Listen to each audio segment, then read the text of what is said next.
Alrighty then, we are back with the life and suffering of Prince Jerian. So in the last episode, we once again, dealt with some politics and such. I got with my fiance. I managed to turn around and become a hero of the people. All people, not just the Archnians or the humans, but all people in the blessed Archnian Empire. And now I am going to be the Great Censor, as we can see here. Don't know what that entails, but we will see how that goes. So let's go ahead and jump into chapter 3.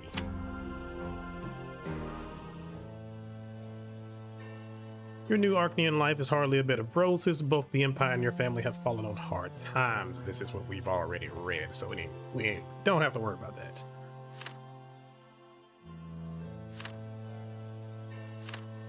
And this is just pretty much an overview of my stats. Now I'm going to be in a bit of a pickle because in this particular case, I am going to have absolutely nothing as far as the legacy of the Tempest goes. And my sanity has already lost 2 points. So yeah.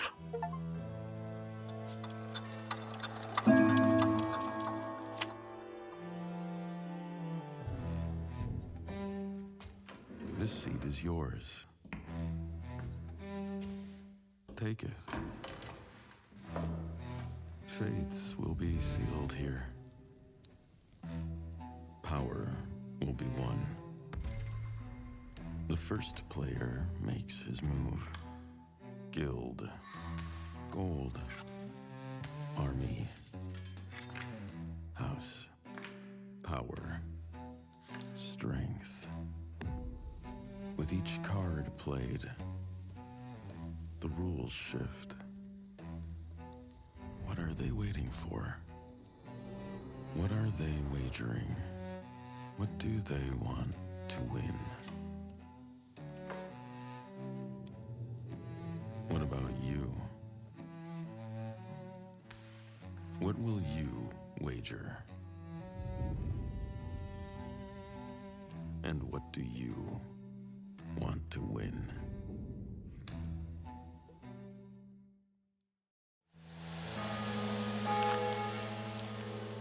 Alrighty.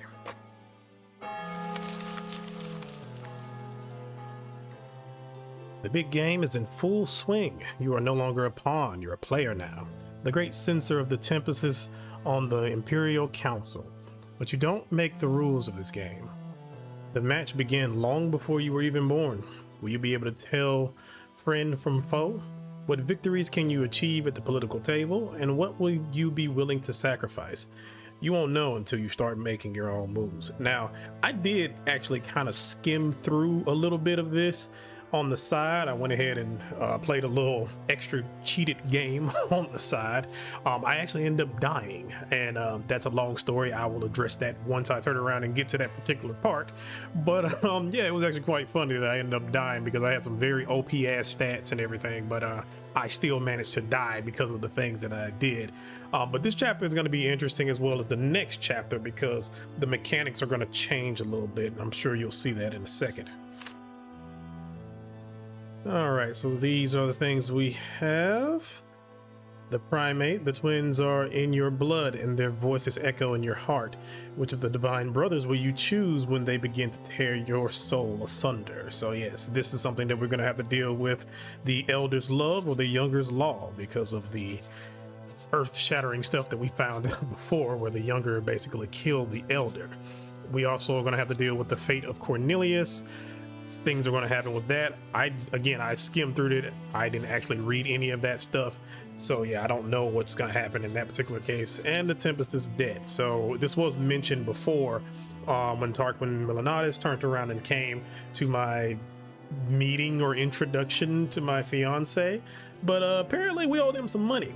So yeah, we're going to have to figure out some way to turn around and deal with that. So this is going to be interesting because in the little side thing that I did, again, I was not actually reading anything. And the only reason why I did it was because I was kind of curious on whether or not like you actually like your whole fiance thing gets brought up or whatnot. But yeah, this particular thing is kind of interesting because I actually agree with both of these. So I don't know where I'm going to kind of end up on this spectrum. I think when I was cheating on the side, I ended up doing like the human rights thing or whatnot. And but this time around, I don't know if I'm gonna do that. I might uphold ancient Archean privileges and use force to seize the funds you needed from wealthy industrialists, because like on the one hand, I do want humans to have more rights and stuff like that, but on the other hand, that does not mean I want a bunch of Elon Musk in power, so, or Henry Ford's in power. So, you know, that's the other flip side of that. So we'll see how it goes. I may not have the most equal empire, but we'll see how it goes. And then of course, these are the things that I can achieve in the process: pinnacle of elitism, pinnacle of equality, jurisprudence, dogmatism, progress, or tradition. And these are basically just the opposite of each one. So I can't get all of them, but I can get either or.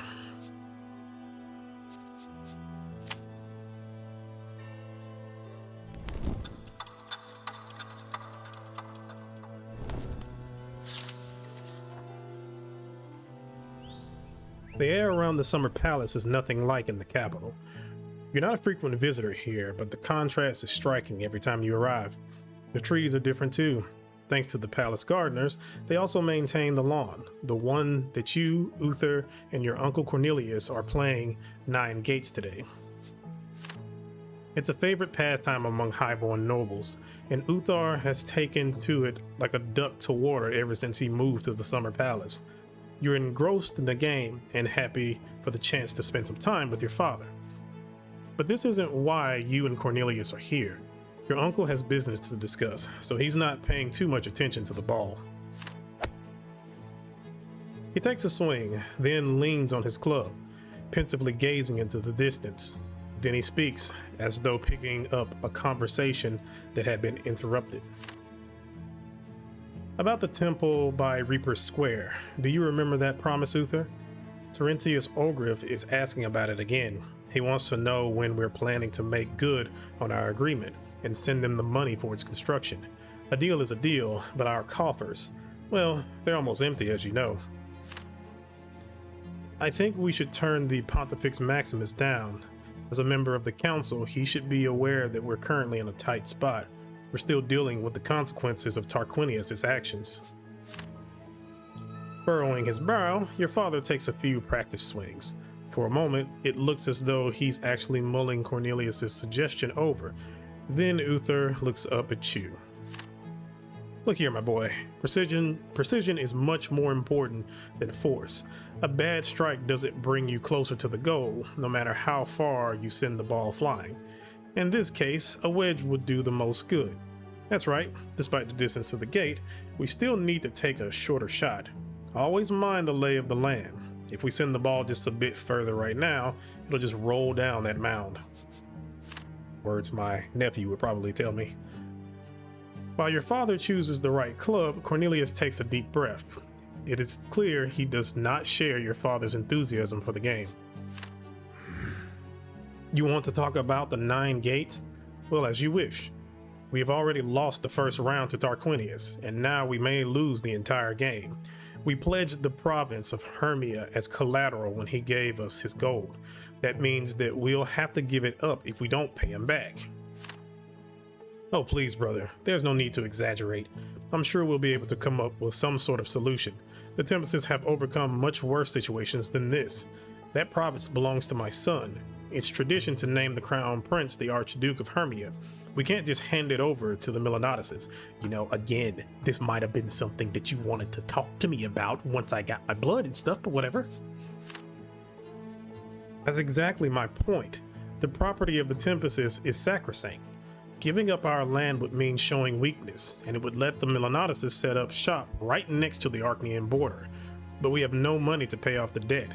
If we simply refuse, it won't just be a matter of losing face. Tarquinius will be free to take action against us.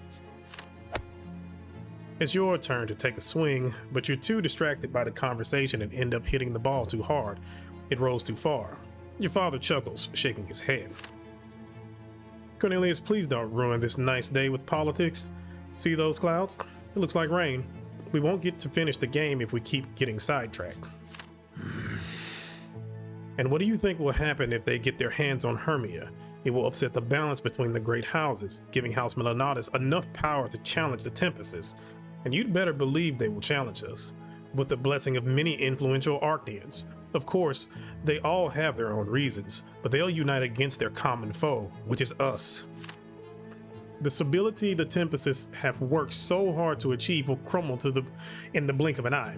We need to find supporters among the humans, since we don't have the means to hold back the great houses on our own.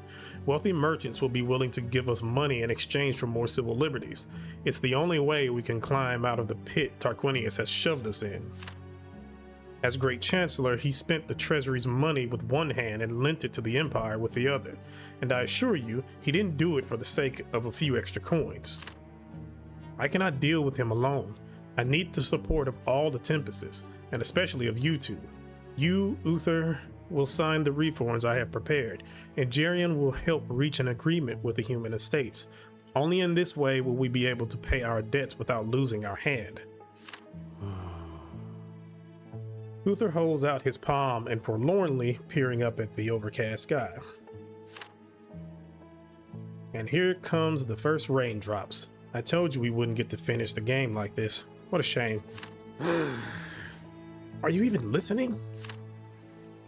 Uther turns to look Cornelius straight in the eye. Your father is tense with no trace of his previous leisurely benevolence left on his face. Listen to yourself, brother.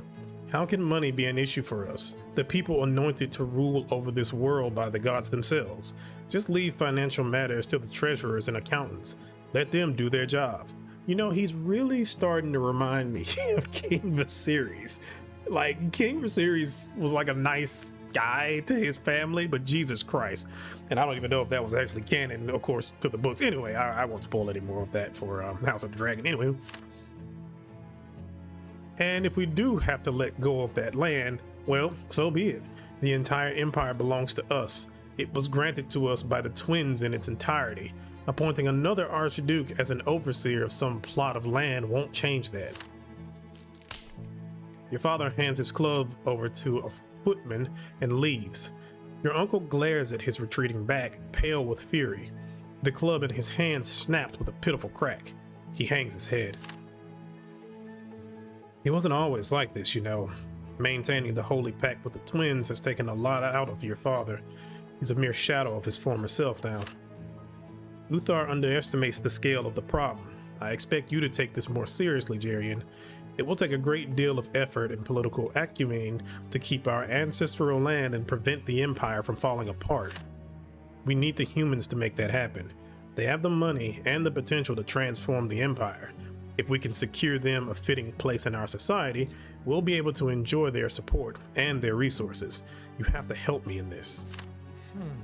That said, we have more pressing matters to deal with right now.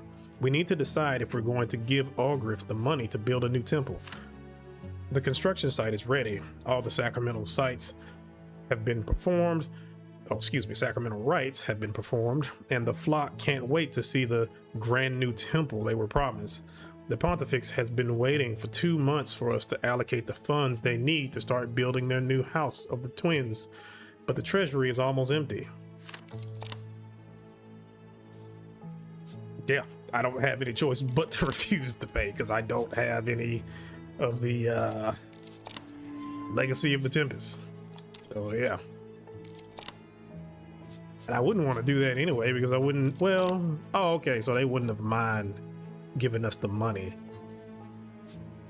So we're just gonna have to refuse to pay. And I can't take money out of the treasury because once again, I don't have the legacy of the Tempests to pay, nor do I have the management skills to turn around and do that as well. So here we are.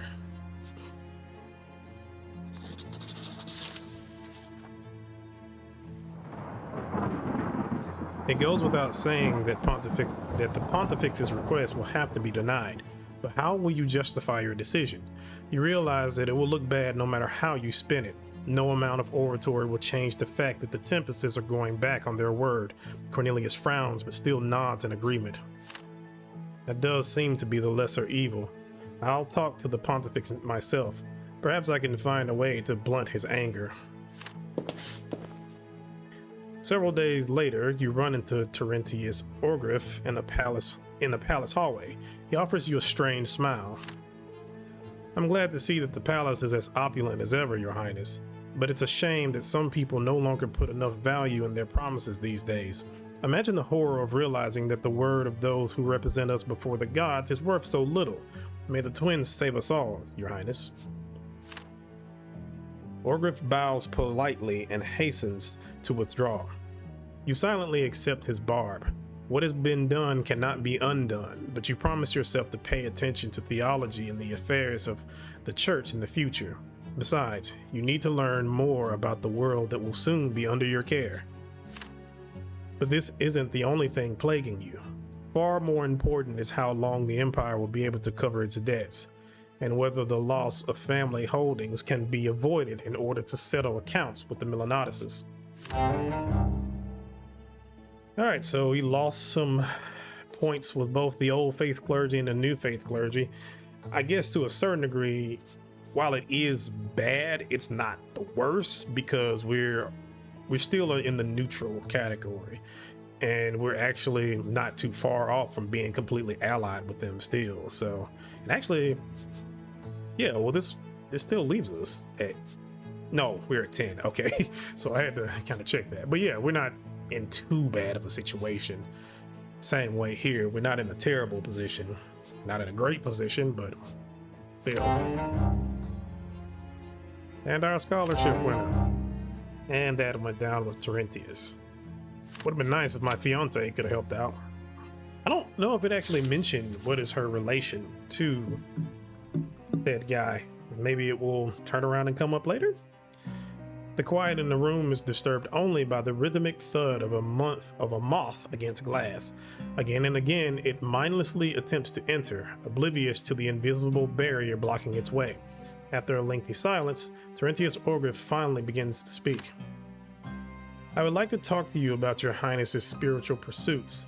I'm aware of the books you've requested from the palace library, and from them, I can discern the mysteries that occupy your thoughts. You seem to be curious about the end of the twins' mortal journey. I suppose you cannot deny that your efforts to learn more about the elder's fate and the circumstances of his death have yielded nothing, yet you refuse to relent. Humility and the comfort of ignorance are not your way, are they? With a smile, you try to hide how accurate Ogre's cautions, speculations are. To remark that you know how zealously the priests guard their secrets, and you have no desire to provoke the Inquisition. If your pursuit has gone too far, you are willing to back off. Your words are mere politeness, of course. It's easy to forfeit secrets you were never privy to. That said, the Pontifex Maximus is not wrong. You've been trying to explain why the younger slew his brother, the elder. Oh no, Your Highness. This is certainly not a threat or a warning. An imperial heir's spiritual pursuits transcend the idle curiosity of the laity. You have a special bond with the twins, and the truth, however unpleasant or intimidating it may seem to common believers, could be of vital importance to Jerian Tempest. I can't stand by and watch her struggle with an insoluble question like that moth over there, which is why I would like to offer you my assistance. You see, Prince, the gods manifest themselves in our world through the primates, through yourself and your family. It is through you that their love and law are brought into this world. If the primate were to lose his bond with the twins, I fear the repercussions would be dire for us all. Orgriff averts his eyes, frowning as he focuses on something distant. Lost in thought for a moment, then he clears his throat and sits in a chair without waiting for an invitation. His gaze locks onto you once more. The primate must come to know the twins, to understand and embrace his gods. That is why I will help you find the answers to all your questions, so that you may take your proper place in the divine plan. The question that's troubling you is one of the church's greatest mysteries. Even the fact that the elder was slain goes unmentioned in the canon and remains unknown to the faithful. But of course, it's no secret to the hierarchs of the church. At this moment, the Inquisition holds in its custody an Arcanian whose blood tide has preserved the memory of these events. His ancestor was a disciple of the younger, who traveled with the god on his mortal journey and witnessed many events, including the brothers' last meeting. I would rather you receive answers to your questions from a noble whose blood remembers that faithful event. You make an effort to hide your surprise. The Pontifex Maximus gazes at you without blinking or turning away. The silence is broken only by the soft rustle of the moth's body against the glass. You nod. In that case, order the carriage brought around. Heavy curtains drape the windows, shrouding the room in darkness. The scent of dusty scrolls fills the air, thick and stagnant, making each breath a struggle. Inquisitors in flowing black robes stand as still as statues along the wall. A young Archnean sits at a table, his blonde hair tied back with a silk ribbon. He leaps to his feet and bows deeply as you enter the room. This young man's name is Manius Goriot. His blood tide preserves the memory of how his ancestor accompanied the twins in their earthly deeds. The young man looks at you with a frightened, pleading expression. You smile warmly to lighten the mood, and that smile becomes the last straw that breaks his composure. Your Highness, all of that is true, but I have done nothing wrong. Why am I here? What is my guilt? Hush now, young man. The prince only wishes to hear what your blood remembers. But I am no priest, your Highness. I am not permitted to speak of the twins' secret, for it is not my lot. I cannot share what my ancestor knows. If I defy my lot, there will be no salvation, no hope for me. I know what awaits me at the foot of the pillar, nothing but endless agony and despair. Please don't condemn me to that. An inquisitor steps out of the shadows. He asserts that violating one's lot is indeed unforgivable, but the Archnean has not been entirely honest with you. There is a solution that is well known to all. The nobleman can renounce his lot and join the clergy, and then he may speak freely. Manius' eyes widen with horror. He nearly weeps as he addresses you. Please, your Highness, I'm the last of my line. If I take the priest's vows, my lineage will end. My blood tide will wither and my family's name will be lost. Please have mercy on me and those who live on in my blood. Is another man's sacrifice worth the knowledge you seek? Your gaze shifts to the Pontifex Maximus, who remains quiet, showing no intent to sway your decision. So I can command him to speak. That will, ironically, have me lose some points with the old faith clergy. I will get some logic and my passion will go down, my scholarship will go up. I can force him to change his lot, which will piss off the Archneans. I'll gain some will, lose some blood, and I will gain some scholarship in the process. Or I can release him. And I will get some love in the process, lose some law, and Terentius will be even more upset with me. The irony of that. So if I command him to speak, it just pisses off the entire clergy. If I release him, it just pisses off him. Okay. And I don't want to make the Archneans any more madder than they already are. I don't necessarily care about the old faith that much, so I guess I will turn around and I'll just turn around and command him to speak. He'll be all right.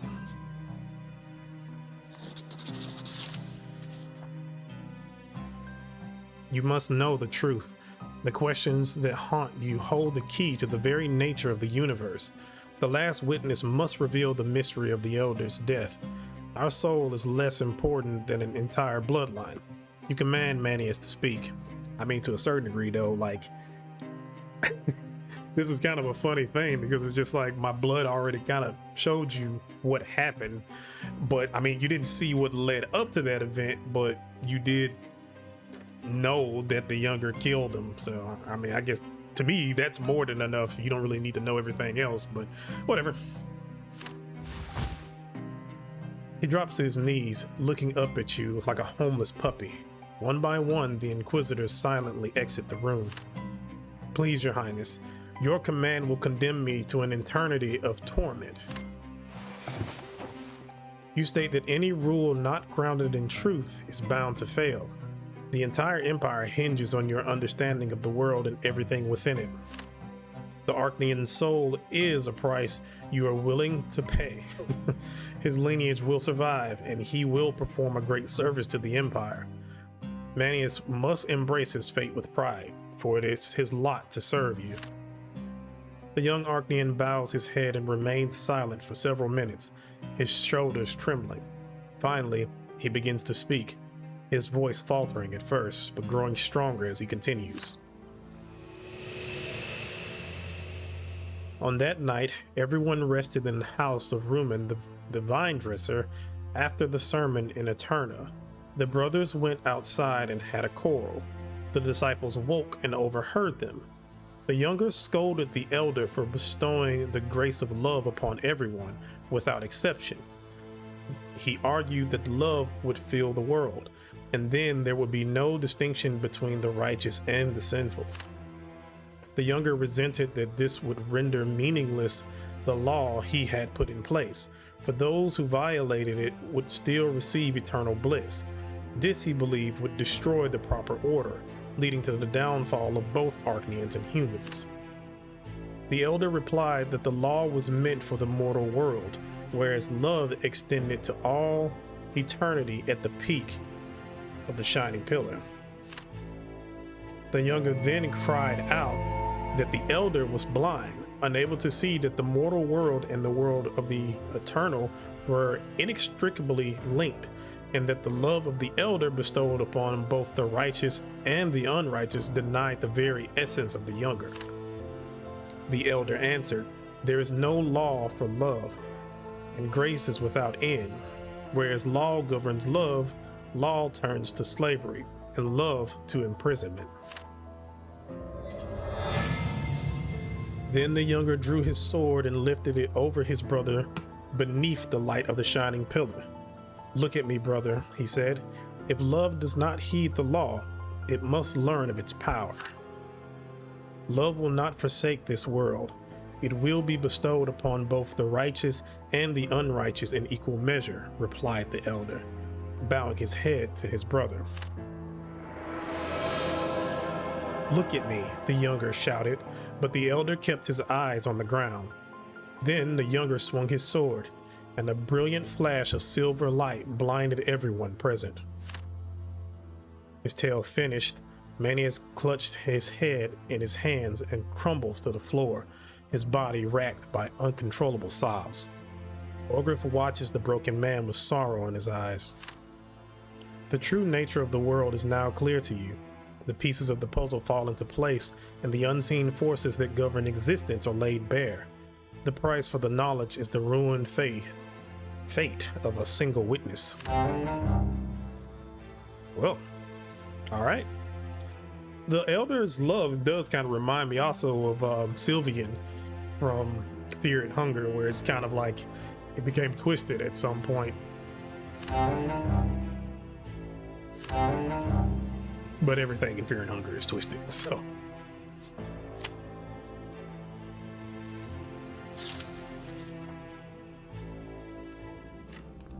Logs crackle in the fireplace. 3 armchairs are arranged around a small table with wine and appetizers. Cornelius sits in one of them, upright and composed. With a gesture, he invites you to take the empty seat. "You can see how tired your father is, Jerian. He's in no condition to rule the Empire. He's been putting all his energy into it for many years, but his energy is not infinite. We have to help him out and handle government matters. As you recall, we have to deal with the Imperial Treasury's debt to Archduke Tarquinius Millenatus. But we cannot manage alone.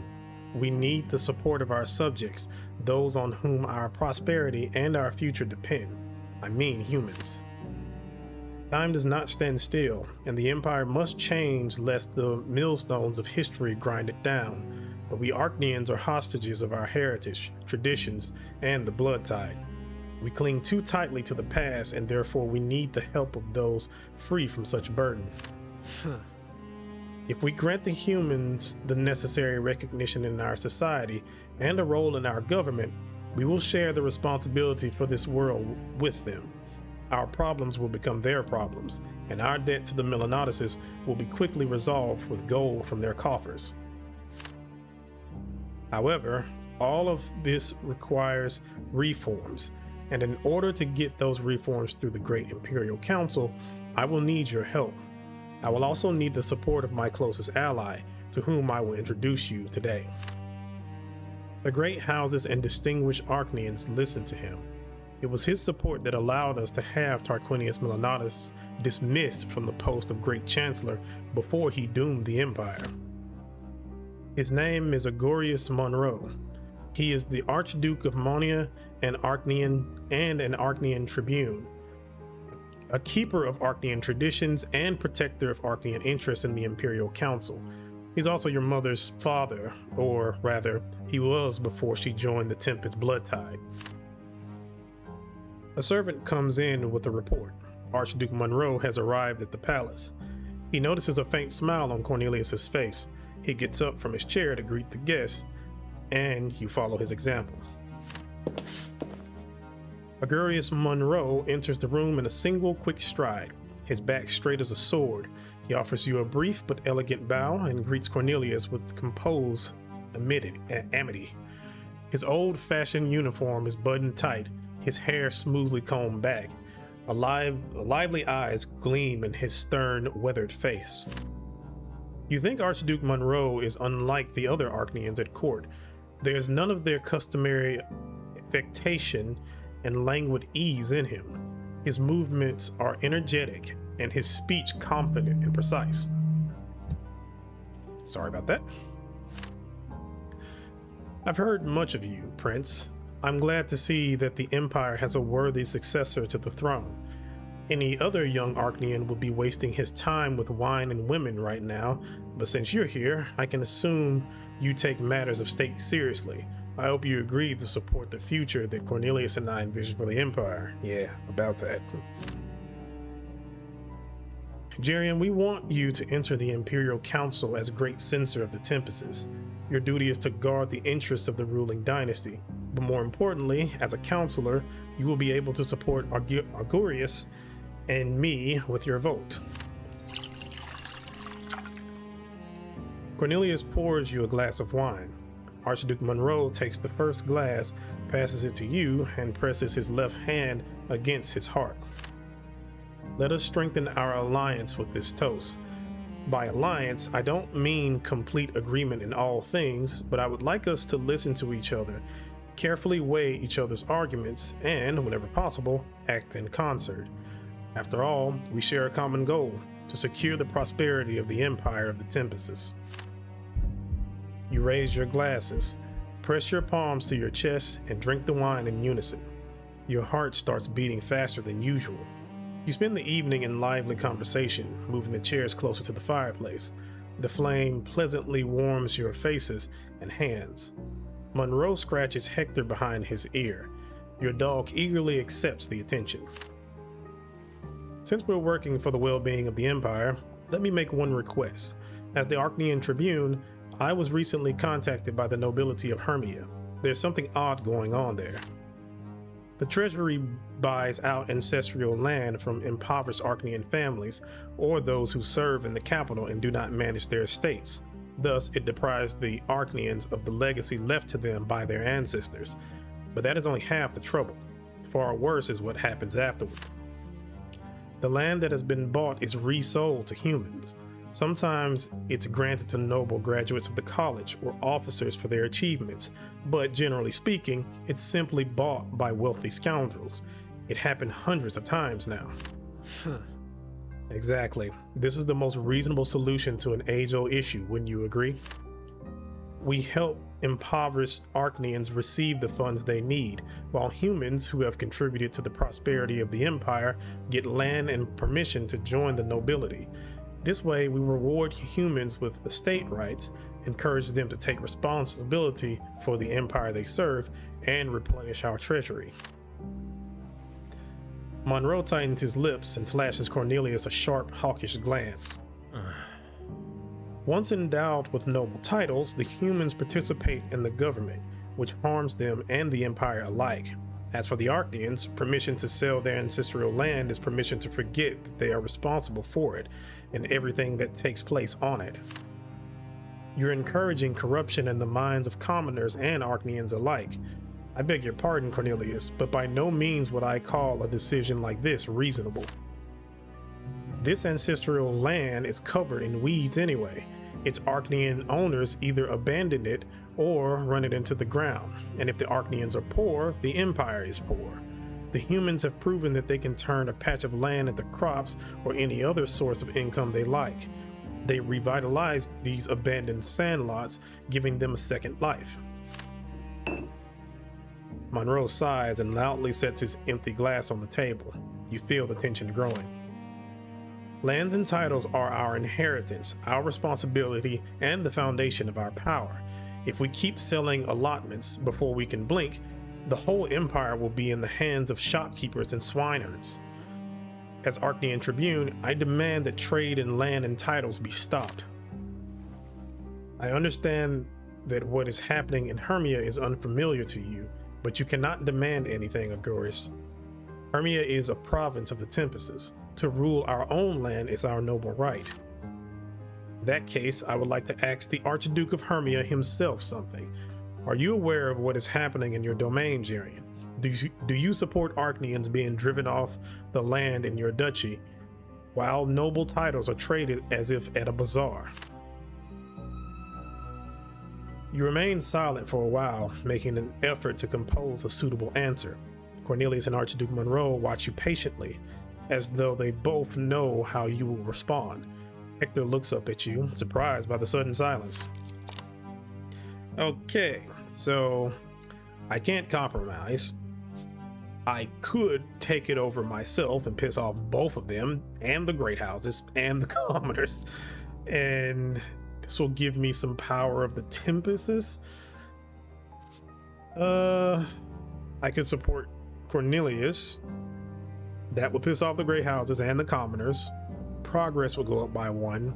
Management would go up by 1. Cornelius would go up by 1. Monroe would go down by 1, and it would be at -1. Or I could support Agorius. The great houses would go up by 1. The commoners would go down by 1. Progress would stagnate. Tradition would go up, and it would be at a 2. Diplomacy would go up by 1, and my opinion with Agorius will go up by 1.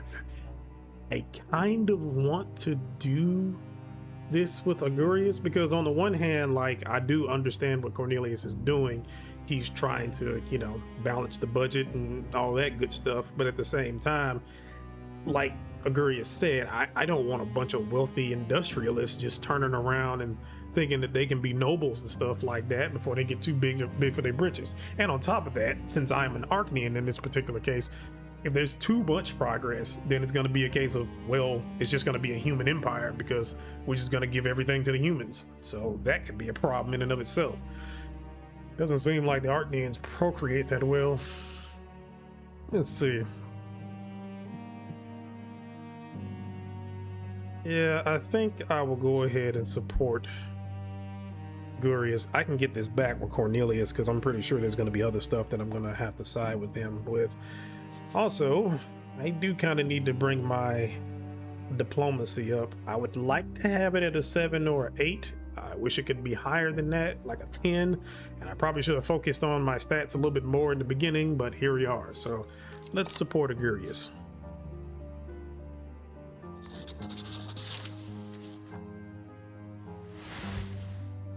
You raise your hands in a gesture of reconciliation. Uncle Cornelius and Archduke Monroe look at you, awaiting your answer. You tell your uncle that Monroe is right. No momentary profit can outweigh the ancestral honor of the Archnians, their inseparable bond with the lands of the Empire, their pride. Therefore, the reform must be halted. Yes, it is profitable, but it is humiliating and even dangerous for the Archnians. All such transactions should be annulled and the lands returned to their former owners. You are certain that you can find other ways to replenish the treasury. Perhaps Archduke Monroe might have a suggestion? Seeing a deep wrinkle creasing your mentor's forehead and the smile fading from his face, you ask him to understand that your alliance is based on the ability to share and accept arguments from the other party. Your unity is crucial for the well-being of the Empire and its prosperous future. You add that the commoners may, at worst, be allowed to lease land but not own it. Thus, their capacity for labor will continue to serve the Empire and the Archnians. After all, as Cornelius himself says, humans can draw profit from any wasteland. Having found himself in the minority, Cornelius does not dare to question your decision. You raise your glasses in a toast to mutual understanding and the greatness of the Empire. Then press your left hand to your chest once again. Archduke Monroe bids you farewell and asks you to accompany him to the doorway. As you lead him through the halls of the palace, he quietly expresses his gratitude for your support. The decision that was made today is an important one. I suppose the commoners won't be too happy about it, but that hardly matters. What matters is how much it will improve our reputation among the Archnian aristocracy. An Archnian's bond to his land is as firm as to his blood tide. Such are our age-old traditions, which, trust me, are not to be neglected. Lastly, let me give you a piece of advice, Your Highness. It will be reasonable to get acquainted with your vassals from Hermia and learn about their interests, joys, and sorrows. Trust me, diplomatic connections are the foundation of power. You know, I just thought about that too. This is kind of funny because if anybody has played Suzerain that's watching this video, and Suzerain Rizia, you start off, of course, going through your past history and stuff like that. And then you end up having to either sit on the council or go to university and such. And on top of that, you also end up in a similar situation where you end up being the Duke of, I cannot remember now. But, it's interesting when I think about it, because I think about the flip side of this, where it's like, I was just kind of bullshitting around in the palace until I was 18, and then everything came to a crisis, and now here we are. I'm trying to catch up. And on top of that, catch up with my useless father.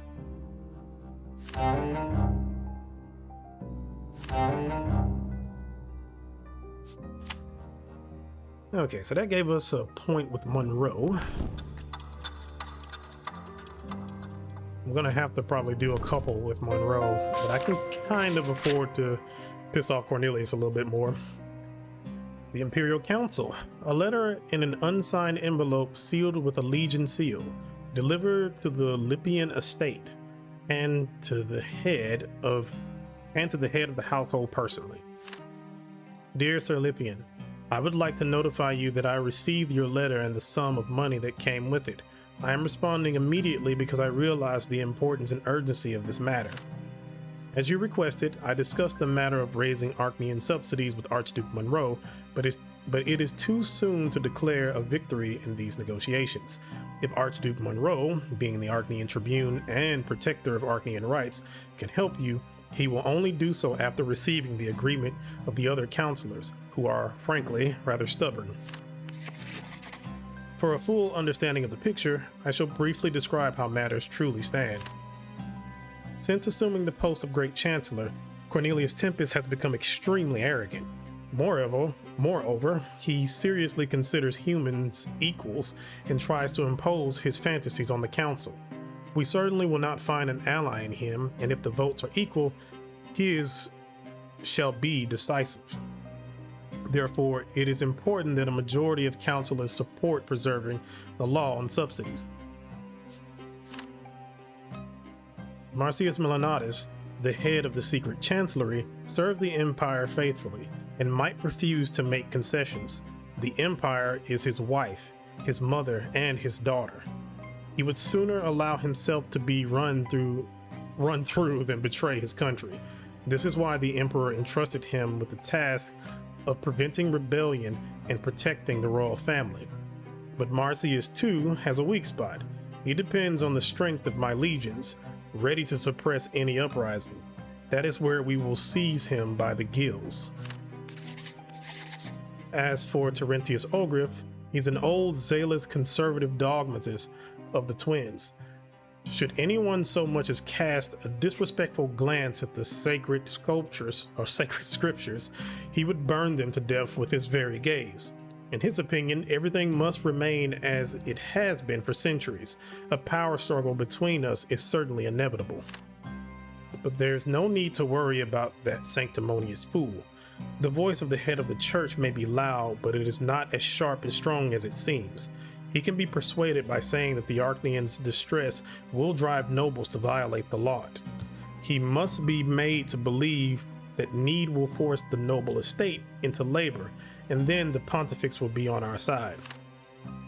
The true blemish on the body of the council is the great prefect.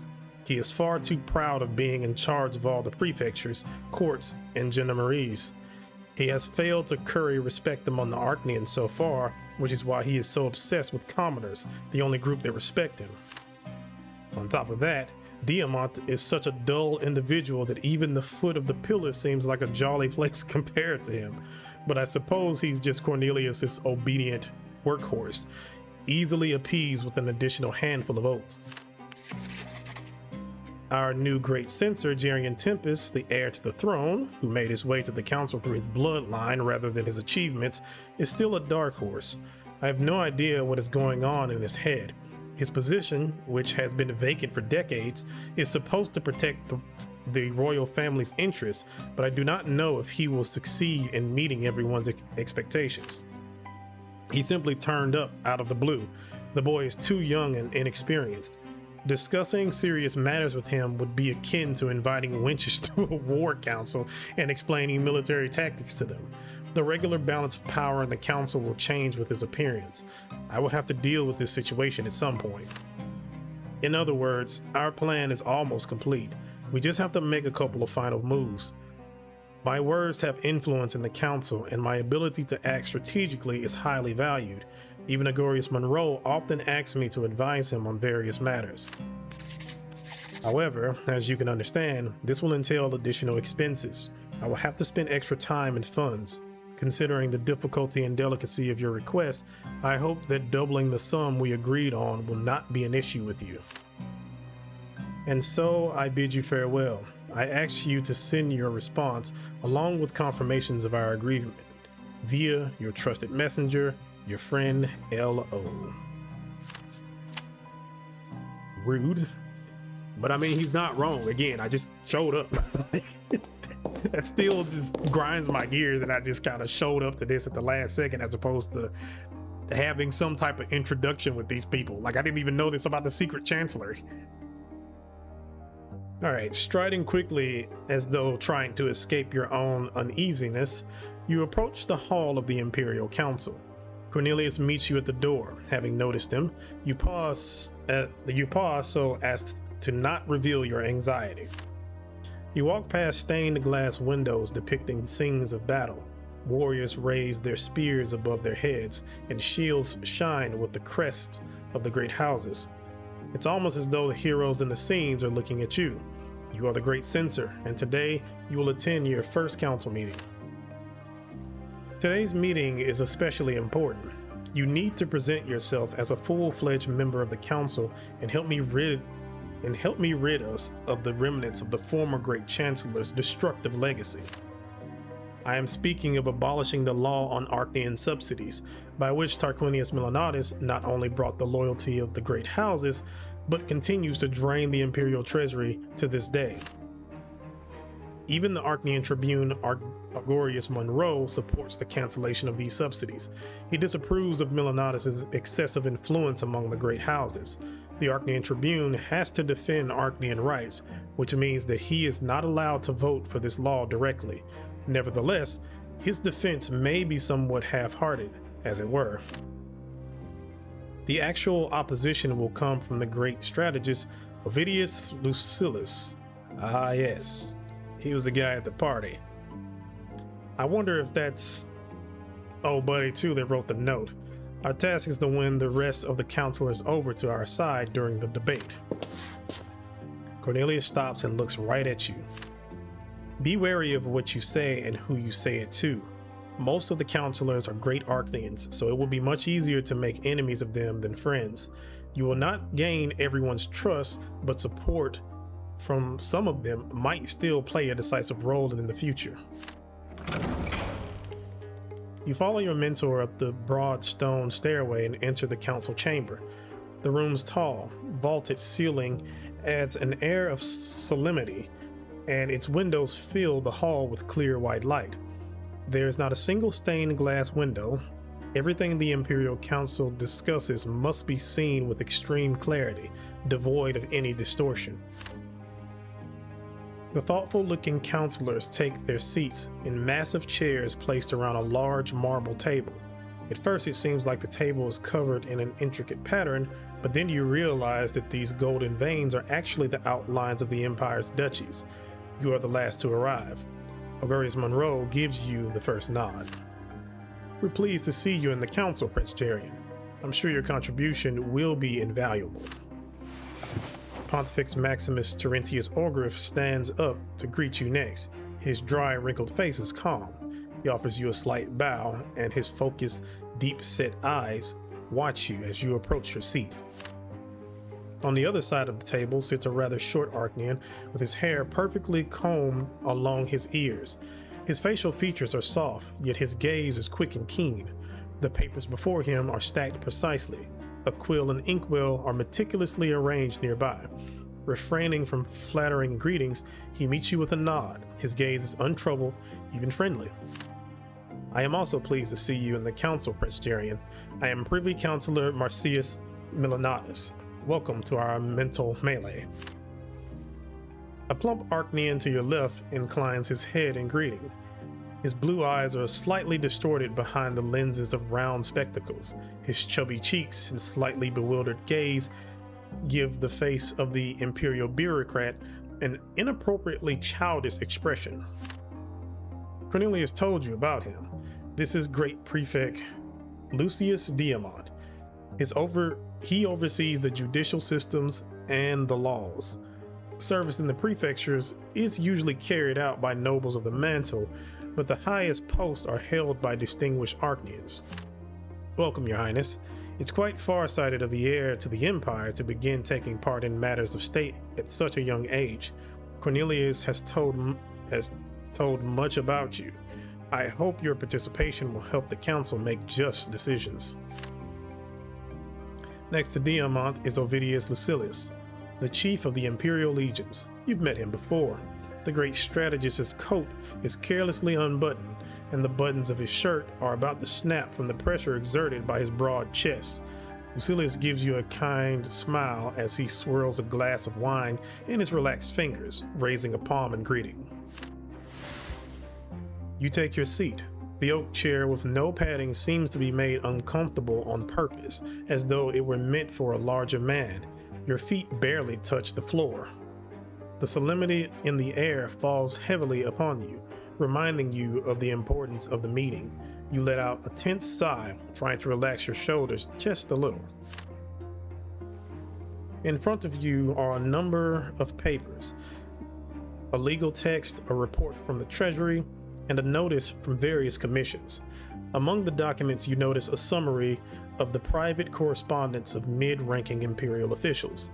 Apparently, the secret chancellery was actively involved in the preparation of these documents. You begin reading, but soon realize that the other counselors are just waiting for you to finish. They are obviously bored. Diamant wipes his glasses, and Ovidius yawns furtively. Everyone except you seems to already be acquainted with the matter. When did Cornelius begin this discussion? Why didn't Cornelius let you read the documents in advance? Does he expect you to obediently support his vote without fully understanding the issue? Feeling awkward, you quickly read through the primary documents and show your readiness with a nod. Great Prefect Lucius Diamant speaks first. His voice is muffled and monotonous. The subsidy law harms the economy and has a corrupting influence on Archnians.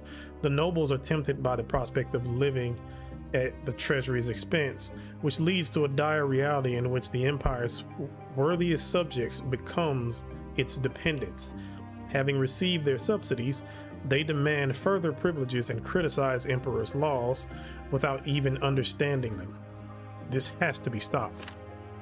The cancellation of subsidies will only have a serious effect on those who have forgotten their duty. The nobles who serve the empire will do just fine without any subsidies. We are obligated to repeal a law that encourages corruption and drains the treasury. Without waiting for Diamant to finish his speech, the great strategist stands up from his seat, his broad-shouldered figure looming above the table. The Arcnean Empire belongs to the Arcneans. We have inherited it from the ancestors who live on in our blood. They conquered the world and brought it to the Tempest's feet. Harvesting the fruits of their great legacy is our innate right. Our ancestors put an end to discord, and we maintain their peace throughout the blessed empire. What other noble duty would you like us to fulfill? The subsidies support those who support the empire. I see no reason to deprive Arcneans of their means of subsistence, God, or label them unworthy. Tarquinius Milanatus understood the needs of the great houses, and I hope that the Tempests will not encroach on the rights of the Arcnean aristocracy either. The rest of the counselors hesitate to speak, but you can easily read their thoughts from their faces alone. Terentius Ogriff, arms folded across his chest, snorts mockingly at Lucilius's rhetoric.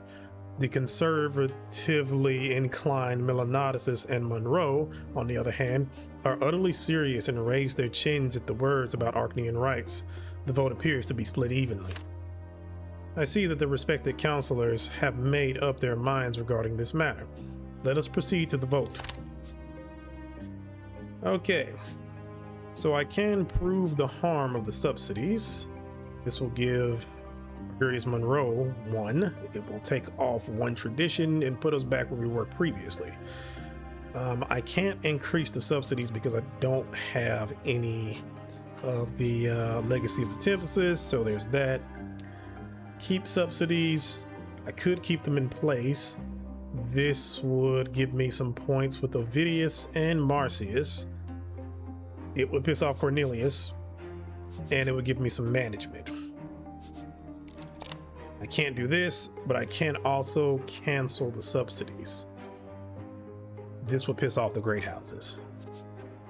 So yeah, let's just go ahead and prove the harm of the subsidies, because that gives us a 1 with Monroe, but also it cancels out the whole great houses thing.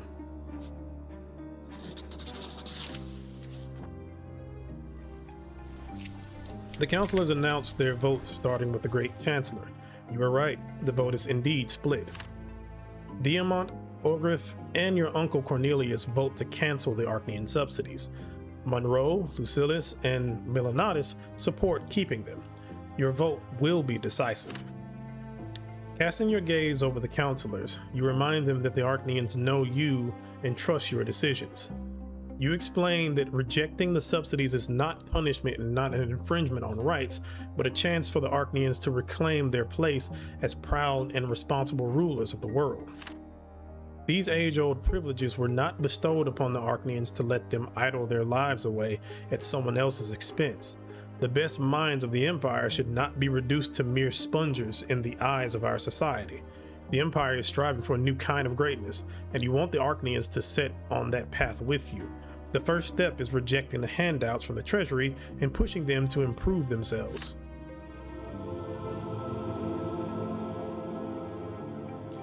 As your words fill the chamber, the faces of your counselors brighten. You hear murmurs of approval. Gregorius Monroe speaks up the moment you finish your speech. We Arcneans are the steel spine of the Empire. If it falls to us to endure without the subsidies, we shall shoulder that responsibility. I hereby announce that my opinion has been swayed. I vote to cut the subsidies. The advantage is already on your side, but the strategists and the privy councilor suddenly join you as well. Your calculation proved correct. Lucilius and Milanatus do not support abolishing the payments, but they cannot afford to vote against it, for that would mean admitting the Arcneans are idle loafers and a burden around the Emperor's neck. The council session is over. The vote is unanimous. The subsidies have been canceled.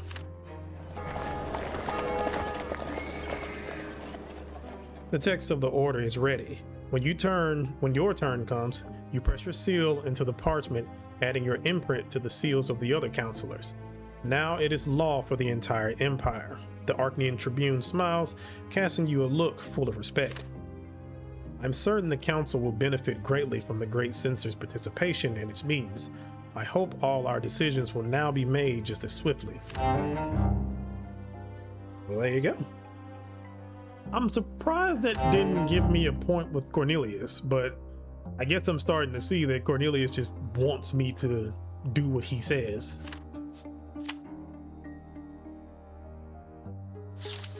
I like how he, had me doing all this studying and stuff, and now it seems like he doesn't want me to study at all. A warm gust of wind caresses your face. Your features, stiffened by hours of grueling work, finally start relaxing again. The evening promenade in the park clears your head as you walk in the shadows of cypress trees. Hector barks excitedly, chasing squirrels somewhere in the underbrush. You hear hurried footsteps behind you. It's Marcius Milanatus, the head of the Secret Chancellery. Greetings, Prince Jerian. The weather is wonderful tonight, isn't it? The garden is simply resplendent at dusk. I do love taking a stroll here at this hour. A moment of your time, if you would. It's a trifling matter, really, but I would be remiss not to inform you of it. There was a small fire in your younger brother's bedroom. A lamp must have fallen over. While the bedroom is being repaired, the Secret Chancellery has moved your dear sibling to your own childhood residence. I hope you find this agreeable. Your younger brother. Maintaining a facade of indifference is challenging. You realize you've frozen and are absent-mindedly following your dog with your eyes. You eventually regain your composure and casually thank the Privy Councillor for his trouble. You inform him that you intend to visit your brother to make sure he's safe and sound after the fire.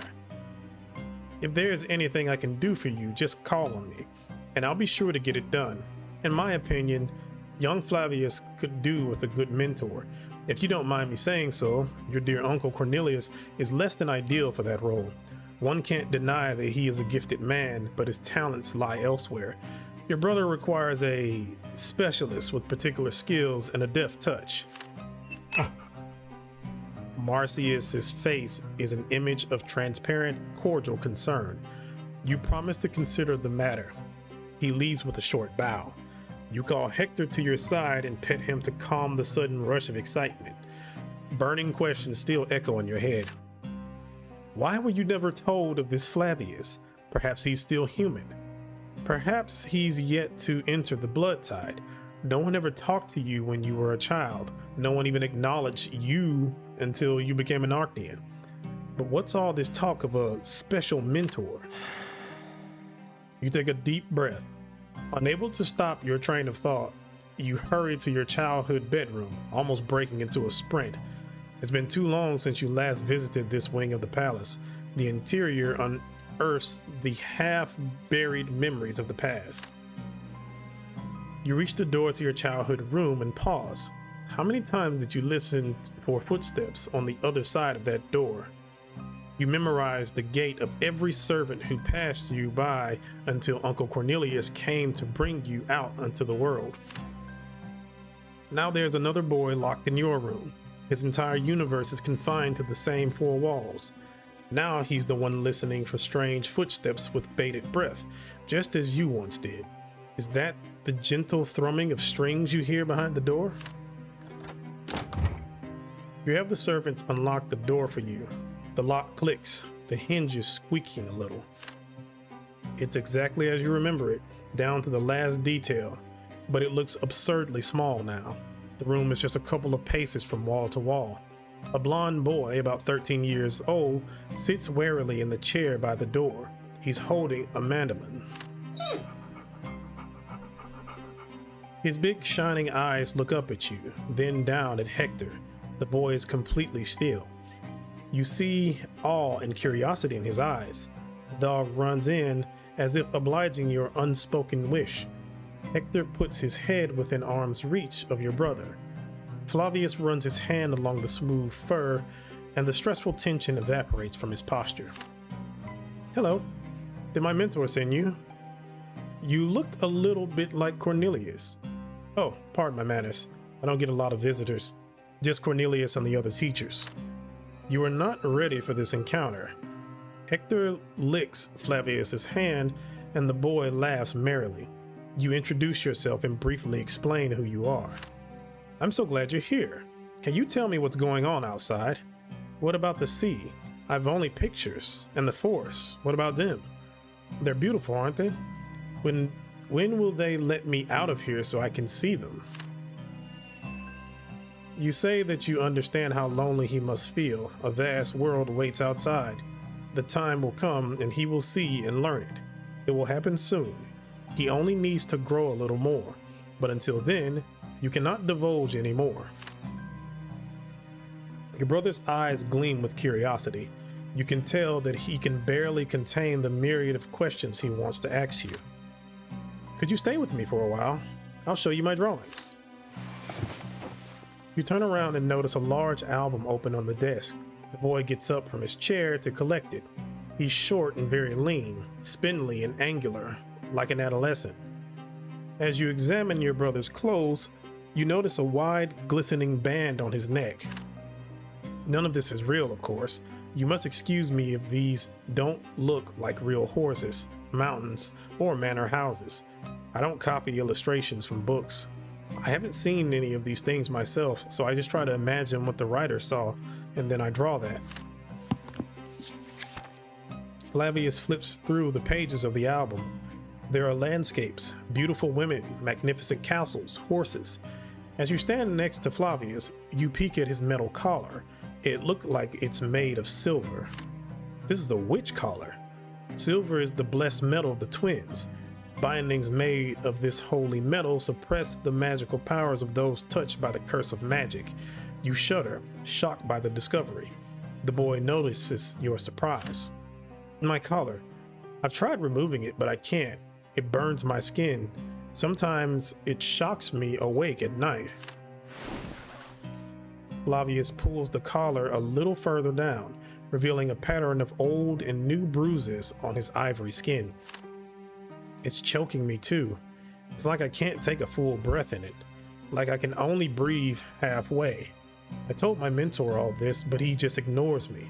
Can you take it off? I'll do anything. Will you take it off, please? There's a silent plea in your brother's eyes. The sight of the bruises under the silver collar on his thin neck makes your heart bleed. You promise to think of something. You want to cheer him up somehow, so you make a sincere promise to visit him frequently. You say your goodbyes. Once you've left the room and locked the door behind you, you slowly let out a breath. He is so naive, so strange, so bad. Your musings are interrupted by the sound of soft, familiar footsteps. You turn and see Marcius Milanatus. He appears concerned and sympathetic. Oh, do pardon me, Your Highness. I'm not interrupting, am I? You must have visited your brother just now. I hope he's doing well after all the recent unpleasantness. Even though you know the answer already, you ask Marcius about the collar on Flavius's neck. Exclusively for reasons of safety, but I understand your concern, because silver suppresses not only magical abilities, but also the will of the witch. It kills their passion, curiosity, and robs them of their strength and even their will to live. Must every witch wear these bindings? Even if they're family? How could Cornelius allow this? How could he keep this from you? You ask if the collar can be removed. It can, but it's a very risky proposition, Your Highness. The young witch will reconnect with his powers before he knows how to use them. I do believe that young Flavius needs a mentor, someone who can teach him to control his gift, how to keep it contained, if that would please Your Highness. There's another option. You may wait until your brother enters the blood tide. When he becomes an Archean, the ancestors will watch over him. The collar can be removed at that time. Compassion compels you to set your brother free. But what would the consequences be? History has many cautionary tales of witches committing insane acts. The catastrophes they brought about were not acts of malice, but they were devastating all the same. Perhaps you should consult the church about this. They were the ones who instituted the current order of things, after all. Okay, so I can leave the collar. This will give me +1 with Terentius. It will take my love down by 1, give me some law and some scholarship. I can take the collar off. This will give me +1 with Flavius, and he will be released. Or I can find him a mentor. You will order your brother's collar removed and assign him a mentor in magic. Okay, and that will make him a mage. Flavius has studied the magical arts. I do kind of want to do this, but I also kind of want to do this. Because I do want the point with Terentius, because I'm going to need his support in the future. And also that scholarship point will make me a little bit closer to being the next step, which is a researcher. I think this is my highest stat too, also. But yeah, I kind of want to do this. But at the same time, like, I'm going to run into Flavius later. I'm also going to have to deal with Marcius as well. So this kind of hits 2 birds with 1 stone. So we'll just go with this. You order your brother's collar removed and assign him a mentor in magic.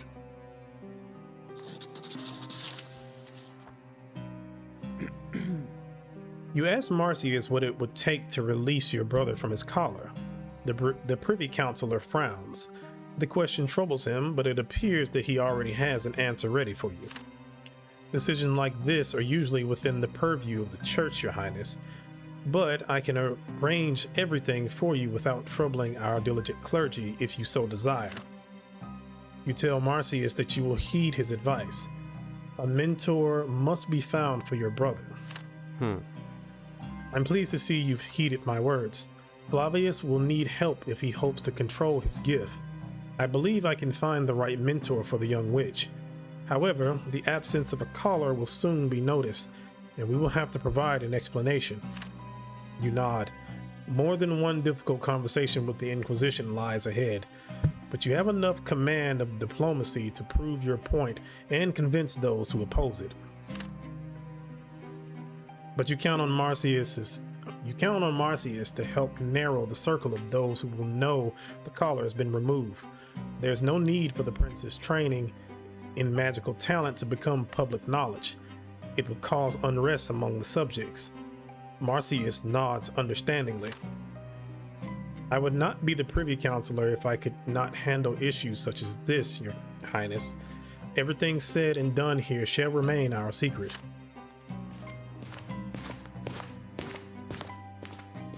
Was setting Flavius on the path to learning the dark art of witchcraft the right choice? Are you condemning your brother's soul to eternal suffering in the hereafter? Or will he find a way to master the forbidden gift? You knew the risk, and this was the only choice you could make. Now, that also makes me a little curious because Marcius, I'm assuming, also knew that I was in the castle or in the palace as well, being locked up in that room. You didn't want to consult me about certain things either? And also, like, even though I just did this with Flavius, I do kind of wonder how that's going to work out because, like, he's still getting trained by Cornelius. So, like, is he not going to notice that? A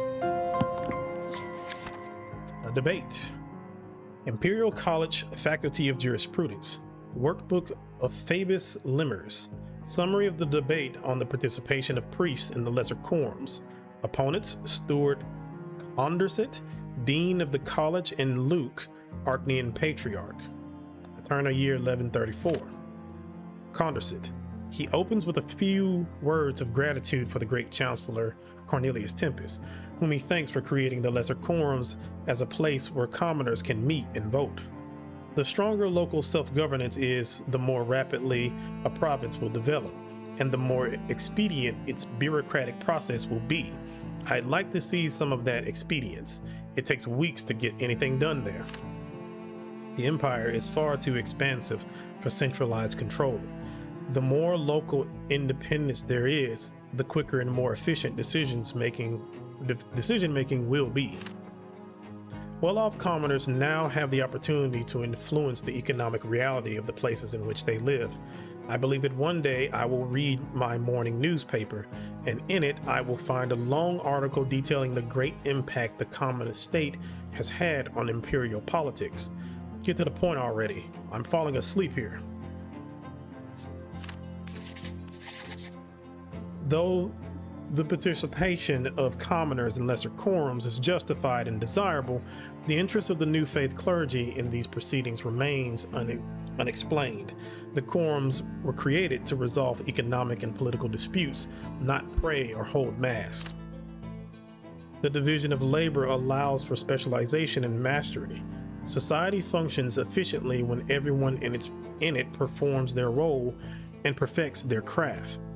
Priests should deal with spiritual matters, and the common estate with worldly ones. Now it's Patriarch Luke's turn. He introduces himself as a disciple of Photis and claims that he speaks not only for himself, but also for his teacher, as well as Junius Diamant, the Patriarch of Astinia. The words he will speak here are those of the merciful new faith. Luke criticizes the division of people into lots and claims it should be left in the past. Patriarch Luke: new believers stand by the ideological impetus of the lesser quorums that give the common folk a modicum of control over their lives, even if it's just the taxes in their province. We reject the lots and believe that as a framework, they are restrictive and not rooted in nature. They fail to account for innate propensities and talents and blindly brand people based on a system whose divine origin has been called into question. The new faith clergy says that all people deserve freedom. If we all deserve freedom, why am I being forced to sit through all this?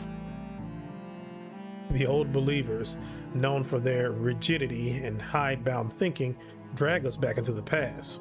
Whereas Cornelius Tempest and the teachings of the new faith support progressive changes that free us from the burden of ossified lots. And therefore, it is not us you should fight, but those who bind your hands and gag your mouth. The new faith teaches that we must all seek our own way to the twins. An ink blot obscures the next word, that govern the empire and its inner workings, determine exactly how many souls we can guide towards the peak of the shining pillar. Since the quorums are nothing if not ideas of the new faith made manifest, the new faith clergy must be able to use them to spread the truth to the people through sermon.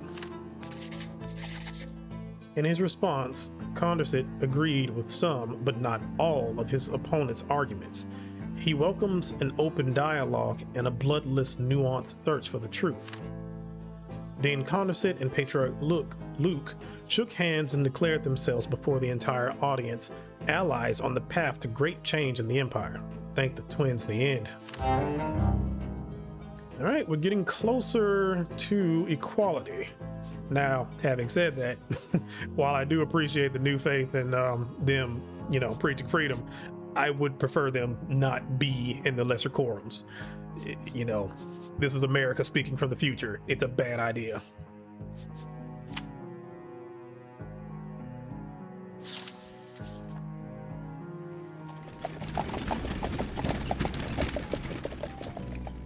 A covered carriage rolls down a brick road accompanied by the rhythmical clacking of hooves. You have been invited to a promenade with Agorius Monroe, the head of his great house. The Archaean Tribune is at your side now, carelessly resting his hand on the side of the carriage. He is the picture of dignified solemnity. These places of historical significance that still symbols of Arcanian history, they are everywhere in Eterna, are they not, my prince? A massive white building glides past, its facade adorned with broad marble stairs.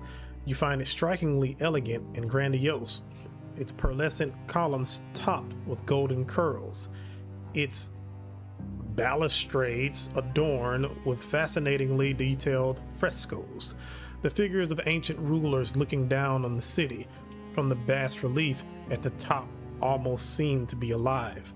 The Archduke follows your fascinated gaze. The old Arcnean Senate building. The Senate last convened almost a full millennium ago. The first consul of the Empire, my ancestor, commissioned it. Ever since the rule of the councils, a keepsake has been passed down in my family for generations. This signet ring is a symbol of that old power. The blood tide washes up a memory. Jerian I stands proudly in the middle of the Senate floor. He casts down his council ring and declares himself emperor. You hear the booming voice of your great ancestor. You sense his power. The carriage pulls you away. After a brief pause, Monroe addresses you again. I don't mean to frighten you, my prince, but the Empire is in dire straits. The Arcneans are idling their lives away and throwing their fortunes to the wind, and the human commoners are gaining strength. They will soon demand their due.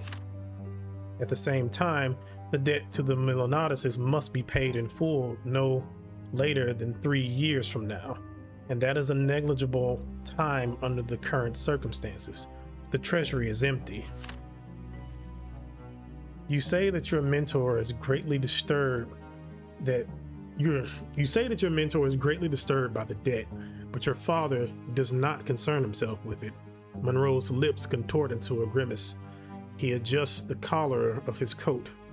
With his piercing gaze fixed squarely at you, he continues. Hard times require precise, deliberate decisions. The Emperor's burden can be quite overwhelming. Some issues may escape your father's attention. Power is a great responsibility to shoulder. Even a tempest cannot hope to see everything that is going on in the world. An emperor must have trusted, talented advisors at his side, wise laws on his books, and loyal subjects in his realm. As time goes on, the current situation is only going to become more complex. The Empire's people are multiplying, and a larger population demands more sophisticated processes. Your rule will be harder still. You will face new crises. If we do not take responsibility in time, the consequences will be catastrophic.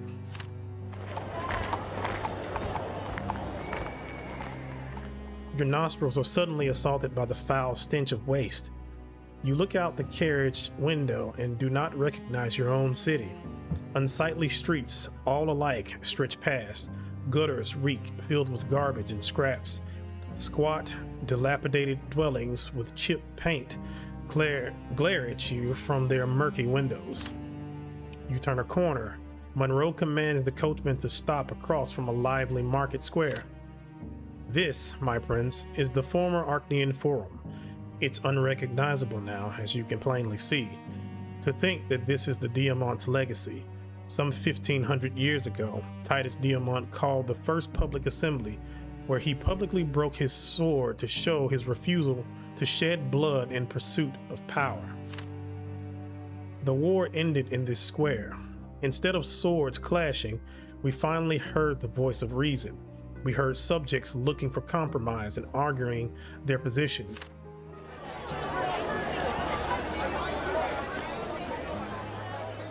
You look around surprised. Merchants shout behind their stalls. Humans dart across the square, occasionally bumping into each other and bursting into profanity. A man with a great bushy mustache drinks ale from a wooden mug. This place smells of rotting fish and overripe fruit. The unusual noise and hubbub of the square makes your head spin. Do not look away. Great politicians and philosophers of antiquity came here to address the public. This is where they held intense debates and announced fateful decisions. Augustus Monroe and Julian Tempest both made their greatest speeches here. Those were great times indeed. You ask why, instead of a glorious forum, there is now nothing here but a market and a few human neighborhoods. Monroe sighs and twists his gloves in his hands. Your uncle thought it appropriate to give this land to humans as a gift. You see now that the humans do not appreciate the value of what they were given.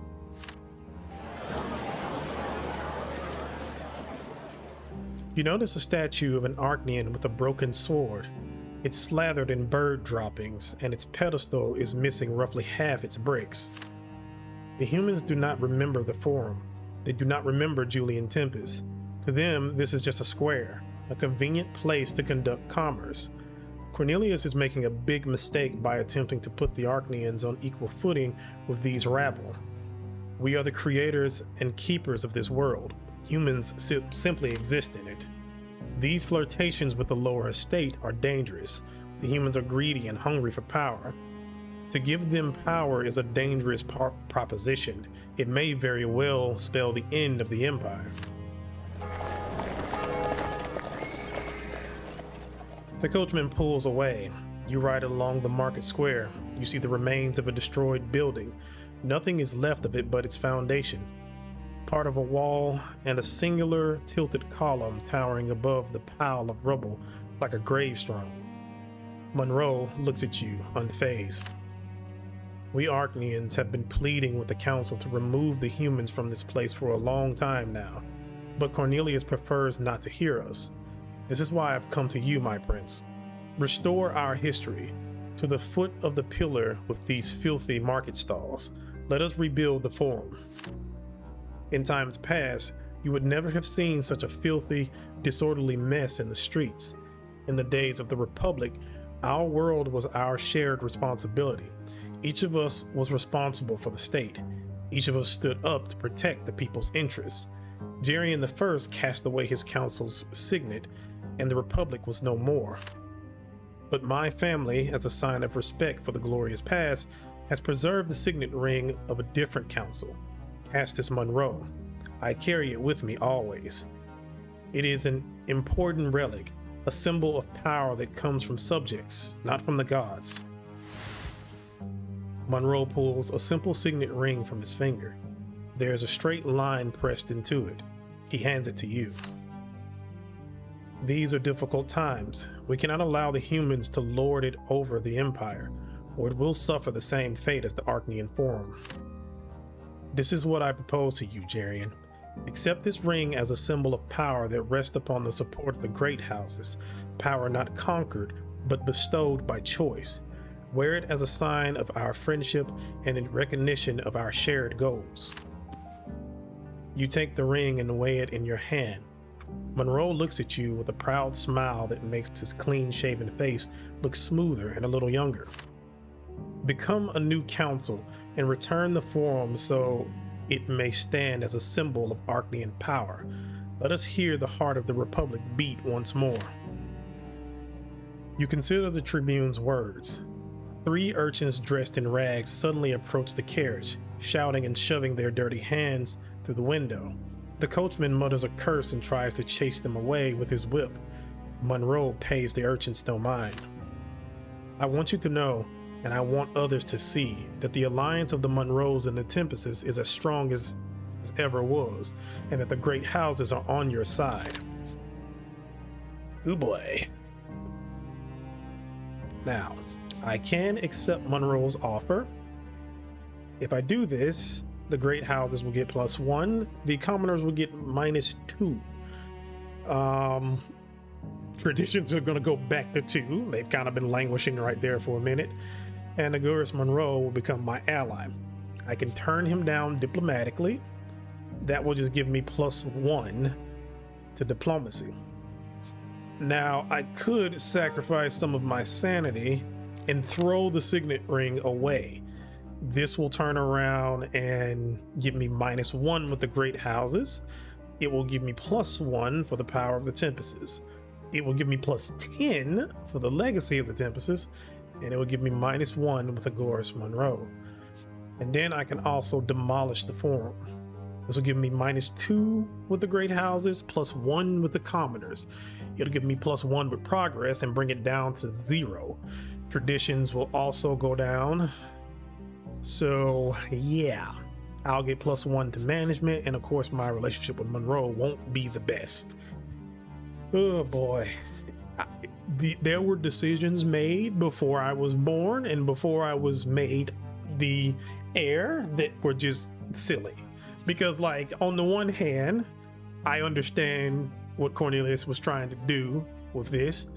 but why did you have to give up that? Like, you keep spitting in the face of the great houses and shit like that, and that's gonna cause major problems. Again, you know, this change that he's trying to do is necessary, but he's also doing it way too quickly. And doing something like that, hell, you might as well just turn around and just lease the damn, you know, Vatican City to somebody. Like, the hell? Okay, so it's funny too, because this is like making me take a turn. You'll accept the Counselor's Signet Ring and promise to return the form back to the Archnians. I think I might want to do that. I also kind of wish I had that the guard that my mom had proposed to a certain degree. I think, again, I didn't pay too much attention to how that worked out down the line, but it does pop up a couple times, and I think you have to have it in order to do certain things. So I am going to accept his ring,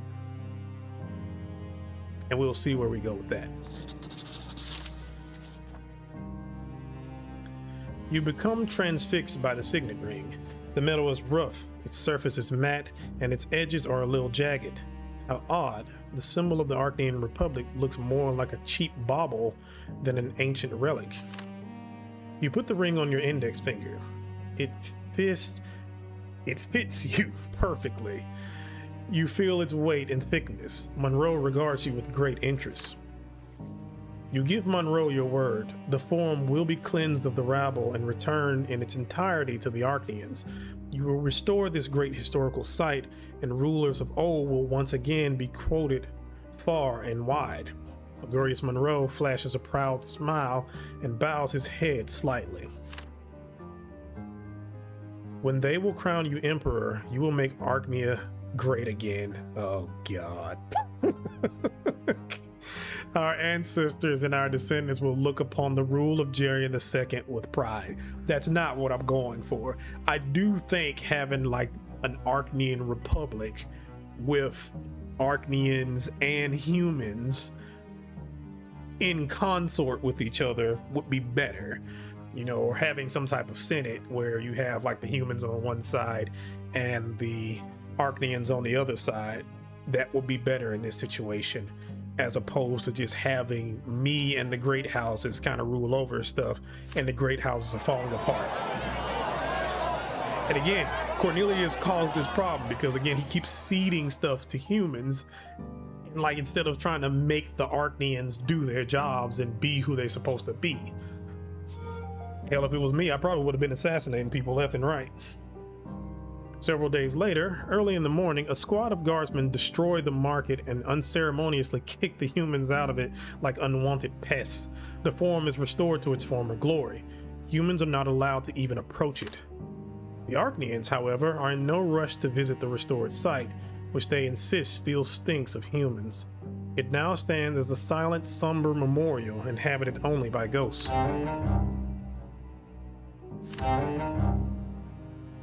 Okay, now I do want to bring this back down. I do want this at the very least at 0, so we can have some emergent progress. And at some point, I would like to have it like, you know, progressive society, or maybe even the rise of progress or something. You know, I'm definitely not going to get it to a 10, but I would like to at least get it to a progressive society. But I do feel like the way Cornelius is doing certain things is just, it's not the best way. It's like you're just forcing it down everybody's throat, and you have a very powerful throat that you're trying to force it down. Not to mention, you don't have the power to do this yourself, besides just the balls of saying that you're a Tempest.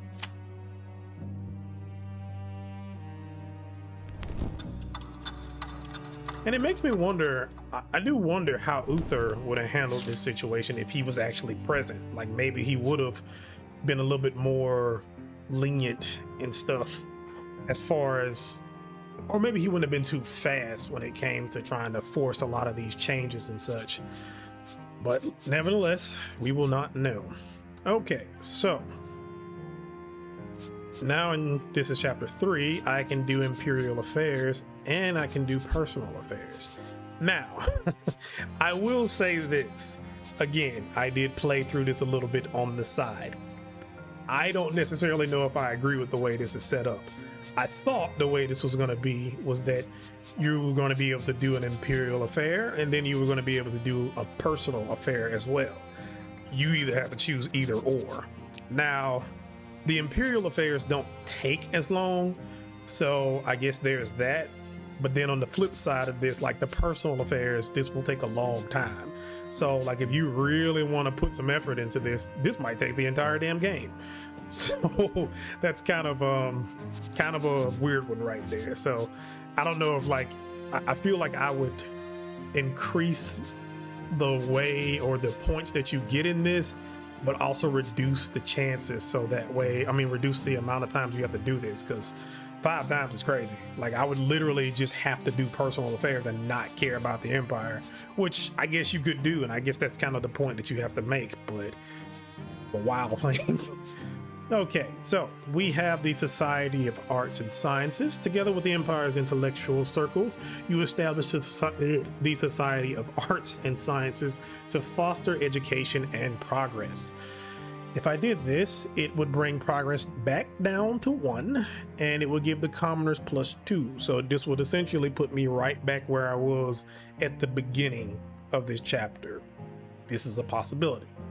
I can do the League of Cannons. Together with the Archneans of the Great Houses, you establish the League of Cannons, a society dedicated to restoring awareness of the splendor and glory of the Archnean past. This would bump traditions up by 1. This would also give the Great Houses +2 and bring traditions up to 3. I'm definitely not going to do this because I don't want to give it more and when I'm trying to kind of work down the tradition thing. There's Committee for Aiding the Poor. Together with renowned imperial philanthropists, you establish the Committee for Aiding the Poor and Disadvantaged.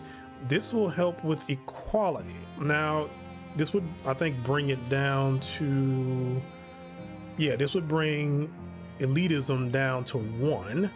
This would give the New Faith clergy +2. So there's also that. And this might be a little bit more feasible right now, since it seems like progress versus tradition. I'm going to have to go back and forth with this for a while, so we'll see. I can do the Noble Assembly, which will bring the elitism up and give me +2 with the Distinguished Archneans. Together with the most distinguished nobles, you establish an assembly dedicated to restoring the prestige and influence of the aristocracy. I'm not going to do that because I don't want to give the Archneans more power. I want this to kind of be balanced and a little bit more on the progressive side of things. So we won't be doing this either. There's the Board of Justice. In cooperation with the Empire's finest lawyers, including Sir Bronte, perhaps, you establish the Board of Justice to guarantee the rights and freedoms of your subjects. This would bring dogmatism down to 1. The human nobility will get +2. And as you can see, the dogmatism will get that -1 there. I don't know about this because I do remember certain stats things that I did in my little skim through. And I did notice a lot of times that in order to have make this more progressive, if you will, to try to get to the pinnacle of jurisprudence, you tend to piss off more people in this case. So I don't know if I want to do that yet. I do want to get it down to maybe 0, but I'm not actively trying to pursue this one because again, it tends to have more people that you piss off, and it's already hard enough. I'm not trying to make it harder on myself. And then lastly, we have Spiritual Conclave. Together with the leading priests of the Empire, you create a spiritual conclave dedicated to bolstering faith and the religious foundations of society. Again, this bumps the dogmatism up, and this will also give me some opinion with the Old Faith clergy. So I won't be doing that. And I'm not going to be doing any of these. It would be kind of helpful, I guess, to a certain degree. It would bring my stats up, but I honestly kind of think right now my stats are kind of just too low, period, to do certain things. Of course, like you see, my management and my scholarship is within reach of doing certain things, but I feel like I need a lot of these to be at like 10 or 15 in order to really get a boost out of this. So of course, when I was doing stuff on the side, it was a 20. So, but like, I really do feel like in order to get the full impact out of this, I'm gonna need, you know, a 10, and possibly, you know, a 10 right there at the very least. But I don't know if I'm gonna be able to do that. So I won't be doing any of these. I really would appreciate if I could get the Legacy of the Tempest in this particular case. But again, if I do that, it brings the dogmatism up, and on top of that, it brings my blood up. I'm going to lose some will in the process, and it's not going to affect society, and I do need to turn around and get some progress going with this stuff. So decisions. I kind of want to go ahead and do the Society of Arts and Sciences just so I can turn around and get this progress back to where I was before, and to try to get back to where I was with the commoners. I think I started the chapter with like a 12, so this would kind of put me back in that spot. And with this, I could bring the elitism down, and I could try to get this to 0. But I'm pretty good with the New Faith clergy for right now, so I don't think I'm going to do this. So yeah, let's do the Society of Arts and Sciences, so that way we can kind of get back to where we were and not let tradition get out of hand, because I am going to have to do some more ticks in this. Economic prosperity stands on the shoulders of science. Without it, there would be no vast steel furnaces, no medicine and pharmacies, not even proper roads between cities. Meanwhile, new art elevates the spirit and unites humans and Archnians into a single enlightened culture. You choose to spend the next year advancing these progressive institutions. The problem is that only members of the nobility are allowed to pursue science and the arts, and their numbers are rather small.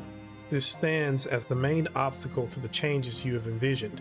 Most of the empire's population consists of commoners who have neither the means nor the opportunity to realize their potential.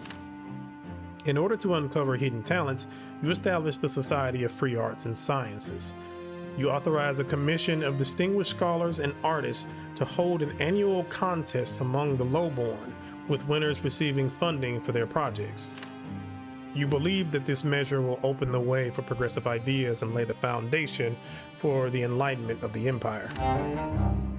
I like that. It kind of reminds me of, I think it was like in the old, you know, imperial China days or whatnot, where they had like the national scholar or the imperial scholar events and stuff like that in order to have people join the bureaucracy. Or at least that's how it is in Crusader Kings.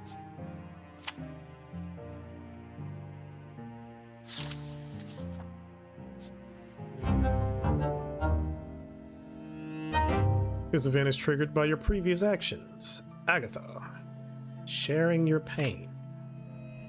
It feels like someone has driven a burning pole right through your brain. Every sound, every movement is torture. The pain is so intense you've barely been able to sleep recently, and the curtains in your chambers are always closed tight. Sunlight is like kindling to the embers in your eyes. You're plagued by migraines. You've tried medicine and prayer, but nothing helps.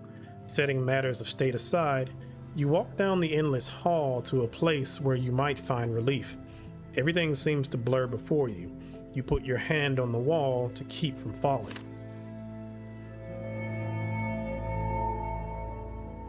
You see an endless stream of faces. Servants, courtiers, family members. They're saying something, pushing papers into your hands. You drag yourself past them, nodding weakly. It all feels like a dream. Their voices blend into an endless roar that makes your head feel like it's about to split like a cracked goblet. Your Highness, please sign here. Baron Valaville, the Imperial Court has ruled. I've been looking for you all day, Jerian. The reception at the Diamonds. You need to be there. Please sign. Your Highness. Your Highness. You can't hide from them. You can't hide from the drumming pain under your skull. You wave everyone off. It's getting harder to keep yourself upright. You feel a wave of nausea. Words spill from your mouth, An answer the same for everybody. Of course, but not now, later. Free from nagging servants, you finally reach a door with a colorful tapestry on it. Behind it, everything is silent. You hurry inside and shut the door tightly. You're enveloped in the delicate scent of incense. Faint candlelight soothes your eyes. This room is different from the rest of the palace. Fiery yellow silks hang on the walls. Candlelight glints on glossy satin cushions and blankets. Creatures embroidered on rugs look at you, their mouths agape. It's like you've walked into a cave full of treasures. No one will find you here. Slim fingers softly touch your forehead, and Agatha helps you lay down on the cool satin cushions. You close your eyes. You hear the distant, gentle jingling of bells, the chirping sounds of a forest, the murmur of a spring. The pain fades. Agatha gently unbuttons your jacket, takes off your shoes, and wraps you in a thin fabric. You take a deep breath. Your whole body relaxes. The tension melts away like butter. I'm glad to see you, Master. You're pale as an icy cliff, but I can see a flame raging inside of you, burning you to cinders. What burns your heart so? I wish you would have been here for the last 2 sanity things that I lost. The words come on their own. Too many things to do, too much to think about all at once. Agatha listens, stroking your hair. You tell her everything, how your family is actually not a source of strength, but a demanding overseer. How your ancestors guide you, but won't even let you breathe freely. How you're like a knot being tugged in opposite directions, which only makes it tighter. How you're the reason for the strife in your household. Everyone wants your attention. Everyone wants to influence you, and it's all tearing your family apart. You speak for a long time until you have no strength to continue. Agatha strokes your cheek with a finger. You listen to her quiet, velvety voice.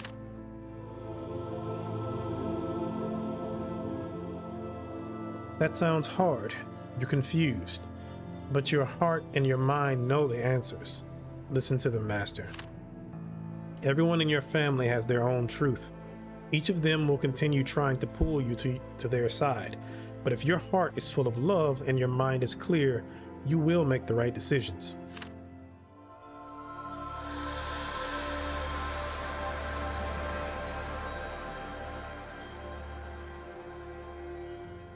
Agatha hums a song in a language you don't know.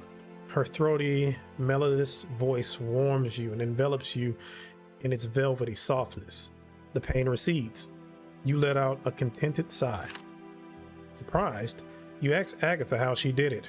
She smiles softly, like a ray of light poking through the drawn curtains. This is compassion, Master.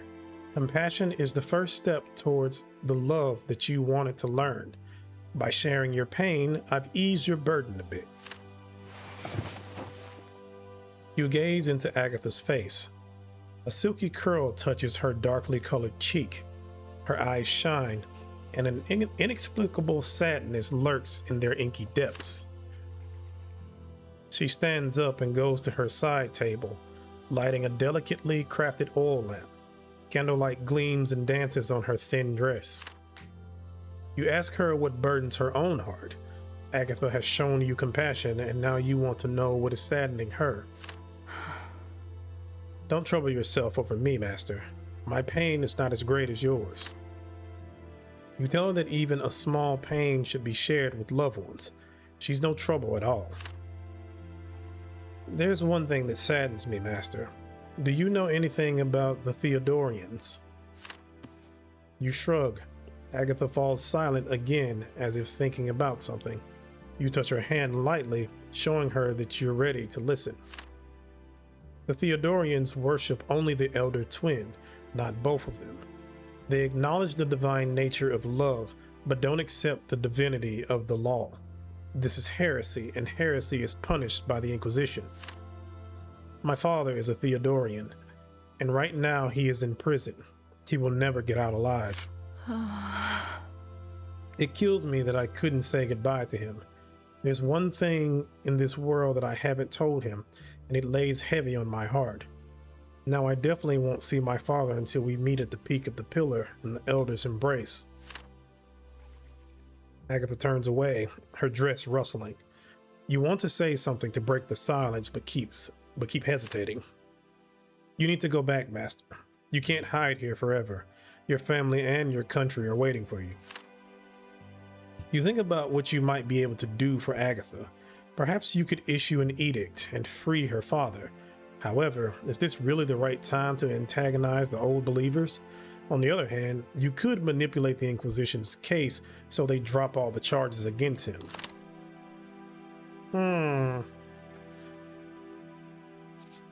So I could arrange a visit. That will give me some logic. And it will give Agatha +1. Or I could just release her father, but that's gonna cost me some sanity. Sorry, Agatha. I appreciate you, but I'm already getting kind of screwed. So, let's not. That's just gonna put me closer to death's door. I will arrange a visit to Agatha's father. If I had more love, I wouldn't have had to worry about this, but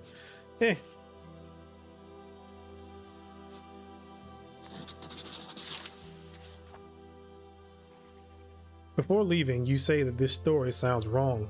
If an injustice has been done, you promise to have it all sorted out. You spend the next several days in the palace library. Books with well-worn bindings are squeezed onto shelves like the stakes in a palisade fence. It smells of dust and old candles. As you flip through a tome's rough pages, you stumble upon the information you seek. The Theodorians are an ancient sect. It's strange that you've never heard of them. You discover that 2 centuries ago, Theodore, the founder of the sect, was the patriarch of Astinia. Tormented by inner turmoil throughout his life, he devoted himself to reading ancient apocrypha in search of answers. One of them said that only the elders' love is truly divine, for the peak is woven from it. Love is the foundation of faith and the key to salvation. Law, however, creates obstacles along the path. Law is the foundation of the foot and of eternal suffering, and therefore law deserves neither reverence nor worship. This apocryphon became the foundation of the sect's teachings. Theodore gained followers very quickly. The sect continued to grow, gradually taking root in various provinces. The church deemed his teachings heretical and declared all his followers criminals. But even after 200 years of persecution, the Theodorians couldn't be completely eradicated. Now that you have a grasp on the situation, you're able to come up with a solution. The Theodorians venerate the elders' love. They have not turned away from the twins. They merely lost their way. They deserve not execution, but instruction. Let them be kept under the control of the Inquisition until they accept the younger's law as well. After a long and difficult conversation with the head of the Inquisition, you manage to secure a meeting between Agatha and her father. You will not be released from imprisonment, and this meeting is all you can do for now. Well, all right. So I did a little bit. I didn't get grateful or whatever it was with her, but, I did get a +1 with her.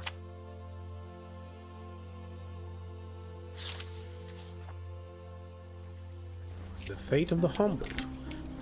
The marble table is encircled by uncomfortable oak armchairs. The council is once again in session.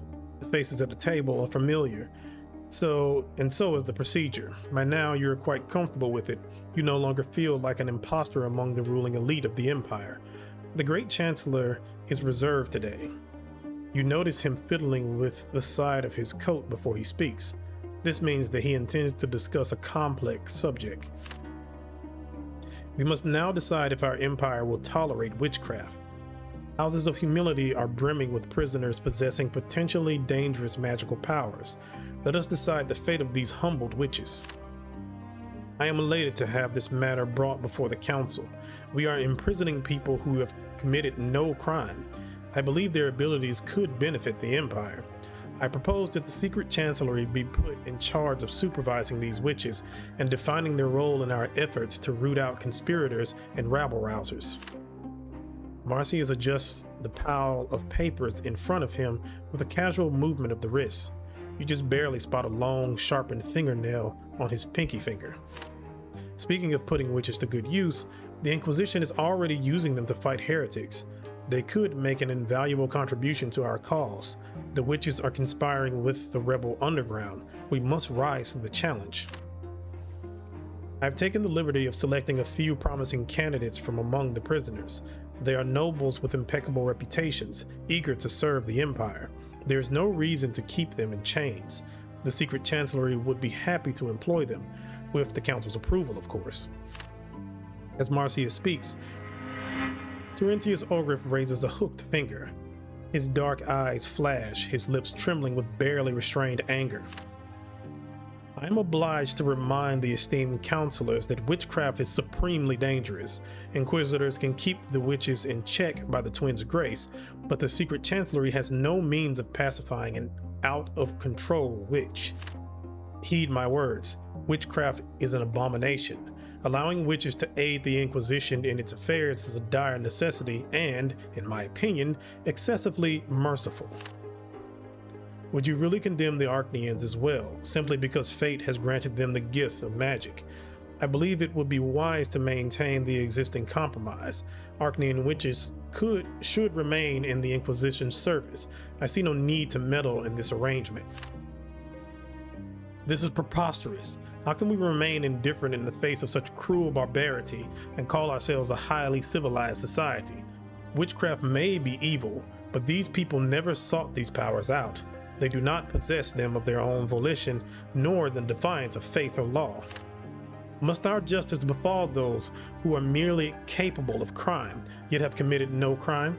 I move that we shut down the houses of humility while still compelling witches to wear the silver collars. Our prefectures should be able to oversee and enforce such a measure. That is insane, sir. Do not rush to speak, instead letting your gaze sweep across the counselors. Ogriff frowns, displeased by Diamant's last words. Monrog brushes his fingers over the hilt of his rapier, something he always does when a debate in the council threatens to get out of hand. Whose argument is the most convincing? Should the power of witchcraft be used to serve the Empire, or should it be banned outright? Is the status quo worth preserving, if only to avoid risks that such a change might bring? Cornelius calls a vote. Great. So I can't shut down the houses of humility, nor can I ban witchcraft outright. I can use the witches, but I can also keep things as they are. None of these really do anything with Cornelius except for this. He wants to shut down the houses of humility. I'm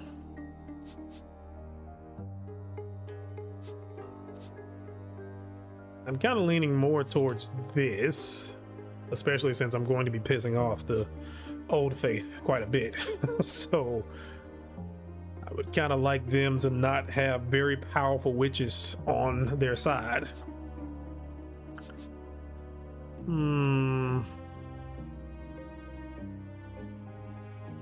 This will also bring dogmatism down by 1 as well. Okay. So since I don't really lose anything with either one of these, I'm going to go with use the witches. I didn't want to lose any opinion with anybody. I care more about that than necessarily the old faith clergy or somebody like that being pissed. I can still kind of wiggle my way around with them. So let's use the witches in the Secret Chancellery. The Le Secret Devoir. The voting begins. Marcius Melanatus and Lucius Diamant vote to entrust the human witch's power to the Secret Chancellery. Terentius Ogriff and Augurius Monroe vote against it. The plainly bored great strategist abstains from voting. Cornelius takes his time and considers his vote carefully. He glances briefly at Melanatus. His jaw muscles roll back and forth under his skin as he thinks his decision through. Eventually, Cornelius abstains. Your uncle doesn't approve of the witch's isolation, but he does not want to empower the Secret Chancellery either, so he withholds his vote. Now you must decide. You speak and say that Marcius has put forward a convincing argument. If witchcraft can be used for the good of the Empire, it will be unreasonable not to take advantage of it. The witches will now become the Empire's servants under the secret chancellery. The decision is made. Every counselor presses his seal into the wax. The Pontifex Maximus winces in disgust as he puts his seal on the parchment and passes it on hurriedly, as if he were handed a bawdy illustration. Thank you for your support, Jerian. You will not regret this, I assure you. We'll see. Are y'all finna do something? They might be finna do something. Oh, well, I guess if it gets to 6, then we're gonna have a problem, so.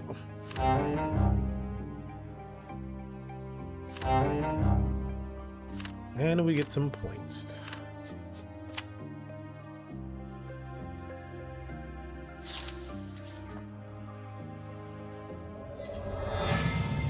The foundation of the Republic. You wake up with a vague sense of unease. What were you just dreaming about? Were you chasing someone, or was someone chasing you? It eludes you now.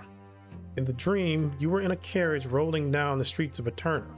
You saw the symbols of the Empire on the walls of ancient buildings, and next to them, older still, was the insignia of the Archnean Republic. Your capital is a place where the strata of history are layered on top of one another. Every great Archnean house, every guild, every union, they all have their roots right here. Oaths, traditions, bonds, and customs can always be peeled back to reveal something that came along before. What will you find if you go looking through the history of an empire that is 1,000 times greater than Eterna?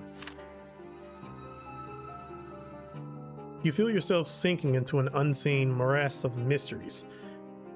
It is positively impossible to resist its pull. You must get out of bed and act. But how can you make decisions when any issue you face has a massive unseen centuries deep past? How do you move forward when each and every decision may have innumerable, inscrutable consequences? Yes, you have counselors and advisors, but which of them do you truly believe? Who is putting forward a substantiated argument, and who is trying to beguile you with lofty words? Today, you feel like you don't know. Today, you feel like you never knew. These thoughts weigh so heavy upon you, you cannot get out of bed. The pre-dawn twilight surrounds you. You're not the first to make decisions and navigate a route between others' interests and ancient intrigues. Where did your predecessors find the strength to act? Was there something they could rely on? You pull the blanket over your head.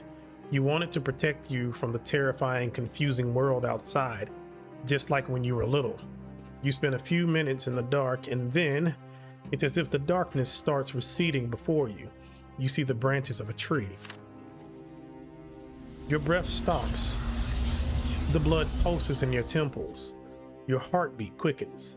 Hold on, that's not your heart. It's the sound of a galloping horse. The blood rushes to your face. You are alive with the thrill of the chase. You hear horses neighing. You pull the sheets down from your face to banish the visions. And Aquilius Tempest brushes his cape aside with your hand. He spurs on his steed to go faster and faster, and now it's you rushing ahead, passing the other Archneans beside you. Blood, you think to yourself, blood is the only thing that will make this right. The friends at your side are of the same mind.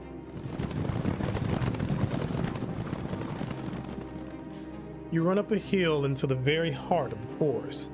At the edge of your consciousness, you note that this must be the Temple Hill, but devoid of urban construction and covered in centuries-old sycamores. At the top of the hill, right by a cliff, stands King Archneus with a mocking look on his face. Archneus the Proud is nothing if not deserving of his moniker. He is dressed for the hunt, and there is a falcon perched on his outstretched arm. A bewildered old servant, his only companion throughout his life, is hiding behind a tree, deathly afraid. You and your friends dismount. Without a word, you all reach for the hilts of your daggers. You step forward. Your speech was not composed by a rhetorician. It is dictated by hatred and honed in arguments with your companions. The very nobles who abide with you now, those still youths, you are all pater familias, fathers of families, and thus quite capable of making difficult decisions. This decision is your most difficult yet. Enough, king. Beneath a tyrant's heel, our land sinks even deeper into lawlessness. The laws and principles of the state die when all are forced to obey one man's whims. As representative of the 5 great houses, we have judged King Archneus the Proud in our own court.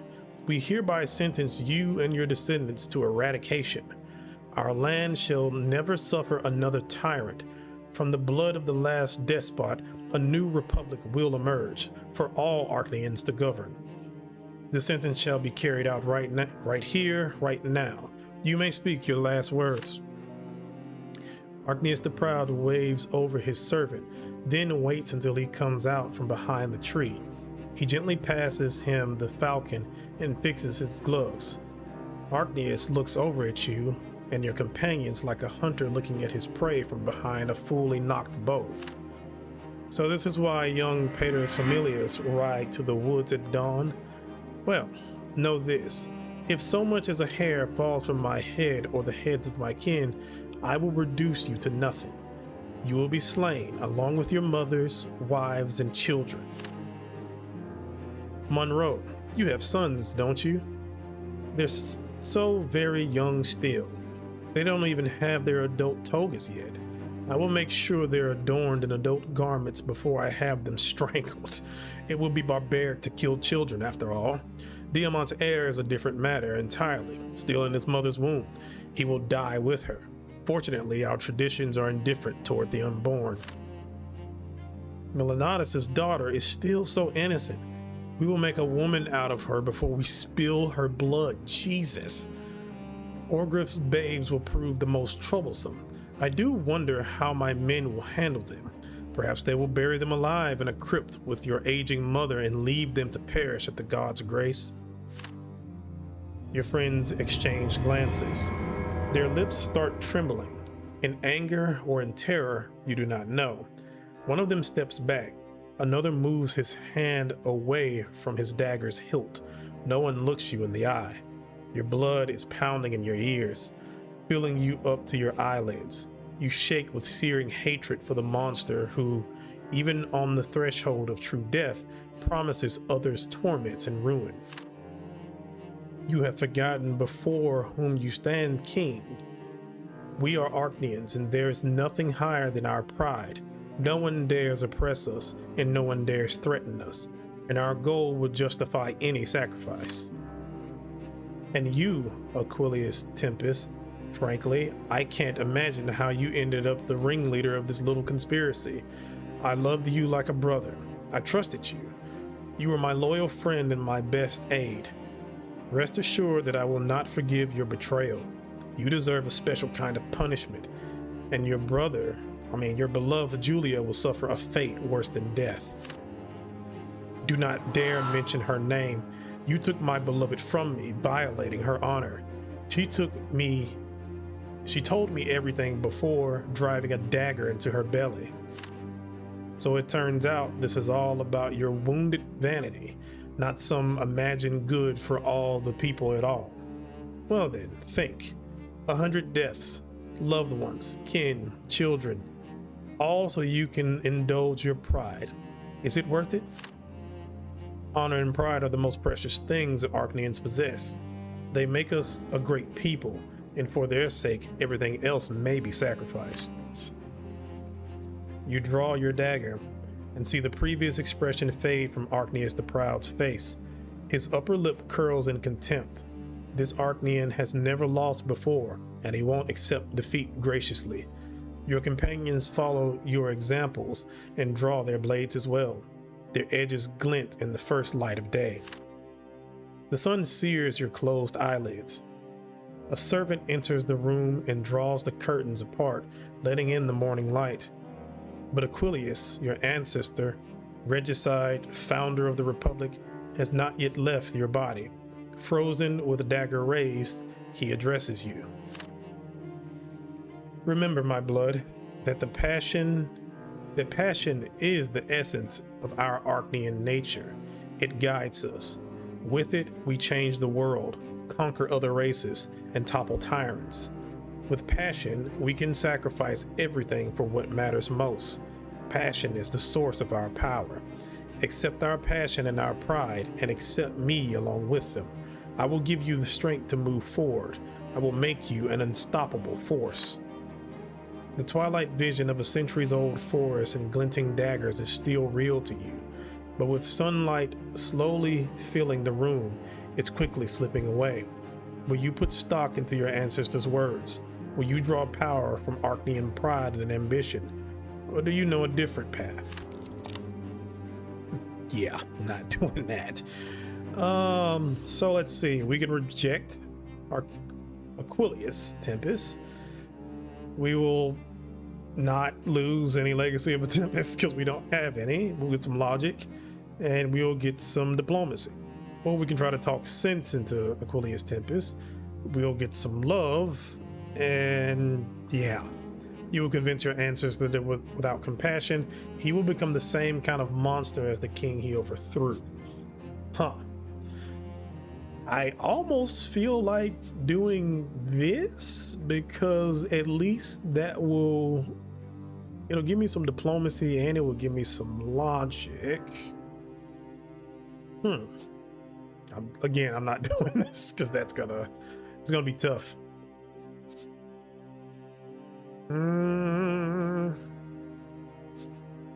Then again, I needed some love a second ago too.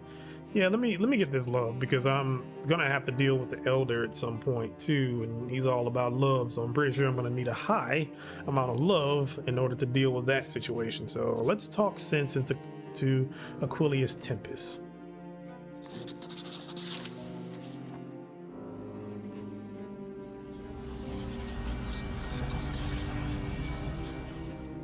You look into Aquilius Tempest's eyes and plead with him to see reason. Pride has rendered him merciless and devoid of compassion. His children and his friends' families will surely perish because of him. You tell him he is a monster, no better than the king he is rebelling against. If it takes a cadre of killers to topple the tyrant and proclaim a republic, the only thing that changes will be the number of monsters in charge. Oh, that was a bar. You beg him to heed the voice of love and compassion. They are the only true restorative forces in the world, the only things that can reduce the amount of violence and cruelty around us. Aquilius turns away, proceeding into the twilight forest of Temple Hill. He sinks his blade into Arcneus's throat with determination. Blue blood sprays out of the wound, obscuring the now irrelevant expression on the tyrant's face and the look in his eyes. Aquilius's friends rush forward. Another blade goes between his ribs, a third goes straight through his heart, and a fourth and fifth soon follow. For Arcnean pride, for the Arcnean Republic. You open your eyes. How long were you asleep? The day is almost over. Your head is heavy. Your itinerary is as full as ever, and you are plagued by the same gloomy thoughts as before. And yet somehow, deep inside of you, you feel an answer to your many questions beginning to take shape. From now on, you will seek support in compassion and love, and perhaps over time, wisdom will blossom from this love. You gather your courage and pull yourself out of bed.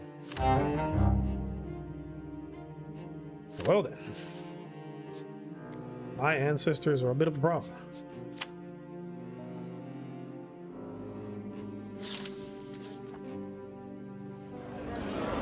The Lesser Quorum. You are attending a session of Arcnean's Lesser Quorum for the first time. Having learned that the heir to the Empire himself would honor them with a visit, the subjects prepared as best they could. The city hall is festively adorned. Brocade curtains, imperial flags, and embroidered ribbons sway on the walls. You sit on a small dais in a deep chair upholstered in velvet. To your right, you have the distinguished Arcneans and nobles of the sword. They are wearing their swords and dressed in their finest attire, as if they just stepped out of their families' portraits. There are brooches, brooches with symbols of their houses on the lapels of their coats. To your left, you have the wealthy commoners. Their poses are relaxed to the point of haughtiness, and their dress is a cacophony of colors and styles. A few new faith clergymen in simple white robes sit next to them.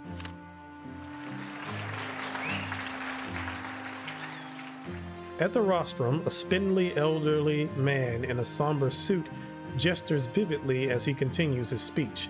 This will be the chairman of the Lesser Quorum. He delivers a long speech in which he thanks you for agreeing to attend the session. He also expresses the hope that the work of all the provincial Lesser Quorums will be duly appreciated by the ruling dynasty and by the emperor himself. The audience applauds with gusto. You flash them a humble smile. Since the creation of the Lesser Quorums, your father has not once honored them with a visit. After thanking the subjects for their faithful service, you politely ask them to proceed to business. The chairman dons a monocle on a golden chain and reads out the resolution on adopting Arknia's budget. He turns to you and explains in carefully chosen words that the bulk of the province's budget will go toward an overhaul of the city's gendarmerie. Too many freethinkers and provocateurs have bred in the city, and in the commoners' quarters, criminals gather into large gangs and dare attack patrols. The noblemen on the right side of the chamber vocally approve. On the left, nobody says a word. The chairman reminds the quorum that this budget is tremendously important, since most of the empire's provinces look to Arknia and follow its lead in such matters. The chairman recognizes representatives of the estates and offers them an opportunity to speak their mind if they so wish.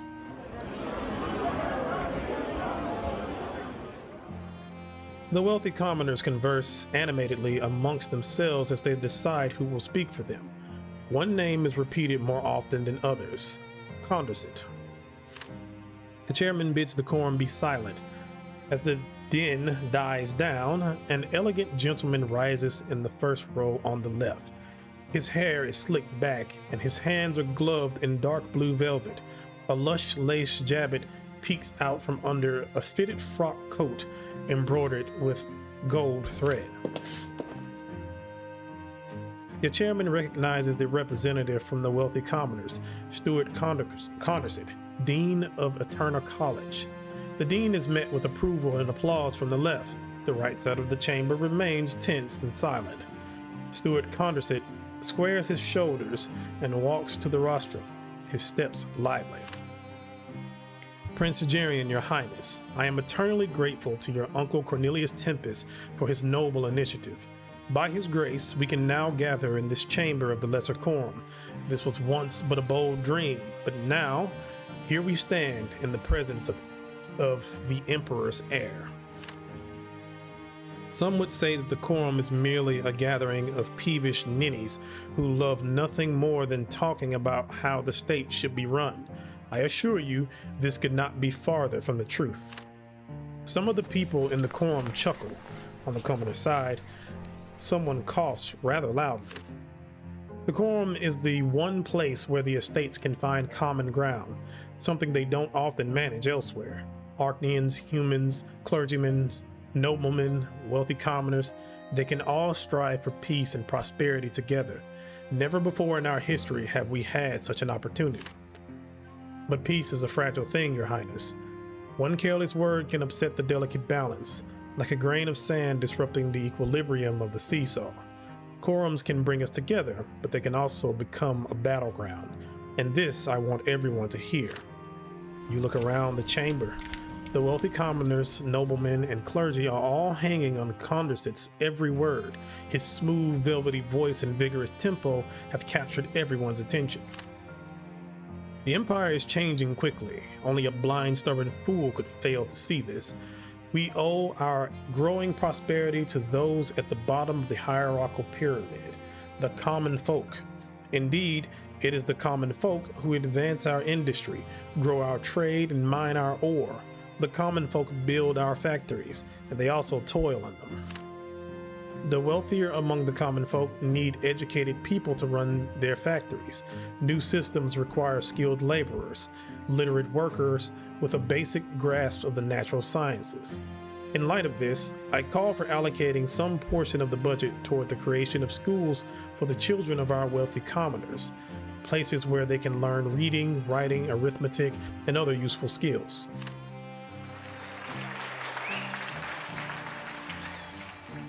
Having concluded his address, Condorcet pulls an elegant pipe out of the inner pocket of his frock coat and clasps it in his fingers as he walks back to his seat. From the left, he receives an ovation. From the right, he receives nothing but open scorn. You can see protests brewing, but manners demand that the noblemen keep their feelings to themselves. For now. As Stuart leaves, a gaunt old Archnean in an austere white robe ascends to the rostrum. His face is clean-shaven and deeply wrinkled. Piercing gray eyes glisten beneath his creased eyelids. This is Archnean Patriarch Luke, one of the apologists of the new faith. Your Highness and most gracious sirs, esteemed Sir Condorcet is right. The quorum is where everyone has a right to be heard. I will now speak for the voiceless and the destitute, those who have neither the strength to fight against their desperate circumstances nor the wisdom to deduce a way out. Consider the poor and the miserable, the denizens of the slums and the paupers. Do you know how much butter a poor man's table sees in a year? Half a jar at best, and even then it is so bitter most would prefer to grease their door hinges with it rather than eat it. Poor children are never accepted into schools. They cannot earn an honest living in factories. I implore you to think about them when you draw up your plans to create another regiment of guards for your riches. Shelters and free food are the least we can do for the desperate in the name of the merciful elder. The audience on either side sighs uneasily. Feeding the poor is undoubtedly a virtuous endeavor, but should it be done at the expense of an already limited budget?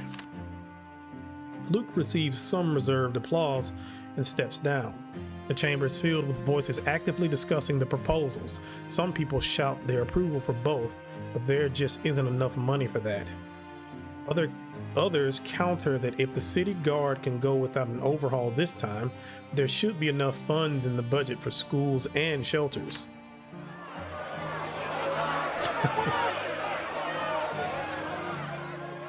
The chamber is in an uproar. The men of the quorums are arguing with vitriol, shouting over each other. Stuart Condorcet rubs his forehead in exhaustion. On the right, a stately young Archnean stands and vetoes the proposal for the creation of schools in the name of the great houses. The commoners, even wealthier ones, have no need for literacy. His brief speech is met with a universal approval of the nobles. The other proposal is shot down by a different representative of the distinguished Archneans, who argues that the Empire is already providing enough handouts, all at the Treasury's expense. The chamber is abuzz. Some are satisfied, others are furious. So far, it appears that this session might not see a vote. The chairman calls for order and silence, hammering the wooden table with his gavel. Stuart Condorcet takes the floor again. Like an orchestra conductor, he waves his pipe, and the bickering in the chamber immediately dies down. Consider, good sirs, to whose labor the empire owes its living. If the interests of the common estate are ignored today, tomorrow we will have to face strikes in the manufactories. The dean turns to you and with a gracious bow addresses you directly in an unexpectedly calm tone of voice. Your Highness, I humbly ask you to stand up for humans and support the interests of the common estate. Lift the Archnean veto and amend the budget. I was just sitting here. The chamber falls silent at last. The chairman hands you a scroll that requires your signature. The people to your left and right all await the decision with bated breath. Ugh, boy, I tell you, my father. My father. So, I can sign the budget as is. You will support the Archneans' decision to fund the city guard. This will please the great houses, the distinguished Archneans, and piss off the new faith clergy and commoners. Elitism will go up by 1, and my diplomacy will go up by 1. Don't know how that happens, but all right. I can open new schools. You will support Condorcet and allocate part of the funds to opening new schools. The great houses will go down by 1, commoners will go up by 2, and my management will go up by 1 as well. I can help the poor. You will support Patriarch Luke and allocate part of the funds to aiding the needy.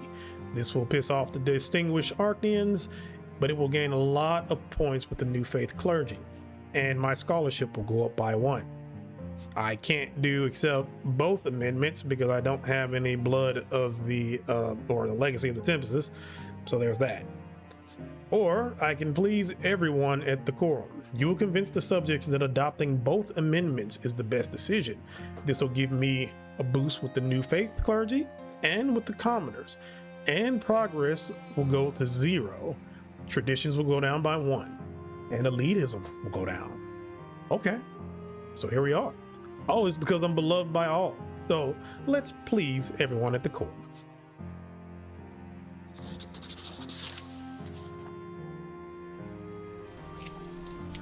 What in the twilight? Okay, all right. Really, guys? Really? The chief value of the lesser quorum is that it gives both clerics and simple people the opportunity to participate in governing the empire.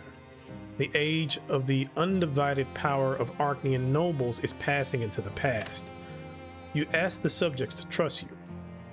You promise that the empire will change, but will only become greater still. You say there is no need to fear losing the past, for the future will repay these sacrifices 100-fold. The empire must be a home to all estates, Archnian and human alike. And, lest we forget, kindness is no less important than the letter of the law. As heir and Archduke of Archnia, you order 2 amendments to the budget. Only then you will sign it.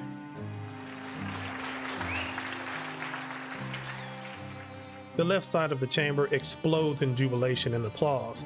One of the commoners even throws his hat into the air. The Archnians exchange glances of agreement.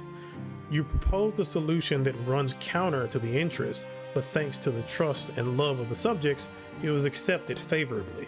Eventually, one after another, they speak up in support. Patriarch Luke bows to you with a warm smile. When he looks up, you notice his eyes are glistening with tears.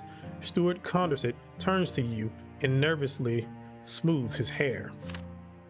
On behalf of the entire common estate, I thank you, Your Highness. This is an important step toward the progress and development of the Empire. Townspeople and new believers clap one another on the shoulders, congratulate each other, and shake hands. The Archnians gracefully incline their heads, showing agreement and submission to your will. Get any power because of that too? I just thought about that. Oh, God. Also, my God, my father is useless. I might as well just be emperor at this point. Just abdicate.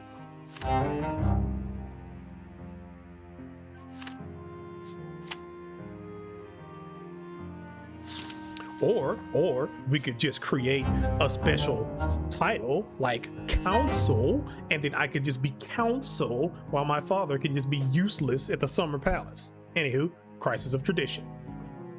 This has happened because my progress has reached 0. Now we are emergent progress. You are holding 2 letters that a courier delivered this morning. The first is in a plain envelope bearing the seal of Eterna College. The second makes you wince with an unpleasant premonition. On the snow-white paper, the family impression of House Milanatus gleams venomously. The first letter says that Eterna College, in gratitude for your patronage, is presenting the ruling family with a gift, a fragment of the Archnian cornerstone of Magra, chipped off during excavations. The gray stone, shimmering with flecks of mica, lies on the table before you. It was delivered together with the letter.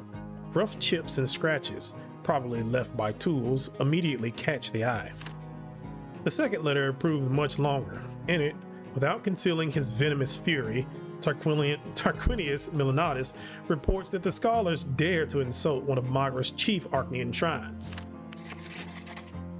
Archduke Milanatus describes how the Arcnean, or the scoundrels, made camp around the Arcnean cornerstone, which symbolizes the founding of the province, and spent many days tormenting the sacred ground with picks and shovels, defiling the monument.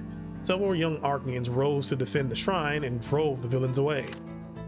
Tarquinius writes that he himself would gladly have given free rein to his anger, but he was stopped by the patronage of the Tempest, or by the patronage the Tempest give to the college, and insulting the ruling family is unthinkable to him. Yeah, okay. This is not the first clash between the college, which seeks to penetrate the depths of the past, and the Arcneans, who see nothing in its work but the defilement of ancient shrines.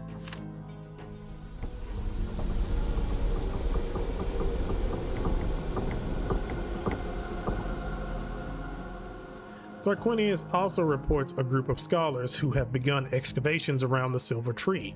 According to the Archduke, they are digging under its roots and harming its inviolable branches with acid and fire. On behalf of the Arcneans of the Great Houses, Tarquinius demands that the shrine be saved. The Old Faith clergy supports him as well. In conclusion, the Archduke warns, the more humans defile and destroy the relics of the past, the closer the destruction of the Empire and all Arcnean heritage becomes. You set the letter aside and ponder. There is truth in Meliodorus' words.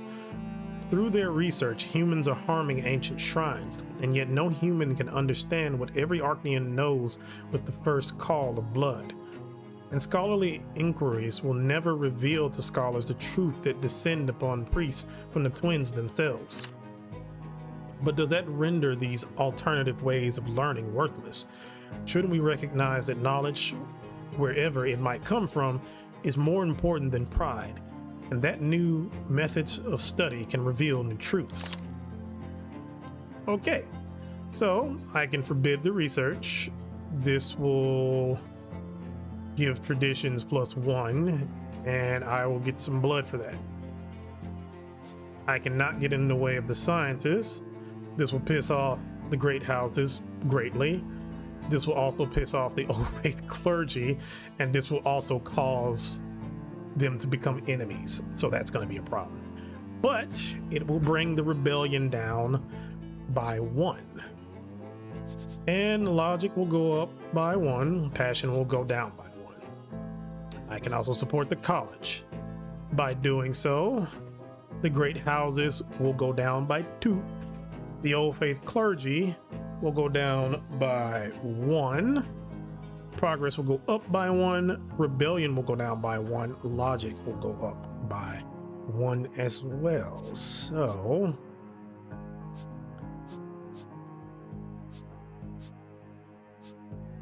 So these are essentially the same thing, except progress goes up. Boy, oh boy.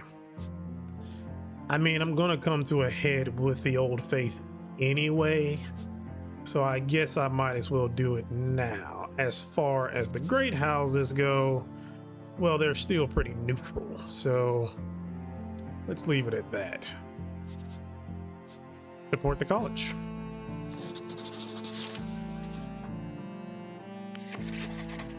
You write back to Tarquinius Meliodorus and tell him that studying the past is a perfectly safe endeavor. The Archduke must be exaggerating the danger. These learned men know what they're doing, and they conduct their research with all possible care. You know the dean of the college personally, and he has your complete trust when it comes to such matters. You try to choose the most delicate expressions, but you understand that this will not save you from the wrath of the defenders of tradition. Your refusal will insult the great houses and the representatives of the clergy, and you will lose some of their trust. At the same time, however, you will show the rest of your subjects that the Empire is ready for change, and that the Tempests are capable of supporting the human estates. You take up your pen and write a letter to the college board offering your assistance and patronage. You promise to work things out with the priests and Arcneans if they ever try to interfere with the college's research again. Once this is concluded, You lean back in your chair and congratulate yourself on a job well done, fantasizing about the college's future discoveries. Perhaps someday science will reach such heights that man-made miracles will be on par with those of the twins. All right, so opinion went down with the Great Houses, opinion went down with the Old Faith, and I'm pretty sure we're gonna have an event with them as well. But progress went up. And now we are a progressive society. And the rebellion went down a bit. Funny thing, when I was skimming on the side, this is what got me killed, because I was essentially, again, I had boosted stats and I was just ramming through every single progressive thing.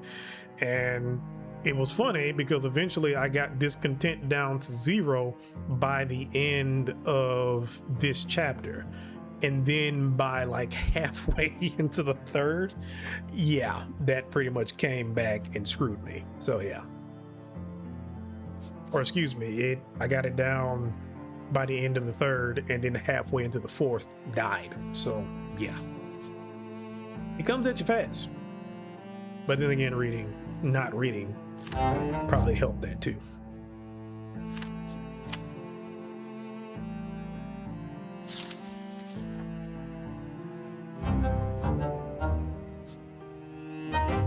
And here we are, Wrath of the Old Faith. This event is triggered by your previous actions. Old Faith clergy loyalty less than or equal to 6, and it is at a 6. Last week, every newspaper in the capital kept printing stories about some fanatic who torched the church school in the main temple of the new faith. He barred the doors and burned 18 children inside. Then even more details followed. The criminal is a noble of the sword named Etienne El Cato, the master of the champions of faith. The brothers of this order serve under the wing of the Inquisition and fight heresies not with words, but with steel. Master Etienne claims that he fought the new faith corruption and, by destroying bodies, brought salvation to souls. Among the dead children was his own son. El Cato does not deny his guilt. He is awaiting his execution without protest or regret. But even though the outcome of the proceeding is known in advance, the court must still convene for a hearing. On the day of the trial, you arrive at the noble assembly. The Pontifex Maximus and Patriarch Luke greet you with reverent bows. The judge appears jittery and anxious. In contrast, the man sitting on the bench of the accused appears completely unperturbed. There's a deep scar on his neck, and his dress would suggest that he is a monk, not a refined officer. El Cato stands up straight with his arms crossed. His lost gaze wanders around the room, and yet when he is called to make a statement, he speaks firmly and confidently.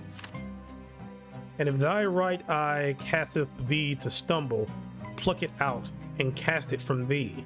For it is profitable for thee that one of thy members should perish, and not thy whole body be cast to the foot of the shining pillar, such as the commandment passed down to us by Saint Ignatius.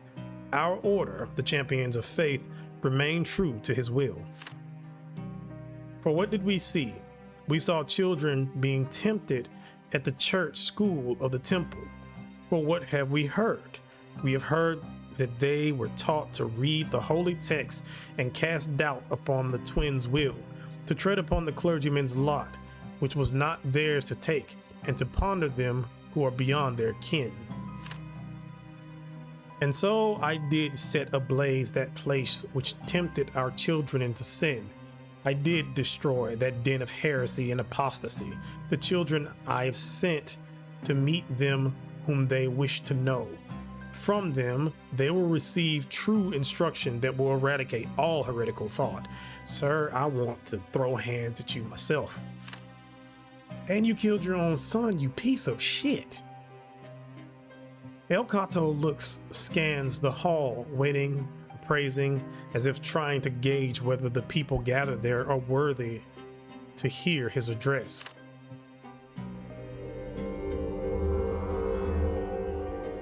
Did Father Ulrich not tell us that death instructs better than a dozen sermons? Did he not speak truth? Yeah, I learned a lot about death in Sir Bronte. Unable to contain himself any longer, Patriarch Luke slams an open palm on his desk and rises from his chair. You murdered children. Children are dead. Do you understand that? Your own son was among them. How dare you speak of the God's will? Every life is a gift from the twins. Who do you think you are to take it? With a scornful grin, El Cato responds, his head held high. I will face my execution with my soul at peace. You, false shepherd, should ponder what awaits you. You and scum like you have plunged our empire into heresy. You befuddled the minds of the people who put their faith in you. You have doomed thousands of souls to the eternal torment at the foot of the pillar. If this was up to me, I would probably just leave him alive and then completely eradicate his line, banish them, kill them, whatever. Just so he can understand what he did. Chatter fills the courtroom. Old and new believers bicker and shake their fists at one another. El Cato looks over at you. There is boundless hatred in his eyes.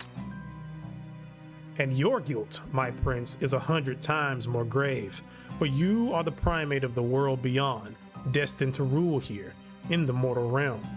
You will be held responsible for the temptations of the new faith heresy and the sins your subjects were led into. El Cato's last words are drowned out by the rising din of voices in the courtroom. The judge bangs his gavel and calls the court to order. Terentius Ogriff rises slowly from his place on your right. I apologize for the coarse manners of the man before you, your highness. He will undoubtedly be punished for his transgressions. Nothing can redeem him for what he has done, but I implore you to consider his message. His execution will not put an end to the problem we face. Its roots run far deeper. Parish schools are teaching thousands of common children to read and write using the scriptures. Their idle curiosity gives rise to discussion and interpretation of the holy text, and thus the children, unbeknownst to themselves, commit apostasy and heresy, encroaching upon a lot not permitted to them. And not only do the new faith clergy fail to safeguard the children from plunging into sin, they actually lead them to the precipice of that very abyss. Therefore, I must be so bold as to insist that put an end to these hotbeds of heresies.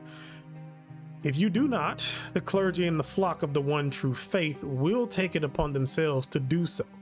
And now you know just how far they are willing to go. Patriarch Luke leans into you from your left.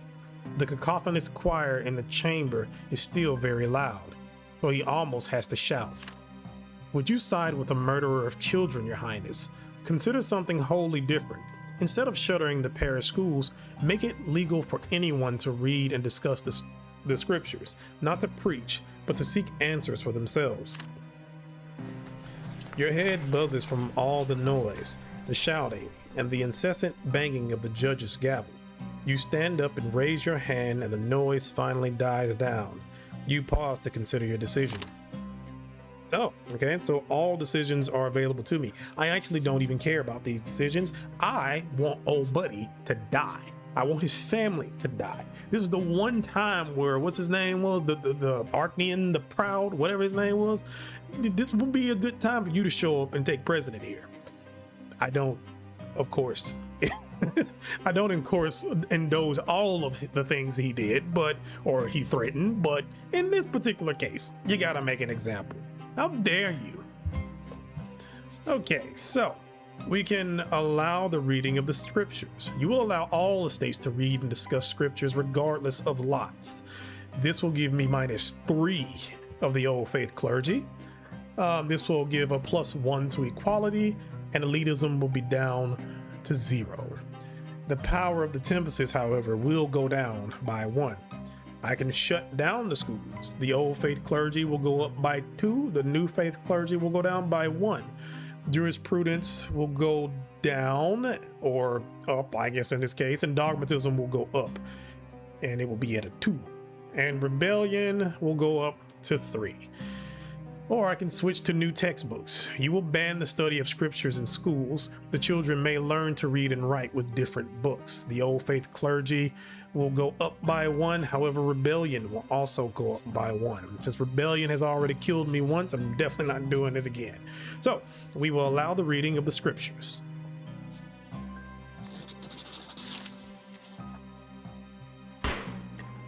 With your approval, the judge pronounces the sentence. Justice will be done, and the perpetrators will suffer true death. They take the condemned man away. People filter out of the courtroom. The 2 holy men walk up to you, awaiting your decision. You say that every estate strives to ascend to the peak of the shining pillar. To that end, everyone must have equal access to the scriptures. The teachings of the twins must be found in every home. You will lift this senseless ban. Henceforth, every person will have the right to read the sacred text without fear of transgressing against their lot or suffering the corresponding punishment. But Your Highness, I don't mean to explain your decision back to you, but it is fundamentally incompatible with the very essence of the lots that guide us through the world. You are disrupting the long established way of life in the Empire and crushing your subjects' loyalty. I am afraid the priests of the old faith will have to take matters into their own hands. Your opinion, my prince, or that of the Tempests for that matter, is no longer a factor. And besides, it's not as bad as they make it out to be, Jerian. It is your duty as primate to ease the burden of the lots. When every soul is literate and able to read the scriptures without fear, we will be one step closer to true equality without the boundaries of estates. You interrupt him with a weary gesture and send both priests away. They oblige without another word.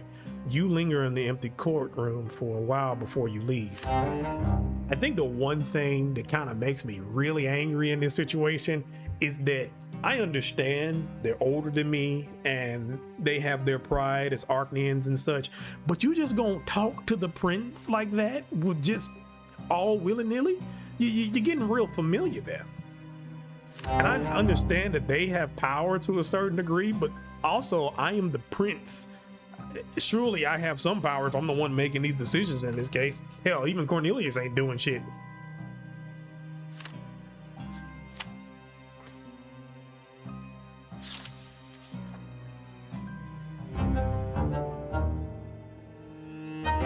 Crisis of elitism. This event is triggered by your previous actions. Equality is greater than or equal to 0. I'm relieved you didn't join me for the annual hunt, Jerian. I wouldn't have wanted the disheartening scene that greeted me in the Blue Forest to ruin your mood. Gaius Tempest stands before you in an elegant hunting outfit, spurs gleaming on his boots. A wayward blonde strand poking out from his otherwise meticulous hairdo speaks volumes about what your uncle is trying to conceal behind his seemingly casual tone. Gaius is seething with rage. Remember how I recounted my hunt for a young royal stag last year? The one with antlers as grand as those of the stag caught by our ancestor Jerian I? My hounds skinned their flanks in the thicket, yet still failed to find our quarry. This year, I thought I might finally claim a trophy worthy of our ancestors. But I couldn't find the royal stag or even its tracks. In fact, I couldn't find the Blue Forest itself, because it's gone, chopped down to the last silver spruce. The Lesser Quorum issued a permit to fell the forest surrounding the city, and now the commoners are chopping them down faster than they can trim their beards. The forests to the south have also been stripped bare, with centuries-old trees reduced to firewood. This land was the hunting ground of our ancestors, Jerian, your ancestors. And now, thanks to the Lesser Quorum, your descendants will inherit nothing but stumps and a handful of hunting stories. Calming down a little, your uncle settles into the chair facing you and leans back, his posture easing. He continues in a more measured tone. With their extended lifespan, Archnians Arcnians recognize their obligations to both the past and the future. Humans, on the other hand, are unable to see past the present moment. They readily sacrifice the eternal for short-term gains. Humans simply cannot grasp the importance of our values and the purpose inherent to our traditions. For Arcnians, the hunt is a sacred ritual that connects us to our ancestors. For humans, it is merely an antiquated method of sustenance. Why hunt when there are slaughterhouses? What good is a forest if it cannot be cut down for timber? To humans, centuries-old trees that saw the laying of the first stone of Arcnia are nothing but lumber and firewood. This is why the authority to fell the forest should not lie with the commoners of the Lesser Quorum. I acknowledge that humans can manage economic issues, taxation, and budget allocation. These are values they understand. However, they should never be entrusted with the authority to decide matters whose significance is beyond their comprehension. We must restrict the authority of the Lesser Quorums and defend our values. Look, I don't have anything against humans. I recognize that they can be quite shrewd in some matters. Nevertheless, we are accountable for what they do under our jurisdiction. We need to guide and control humans, preventing them from destroying the world entrusted to us by the gods and our ancestors. You agree that your uncle has a point. Humans and Arcnians view things from different perspectives. Lacking any connection to the blood tide, the lowborn often overlook the long-term impacts of their actions and are largely ignorant of history. Still, there's a certain hypocrisy in Gaius' assertion. Should he find himself needing to cut down a forest, your uncle would readily give the order, and no elusive stag would deter him. Jerian I, whose hunting prowess Gaius aspires to surpass, once burned a turner to the ground when he deemed it necessary. In the end, are humans really so different from Arcnians? Could it be that your ancestors are now speaking through your uncle to secure Arcnian privileges for their descendants? Yeah, that kind of goes both ways. I mean, again, I think there is an issue with the way humans are kind of doing certain things, but I also blame this on the Arcnians because they're not trying to teach them. They think the best way to do this is to just keep them stupid instead of trying to teach them about their blood tides and teach them about their history and so on and so forth. Now, if you do that and then they still turn around and not give a shit, then you can go ahead and do all this, trying to restrict things and stuff like that. But to just be like, oh, well, we got to keep this because of our history, but not teach them why that's important to them, it's stupid. So, okay, so I can restrict the Lesser Quorums. You will deny the Lesser Quorums the authority to manage the forest, reserving this privilege for Arcnians. I can refuse Gaius. You will permit humans to continue managing the forest under the authority of the Lesser Quorums. Great houses will go down by 1. The distinguished Arcnians will go down by 2. Rebellion, however, will go down by 1. And my love will go up, and my law will go down. Or I could remove all restrictions. You will grant all subjects equal rights to use imperial forests freely and without restriction. The great houses will go down by 1. The distinguished Arcnians will go down by 2. Equality will go up by 1. Elitism will go down by 1. Rebellion, ironically, will go down by 1 as well. My love will go up, and my law will also go down. That's an interesting mix there. I get the Arcnians and the great houses. I'm actually surprised by the rebellion aspect, but I guess the rebellion aspect kind of relies solely on the humans to a certain degree. It doesn't really rely on the Arcnians, which is kind of odd, but I guess it's not that many of them, so it's not that big of a problem. I wish again that there was some type of middle ground where it was just like they will have to have some other type of vote or something like that, as opposed to just completely restricting them. Because I don't want to restrict them. I don't want elitism to go back up. But at the same time, like, I'm gonna go ahead and remove all restrictions though. And I'm just gonna lean into the whole equality thing. Plus I want the love. I don't like that this is pissing off the Arcnean houses and the great houses, but it's not that bad in this case. And actually, I'm in a much better spot than I was when I played on the side. Again, didn't read a lot of the text, but I think by this time I had almost had the great houses and the distinguished Arcneans at damn near zero. So yeah, I don't even have them even close to enemies right now. So yeah, it has to be 6. So we're gonna remove all the restrictions. Hopefully we can make that up later.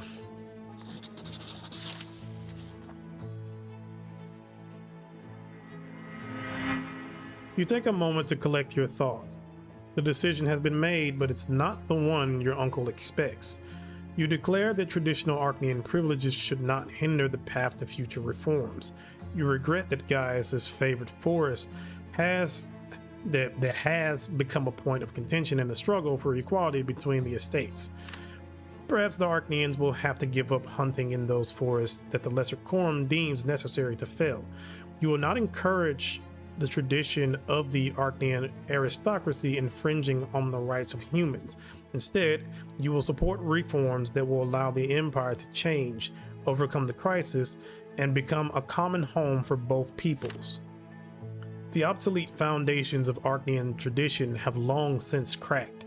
You are determined to shatter them and forge a new order where every citizen of the Empire has equal rights. Creating a world devoid of oppression is no easy feat, but every sacrifice you make is justified. A small price to pay. Gaius's face stiffens, and his voice becomes cold and devoid of emotion. Very well. I can tell that you're quite enamored with your notions of equality, Jerian. We all indulge in utopian dreams. But what will you do when you no longer have the support of high nobility? What will happen when both the distinguished Arcneans and the great houses turn their backs on you, just as you have done to them? I hope the future emperor has thought this through. Gaius Tempest his spurs clink as he walks out without saying another word. You pick up your pen and begin drafting a decree that will grant equitable access to the forest and their bounty to everyone, regardless of estate. Henceforth, all citizens, be they Arcneans of the great houses or commoners, are granted the freedom to hunt, gather wild plants, collect firewood, and fell trees without requiring special permissions from either the Arcneans or the Lesser Quorum. My God, I'm turning into JFK.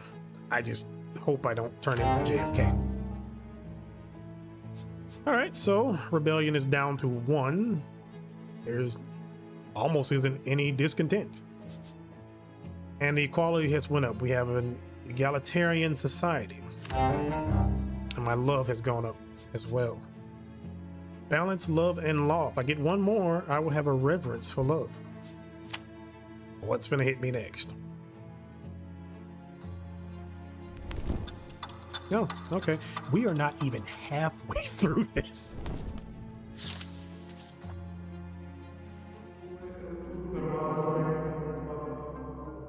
Forbidden luxuries.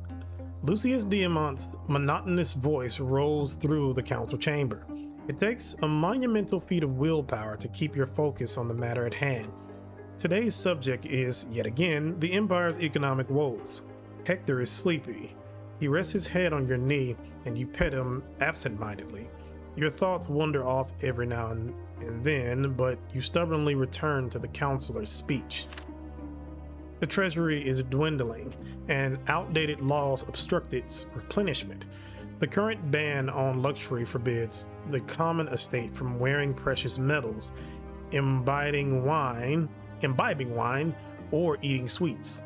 Lifting these restrictions would enliven trade and, importantly, increase tax revenues. This law is supposed to safeguard the common estate from temptation and reinforce their lot. I say they already have enough hardships to keep them grounded, And the new faith even goes so far as to claim that the dogma of suffering is one of Isoteus' misconceptions. I dare note that the law and the list of restrictions are both hopelessly outdated.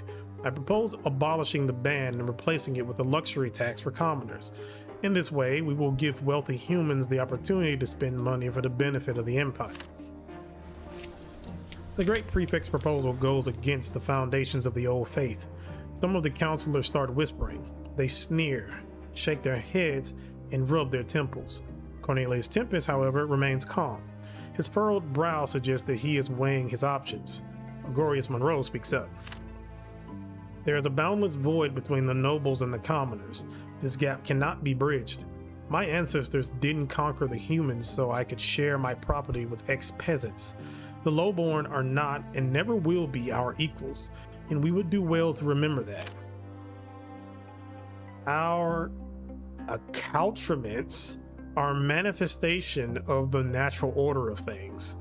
We cannot allow the rabble to live like noblemen. Think of the temptation it would breed. If we allow them to possess our things today, tomorrow they will demand our rights. Oh boy. You hear the creaky voice of Terentius Ogriff. His head is tilted slightly to one side. He looks intently at Lucius as he speaks. I cannot believe what I'm hearing. We cannot possibly be discussing lifting this ban in earnest. The law is a support for weak human souls, helping them not stray from the path of their lots. But you, Lucius, propose that we abolish the ban and with our own hands doom humans to the sorrowful fate of sinners at the foot of the shining pillar. Sir, the way the Archnians are acting, they're pretty much dooming them damn selves. Like, what? I would think that like lifting the ban would actually be better for everybody, because then people are going to have to actually work and have things to aspire to get, not just getting them because of who they are. The discussion is heating up. Your drowsiness evaporates. You are now fully engaged. You consider the balance of powers at play here. How will the councilors vote on this? Marcius Melanatus is keeping his opinions to himself for the time being. The Great Chancellor speaks up. I support the motion to lift the ban, but I believe that no tax should be introduced in its place. We should take a little by force. When they will give us a lot. Why should we take a little by force when they will give us a lot of their own volition? If luxury items were untaxed, I could persuade key guilds to make substantial contributions to the treasury. We could pay off our debt to House Melanatus and curry favor with the common estate at the same time. Agorius Monroe winces. It's patently obvious that he finds Cornelius's idea reprehensible, but he prefers to avoid an extended argument. The Great Chancellor and Monroe have been on rather poor terms as of late, with arguments breaking out between them more and more often. Meanwhile, Ovidius Lucilius slams his palm firmly on the table. The back of his chair is noticeably narrower than the width of his shoulders. This is preposterous. We Archnians are already short on precious gems, gold cloth, and spices. The human nobles are buying everything up. If we let the lowborn into this market, the distinguished Archnians will have to make do with beer and sackcloth. Diamant sighs deeply and, wiping his glasses with a handkerchief, tries to speak calmly, but irritation can be heard in his voice. Manufacturing can always be funded, as long as there's something other than cobwebs in the treasury. Certain industrialists from the common estate have amassed vast wealth, surpassing even some noble families. Yet we ourselves refuse their gold instead of permitting the sale of luxury goods and providing the treasury with a very considerable source of income. I believe we have now heard all positions on the matter. Let us not allow reasoning to give way to emotional outbursts and call the matter to a vote. Okay, so I can either keep the ban or I can lift the ban and introduce a tax. Okay, so if I lift the ban, the distinguished Archnians will be pissed, equality will go up by 1, and Lucius Diamant will go up by 1 as well.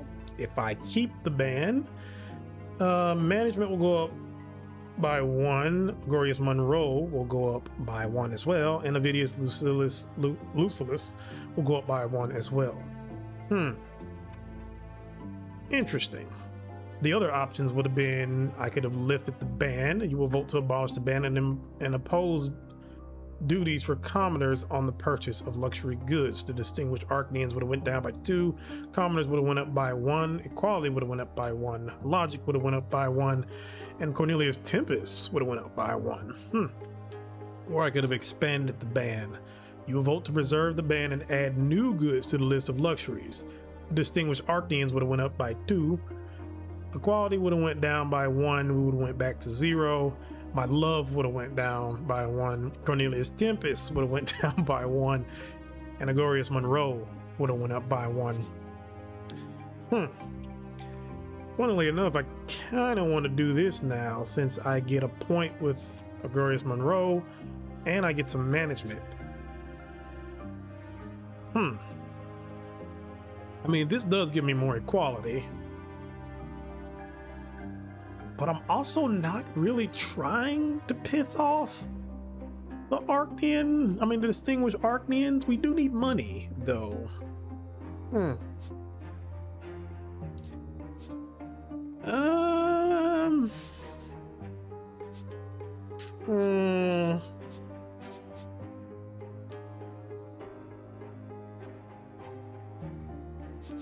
Yeah, let's go ahead and lift the ban. Maybe I can get something else. Then again, this kind of seems like a small thing. Maybe I shouldn't piss them off in this case.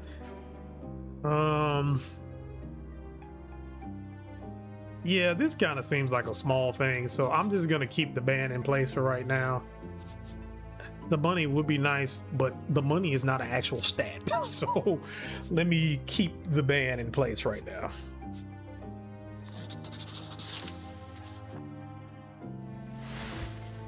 The vote begins. The councilors appear to be evenly split. Diamant Milanatus and your uncle Cornelius vote to strike down the ban. Monroe, Lucilius, and Orgriff vote against the measure. Lucilius and Orgriff put forward a rather convincing argument. To preserve the boundary between estates, you must keep up appearances. Do not fix that which is not broken. You vote to keep the ban in place. The decision is made. Quill pens scratch parchment. Seals are stamped into wax. On his way out of the chamber, Avidius Lucilius stops by to give you a pat on the back. Good work, Your Highness. We cannot let these so-called progressives lead the Empire astray. It used to be that Archduke Monroe was the only one I could rely on to stand up for our rights. I'm delighted to see that our heir shares his sentiments. Not all of them. Cornelius casts you a brief, tense glance. It seems this session did not go quite as he expected. Yeah, you love being a fence sitter until, you want something. See, your ass didn't want to abstain this time. Okay, and we also technically an ally with Agurius, right? Where are you, sir? There you are. Yeah, we're an ally, so I guess that helps us along too. I wonder if we can break that somehow. Lucrezia, where are you? You're my fiance. It'll be nice to see you again. This woman is the devil. The devil's gonna be nice sometimes.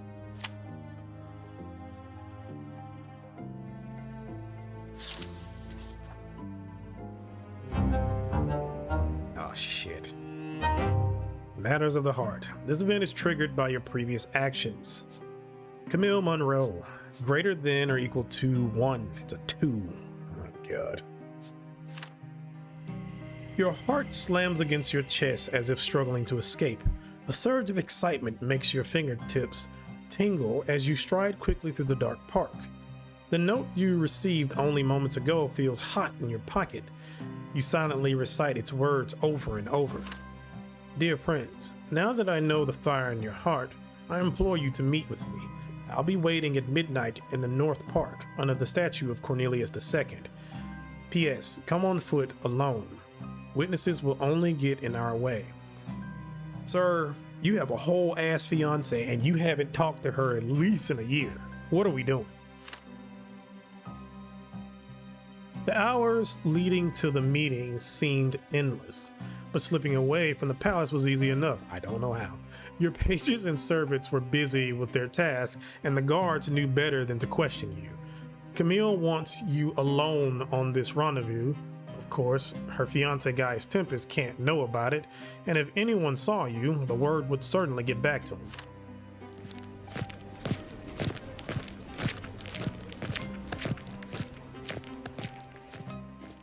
Your body is tense, like a spring wound too tight. Your steps quicken. What should you do when you finally meet her? And just how far are you willing to go? You know, I'm kind of surprised, again, just kind of another random thought. And I guess it's because I don't have that whole guard thing with me.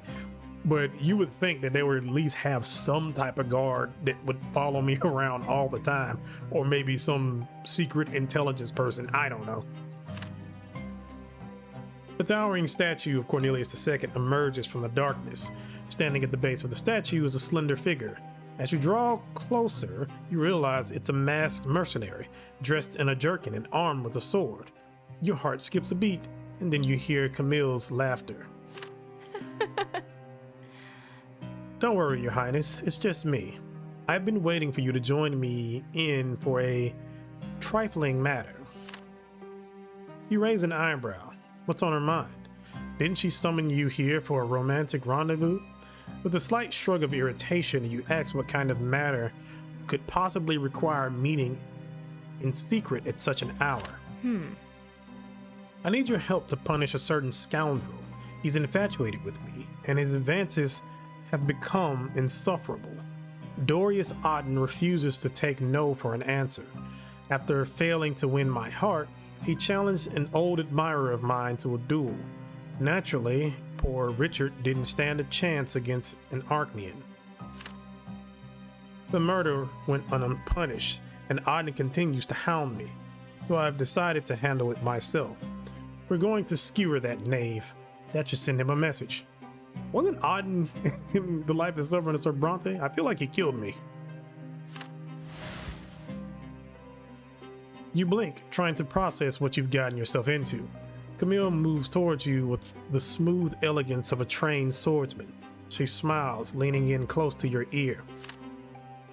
I have arranged for Auden to meet me nearby. He'll be coming this way any minute now. We'll confront him and fight him. Those who understand nothing but the language of steel should be confronted with a blade. Camille's voice is playful and lighthearted, as if proposing a fun prank. In the dim light of the park, her eyes sparkle with mischief from behind her mask. The delicate fabric of her glove brushes against your wrist. This will be our secret, my noble prince. A secret of blood and death that will bind us for all time. Leaning in, Camille fervently whispers these words into your ear, her fingers tracing the ruby embedded in the hilt of your sword, a gift from her. Then she produces a second mask and holds it out to you. What do you say, Jerian? Shall we teach the impudent fellow a lesson? Have a talk with Auden. I'll get some diplomacy. Or I can agree. I will join forces with Camille, and together you will punish Auden for his insolence. My logic will go down by 1, but my passion will go up by 1, and my opinion with Camille will go up by 1. Or I can sacrifice some sanity. Her opinion will go up by 1, but I will also get attraction. I did this on my other playthrough on the side. I didn't have to worry about the penalty, however, to my sanity. I'm not doing it this time. I'll just agree. We're married and all. Well, fiancéed and all. The sword's cold hilt rests in your palm, sending a shiver down your spine. Dorius Auden had crossed the line. Knowing Camille is a crime in and of itself, and you're going to explain this to him in no uncertain terms. Camille licks her lips, excitement burning vividly in her eyes. The intoxicating fragrance of her perfume wafts towards you. Smiling, you slip on the mask and salute her with your blade, adjusting to its weight and balance. You hear footsteps echo through the darkened park. A tall, lean Archnean comes into view, sporting a stylish feathered hat. You and Camille step forward to block his way. Defiant, you declare that Dorius Auden has had the audacity to offend a lady you hold dear, and he will pay for it with his life.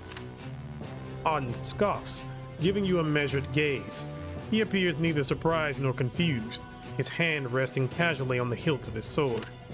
Get out of my way. I'm not in the mood for a fight right now, so kindly spare me the trouble of killing you. You tell Auden to save his breath, then lunge at him. The Archnean swiftly draws his weapon and evades your thrusts. He charges with fierce determination, coming at you relentlessly. Soon, you're panting for breath. His sword whips through the air, seeming to strike from everywhere all at once. After a clever feint, his blade flashes past your face. You try to dodge in a desperate effort to escape the blow. You're not fast enough. Your neck stings and you feel something wet seeping into your shirt. The voices of your ancestors wail within you, demanding that you end the duel. You are the Tempest heir. You belong to the Empire, not to yourself. You have no right to risk your life in a foolish fight. Unlike Dorius Auden and everyone else, you have but one life to live. The realization sends a shiver down your spine. Hey Auden, care to dance? Camille leaps into the fray, distracting your adversary. You shake your head, trying to block out the clamor of the blood tide. Pulling yourself together, you charge once again, anticipating Camille's moves and fighting as one with her. Your body and breathing adapt to the steady rhythm of clashing swords. You observe Camille out of the corner of your eye, moving in sync with her. There's no need to speak or think. Your gut warns you whenever she's about to leap forward or fall back. You alternate your attacks, putting Auden on the defensive. You hear Camille's heavy breathing and feel the heat coursing through your own body. She takes bold risks, charging in without a second thought. You struggle to cover for her reckless lunges. Your heart sinks as the point of Auden's blade nicks Camille's hand. Concern for her life grants you newfound strength. You press forward, confident and relentless. A quick feint opens a gap in Auden's defense, and your sword sinks into his gut. He crumples to the ground, wheezing. After a moment of agony, his body erupts into pale fire, illuminating the dark park. The flames quickly vanish into the night, a lesser death.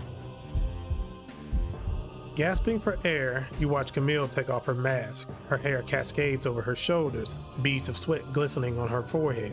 She touches your neck with her injured hand, leaving a bloody blue mark. We're bound by blood now, Jerian. Your heart pounds wildly, refusing to slow down. You wrap your arms around Camille, holding her slender form tightly. Blood smudges your faces. With a clatter, your swords drop to the pavement. Good Lord.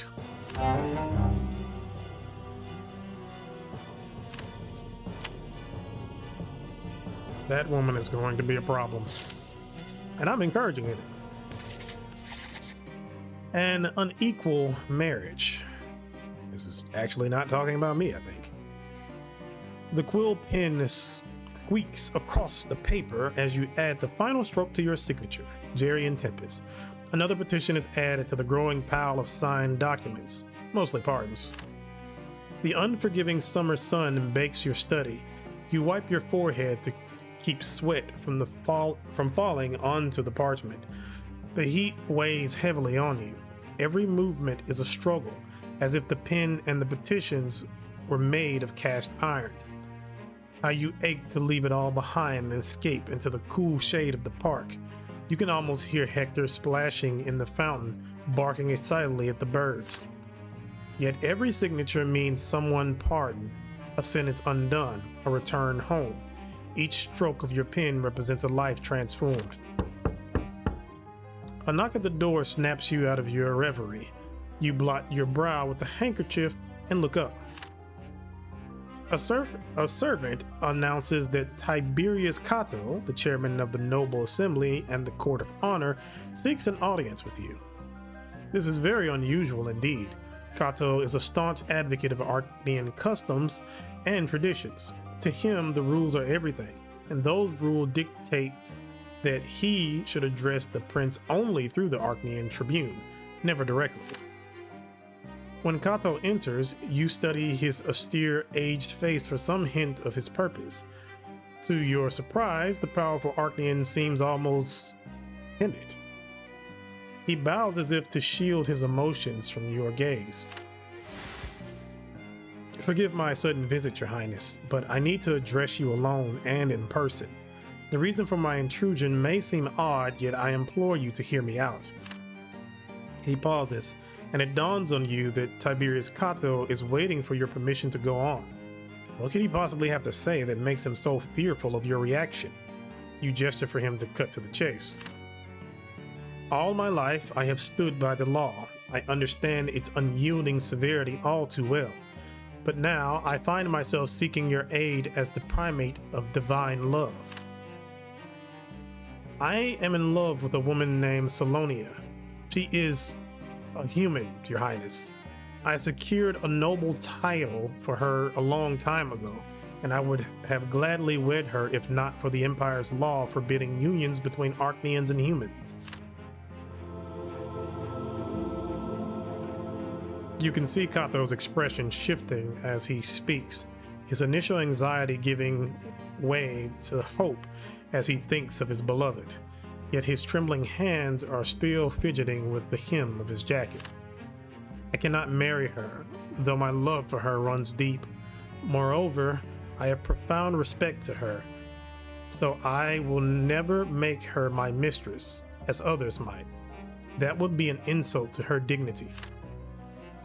The priests of the new faith are willing to marry Salonia and me, but I refuse to go against the law, even if it unjustly denies love its due. I humbly request that you grant me a legal dispensation to marry her, Prince Jerian.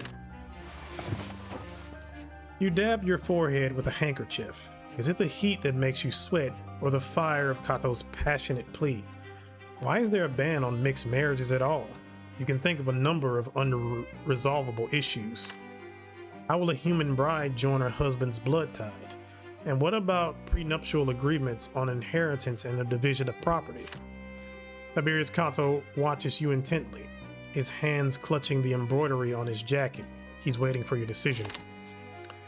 Oh, so all decisions are available to me. So I could deny his request. My management will go up by 1. We cannot change the law because of someone's feelings. We can allow mixed marriages. You will abolish this unjust law and permit marriages between humans and Arcneans. The great houses will go down by 1. Jurisprudence will go up by 1. My love will also go up by 1. I can make an exception for Cato. The diplomacy will go up by 1, but that's about it. You will grant him permission to marry, but the ban will still apply to everyone else. Or I can ask Lucretia for advice. You will turn to your fiancé for help in this delicate matter. The new faith clergy will go up by 1. Equality will go up by 1 also. That's interesting. Huh. Allow mixed marriages. I think I'm going to end up doing this. I did give the great houses something in the last choice that I made, and thus I must take something away. So yeah, I will allow mixed marriages. It's funny when I think about it because, you know, again, I live in Alabama, and Alabama was the last state to allow interracial marriage. I think it was like in 2000 and I think it was like 2002 or 2004, something like that.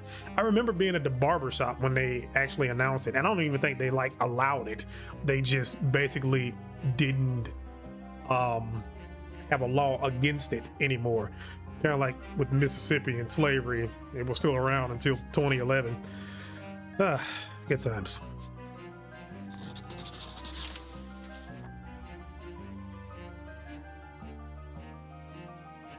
You speak, trying to sound gentle. Love is an aspect of the divine, and no law should stand in the way of true feelings. Cato remains silent for a moment, as though struggling to believe his ears. You are a true champion of love, Your Highness.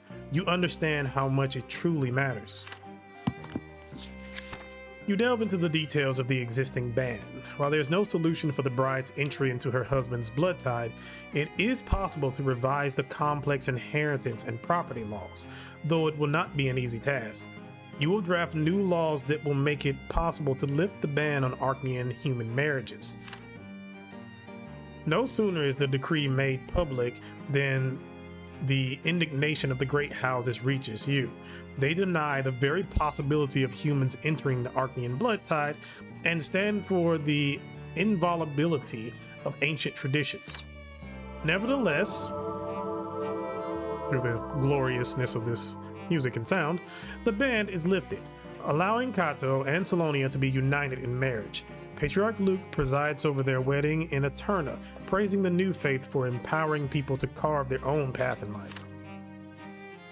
Salonia's story becomes an inspiring legend, a tale of a human woman who used the power of love to conquer every obstacle and join her beloved in lawful wedlock.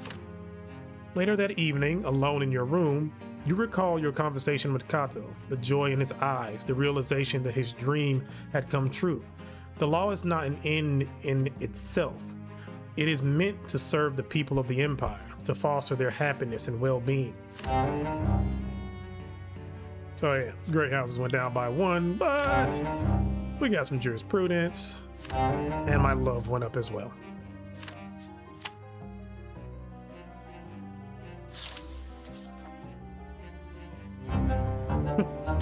Dogmatism in crisis. This event is triggered by your previous actions. Jurisprudence greater than or equal to 0. You regard the document in front of you with utter disbelief. 2 young students hold it up before you. The parchment is so enormous you could not hope to lift it up, much less read it on your own. The main body of the text is penned in archaic handwriting, but it is not the most significant part of the parchment. That would be the prodigious list of signatures. There are dozens, if not hundreds of signatures in total. 2 very prominent names at the very top of the list jump out at you. Pontifex Maximus Terentius Ogriff and Archnean Patriarch Luke. Seeing that the diehard old believer Ogriff and the equally resolute new believer Luke have both signed the same paper is even more shocking than the sheer size of the document. The 2 shepherds of the founding faiths within the church have cast aside their differences to petition you, along with their numerous brethren and quite a few abbots of either confession who have all signed their names. This spectacular document represents a reaction to the expanding powers of the imperial judges. Prefecture civil courts may now prosecute the clergy for felonies. The fact that not only the twins may judge them has predictably upset the members of the church. Pontifex Maximus Ogriff and Patriarch Luke both agree that a lay judge cannot rule on the guilt of a member of the clergy. These judge are not students of this law and the clergy that the clergy lives by. My God. Only an Inquisition tribunal may deliver a just verdict and dole out punishment to their brothers in faith.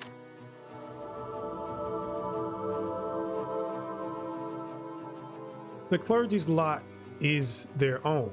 They answer to the twins. How can a prefecture judge determine whether or not divine innocence has been tarnished? How can they decide if a man's soul has been tainted? Can they see whether an inviolable line has been crossed or whether the church's name has been blackened? They simply do not have the capacity to determine which, if any, divine laws may or may not have been violated. Therefore, it is not within their purview to prescribe punishment for such violations. Trials of the clergy undermine the authority of the church and despoil the twins' law. In the petition they have collectively sent you, the priests ask you to protect the clergy and stop the prefectures from prosecuting them via common law. What are they prosecuting you for? Is it the Catholic Church situation? Because if that's the case, fuck you. Orgriff, Luke, and hundreds of high-ranking members of the church are calling upon you to save the clergy from the humiliation of the posts of shame in the town squares, where they may be chained alongside common thieves and drunkards. They plead with you to save the church and their twins from the indignity they will suffer if their servants are sent to prison or to labor in exile. You dismiss the students with their scroll and think the matter over. The clergy's concern is not entirely baseless. The schism is sowing enough doubt in the minds of their flocks as it is. Should you dismantle those traditions even further by taking away the special privileges and statuses the clergy have enjoyed thus far?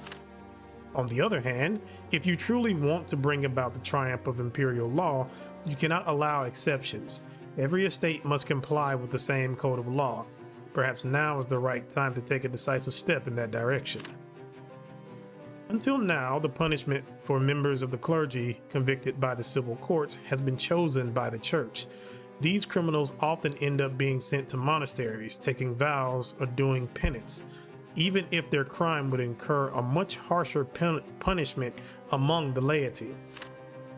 If you aim to make every imperial subject equal before the law, they all must face the same trials and the same punishments for the same crimes.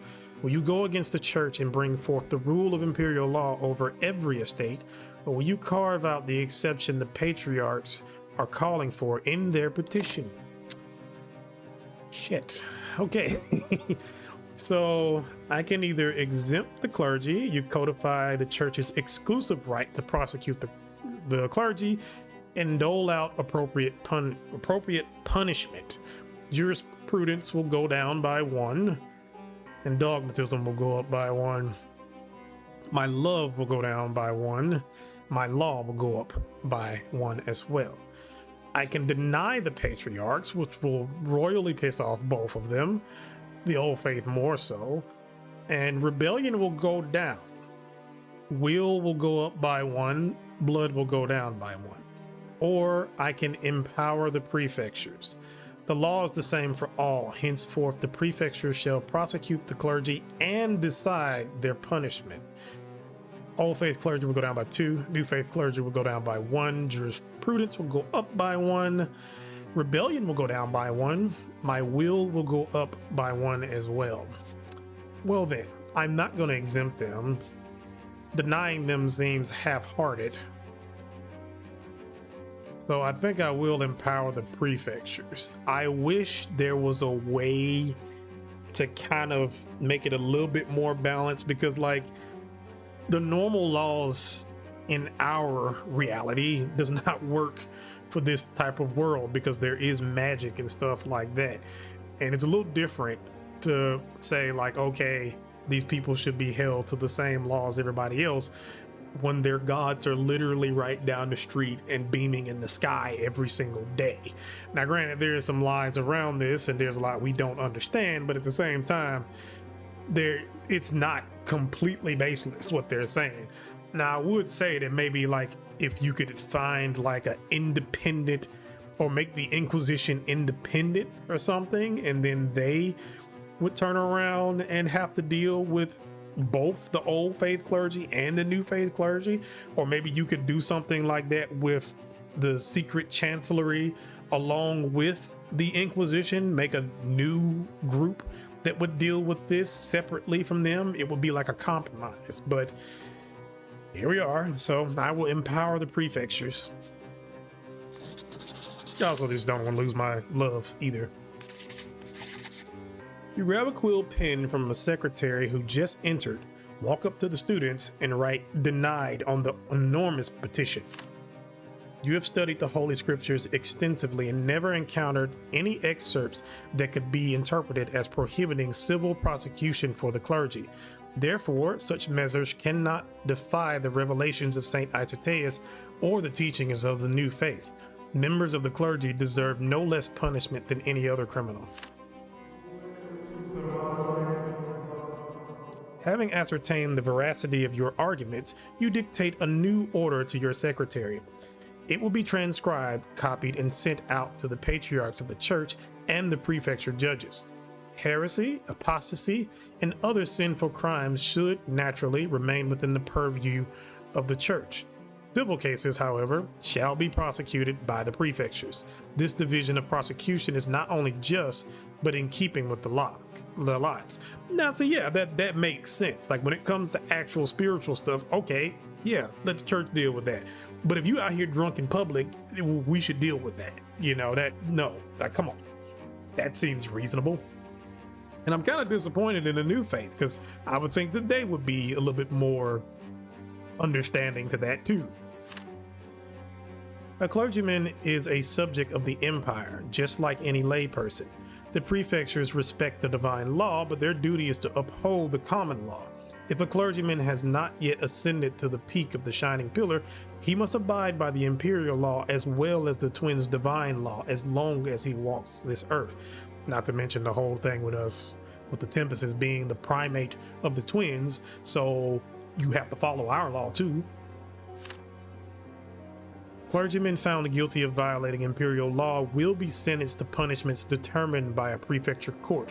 If they want to avoid besmirching the church and the gods by being pillared or sentenced to hard labor, the clergy must abide by the law and live a life free of crime.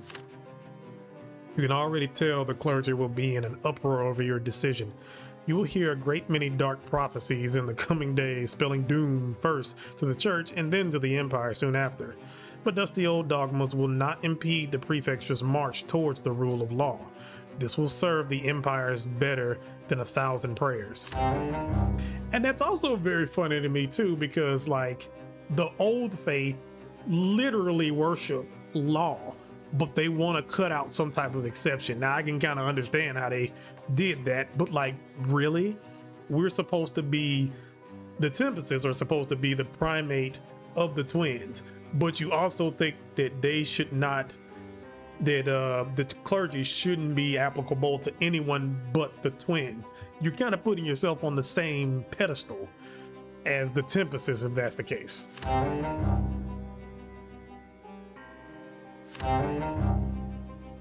All right. Are we even halfway through this chapter? Shattered Unity.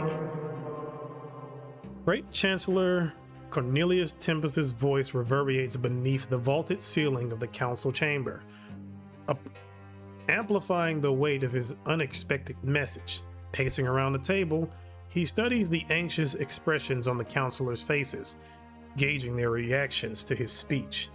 Well, it's nice to see you, Great Chancellor. What have you been doing this entire time? The Empire lacks true cohesive laws. What we have is akin to a patchwork quilt, motley and full of holes. There is no justice that treats all subjects equally. The Archnians are exempt from the laws imposed on humans. But the law is not meant to be a whip to punish the commoners. It is the foundation of our empire, bestowed by the twins. It is the law, not archaic customs, that must define the boundaries of what is acceptable and what is not. Only this way can we untangle the conflicts between the estates that threaten to destroy our empire. You've never seen Uncle this fired up before. His eyes are blazing, and each step he takes resounds firmly on the marble floor. No one interrupts him. The council sits in stunned silence, seemingly unable to find words. We need a unified legal system across the entire empire. This is unprecedented, I know, but only universal law can establish a structure for all estates defining the rights and obligations of every subject. This code of laws can protect commoners, nobles, and even Archnians from one another. The creation of such a document will be a long and arduous endeavor, but the work has already begun. I have taken it upon myself to spearhead the creation of a unified code of laws for the blessed Archnian Empire. Here's the draft I submit for your consideration. Cornelius extends his hand in a solemn, slightly self-satisfied motion. At this cue, a group of servants bring a massive trunk into the council chamber. They set it on the table and lift the lid, exposing a manuscript of daunting size, penned on fine paper. You glance around the chamber, observing the councilors' reactions. Lucius Diamant nods respectfully. Melanatus and Ogre frown, whether in serious thought or disapproval. Ovidius Lucilius appears genuinely surprised, seemingly at a loss for words.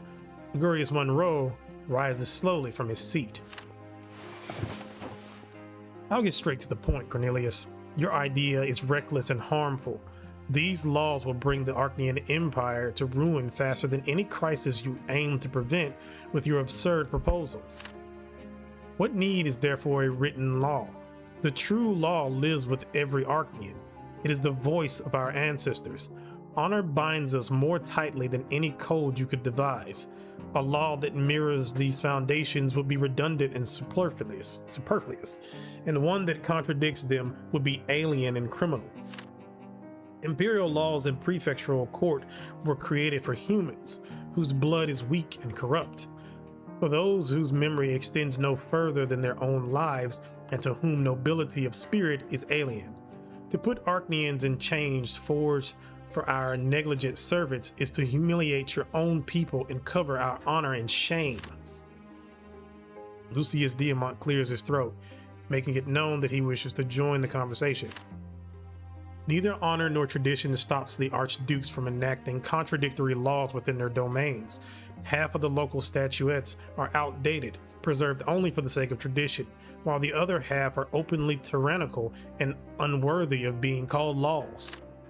An entire army of officials is occupied smoothing over contradictions between the province's disparate statuettes.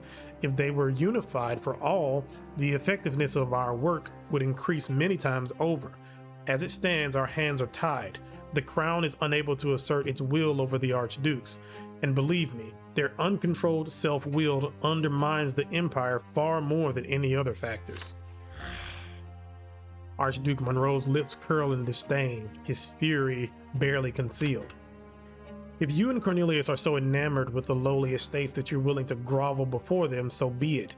But as Archnean Tribune, I will not allow you to equate noble Archneans with the rabble and lock us into the yoke of the common estate. Cornelius turns pale with rage, struggling to find the words to rebut Monroe's assertion. It is clear he never anticipated such vehement opposition from him. The great chancellor and the Archnean Tribune lock eyes, as though seeing each other for the first time.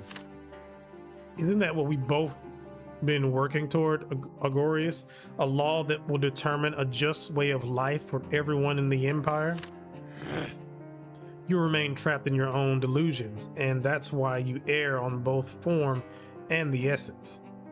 The Empire's way of life can only be shaped by the engagement of every Archnean with the world around him.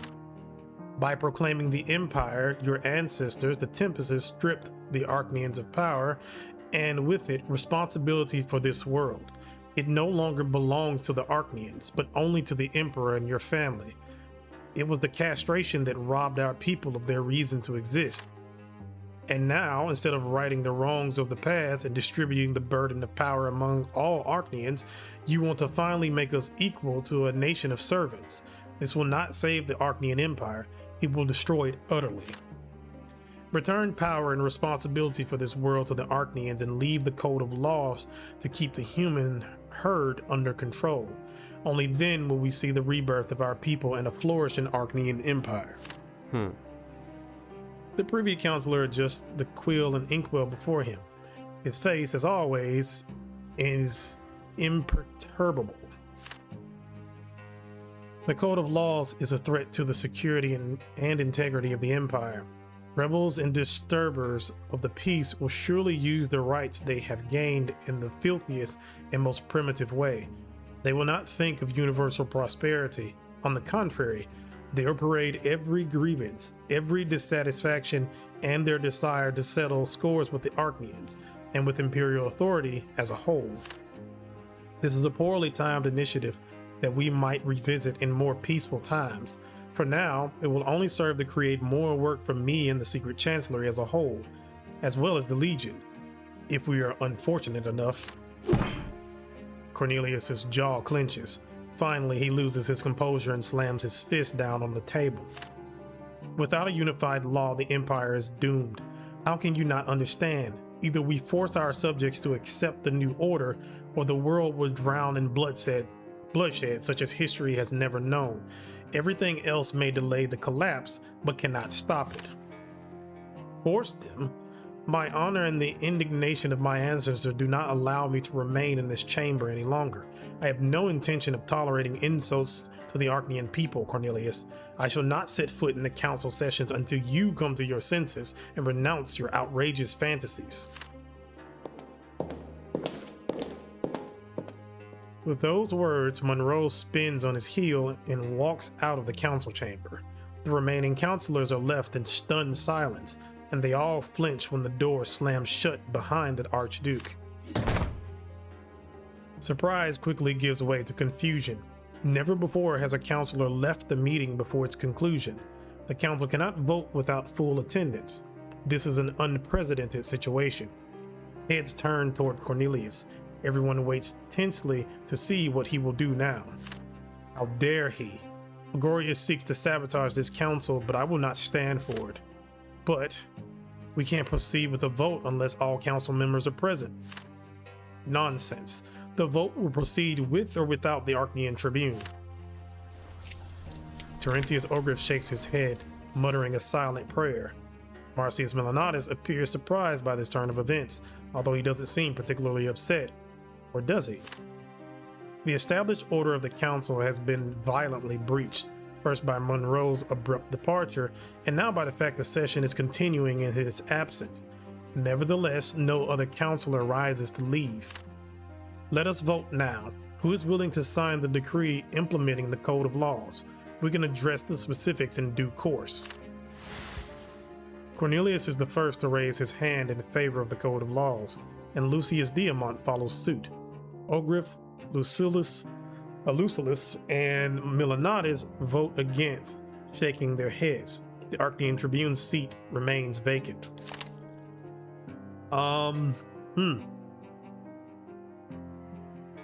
I can vote against the Code of Laws.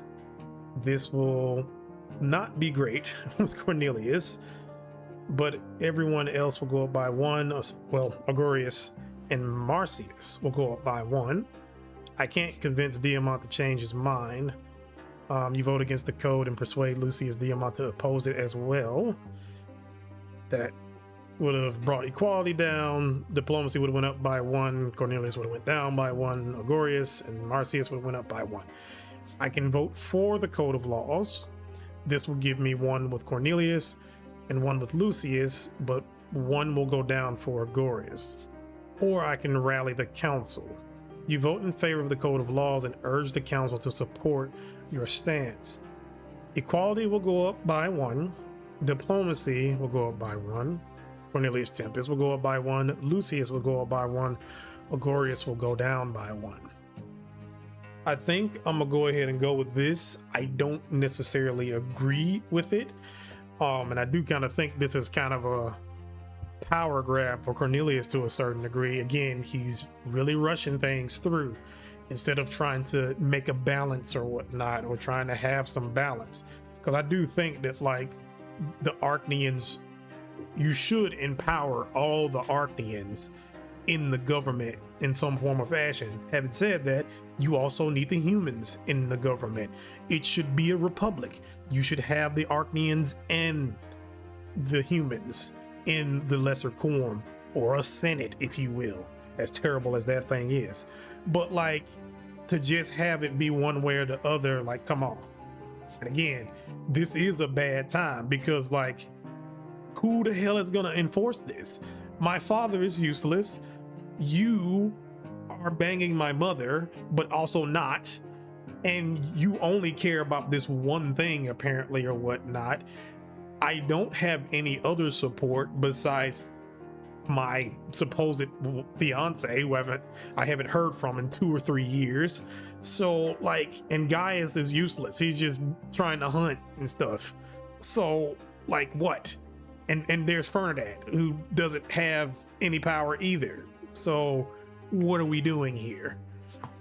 But I'm gonna go ahead and rally the council, as opposed to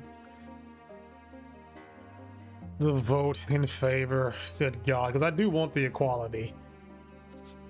Then again, my equality doesn't go down.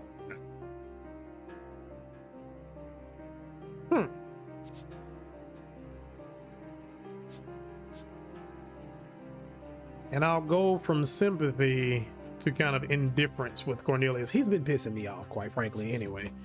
I guess I'm gonna go with this. I actually do think I'm gonna go with this. Yeah, because like I can rally the council, equality goes up. I'm not really losing anything. So yeah. Let's vote against the code of laws.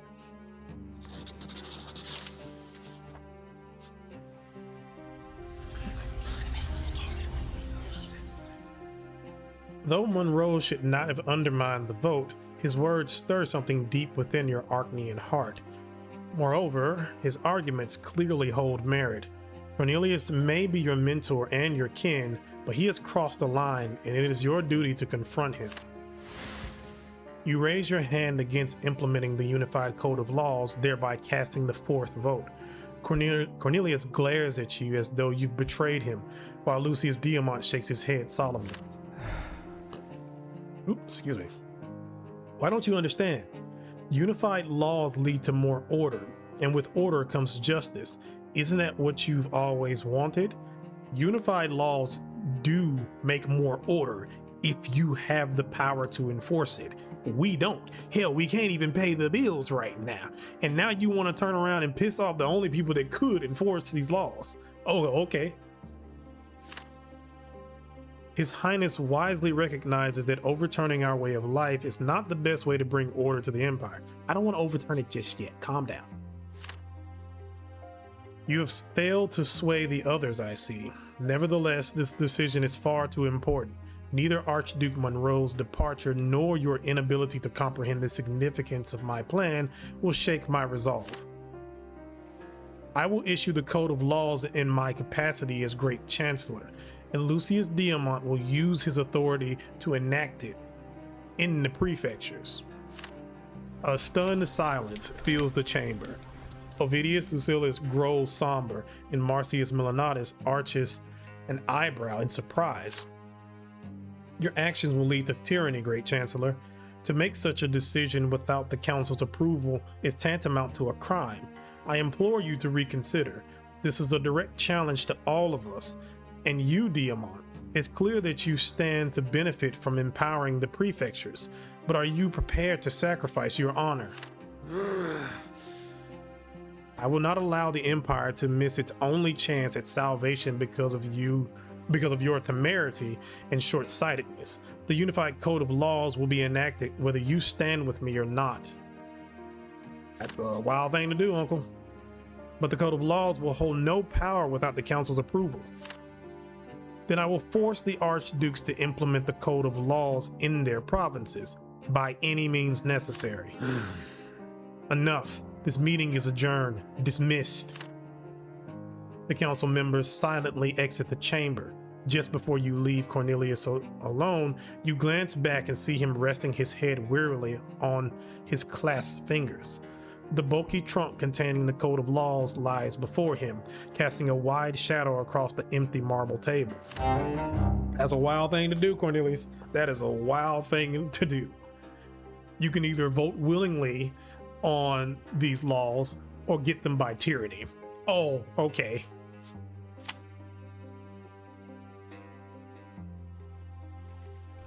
And again, now he decides to swing his dick around as the Great Chancellor. Been doing absolutely nothing this entire time, but now he shows up. Dear Mother, is everything okay at home? I know I haven't responded to your letters in a long time. Sorry about that. Every minute I can spare, I dedicate to studying for my college examinations. I've sent some holiday gifts for the family. The silk flower hat is for you, Mother. It should go with your eyes well. I match your eyes. For Father, I sent a chess set to remind him of the good times we used to have playing together. Please tell Stefan I spent a long time looking for a good present before settling on this set of quill pens. They're excellent for writing and as heavy as the burden of nobility my brother has carried since birth. For Nathan, I've commissioned this a dough figure from the best woodworker in Eternum. The blue bundle is for Gloria. Please tell her to open it when it's dark outside. Souvenirs like it are very fashionable these days. There are also some spiced nuts and honey. It's a delicacy the nobility loves here in the capital. Just don't show Stefan. They wouldn't even sell them to me because I'm a commoner. So I told the shopkeeper I was getting them for a college professor. Is this Sir Bronte? I want to tell you about an incredible thing I saw today, Mother. Earlier today, there was an enormous crowd around the college campus. Cornelius Tempest, the Imperial Chancellor himself, was addressing the people. Father was right. The man really is incredibly tall and stately.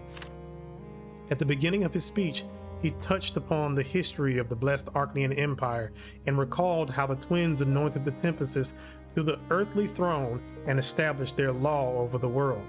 He spoke so beautifully and with such inspiration that everyone listened without moving. And then, dear Mother, words were spoken that I still find hard to believe. It was so unexpected to hear such a thing from the lips of a noble Archnean.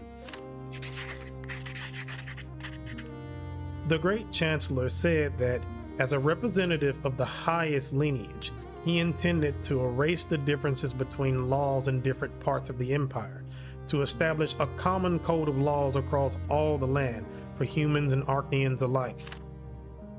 Of course, the nobles will keep their privileges, and so will the clergy.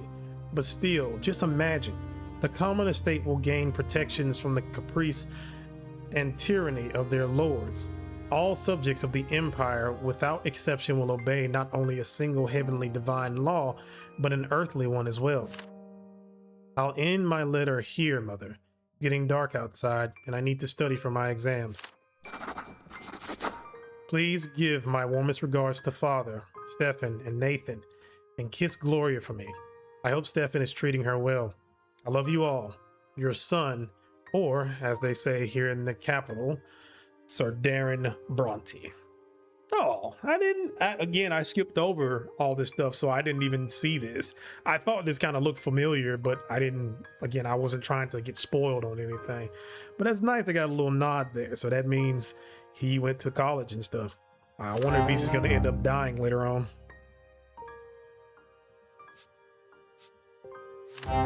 Well, jurisprudence and inequality went up anyway. And rebellion went down.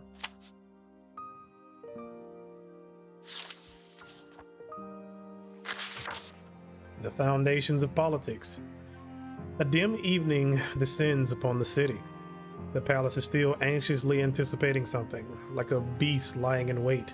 The servants light the lamps in your study, but their light only barely pushes back the twilight gloom. Hector is fast asleep, stretched out at your feet. Privy Councillor Marcius Milanatus is slowly going through some papers. Now, on to affairs in the capital. I must report that ever since the Code of Laws was adopted, Archneans of the great houses have been leaving the capital in protest. Many of them have retreated to their manors in the provinces. I'm receiving reports of congestions at the city gate.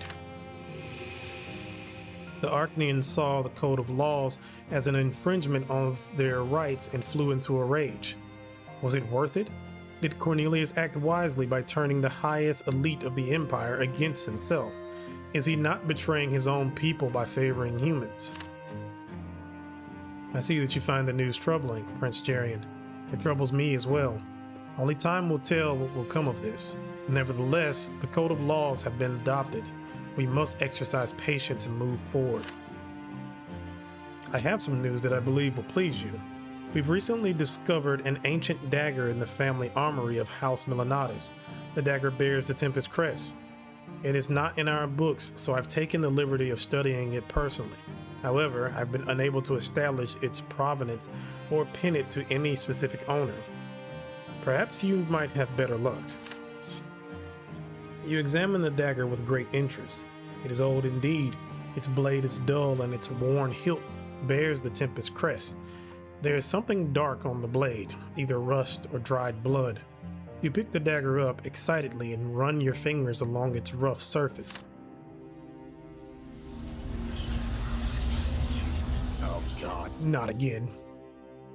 Your study is suddenly plunged into darkness, the lights disintegrating into sparks and fading away. The blood pulsates in your temples, your head spins, time stops, space falls apart. Finally, scorching sunlight rushes in and floods everything around you. The sun is shining down mercilessly, and the tent barely casts any shade. A grim battlefield stretches out all around you. The battle has clearly just ended, and the legionnaires are collecting their dead. A deafening silence hangs over the valley, tinged with death. You are Emperor Gladius III, and you are triumphant. Across from you sits the great Shar Milanatus, your former friend, now an enemy at the brink of defeat. He is a highborn Archnean, a general, and a poet, as well as a dark witch who can bring true death to his foes. Thanks to his magic, his domain of Magra, once a blooming garden, has been reduced to a scorched desert and a mere husk of what it once was. His main forces have just been defeated. You can barely contain your excitement behind your usual mask of indifference. Gusts of wind tug at the edges of the tent, kicking up grains of sand that grind between your teeth. Shar Milanatus, whose insane rebellion against the Tempests has now been decisively crushed, stands before you, head held high as ever, even though he knows that his days are numbered. You examine his face. It is as passionless and as arrogant as ever. I'm not quite toothless yet, Gladius. Anazet may fall, but my keep is impregnable. However, I am prepared to surrender it to you, along with the city and even my claim to Magra. In return, you must swear that progeny will be left alive. No, you will withdraw your cowardly surrender, Shar, and you will make your last stand. You will fight with everything you've got, every ounce of strength you can muster. Do that, and I swear that your progeny will not only live, but even keep their claim to Magra.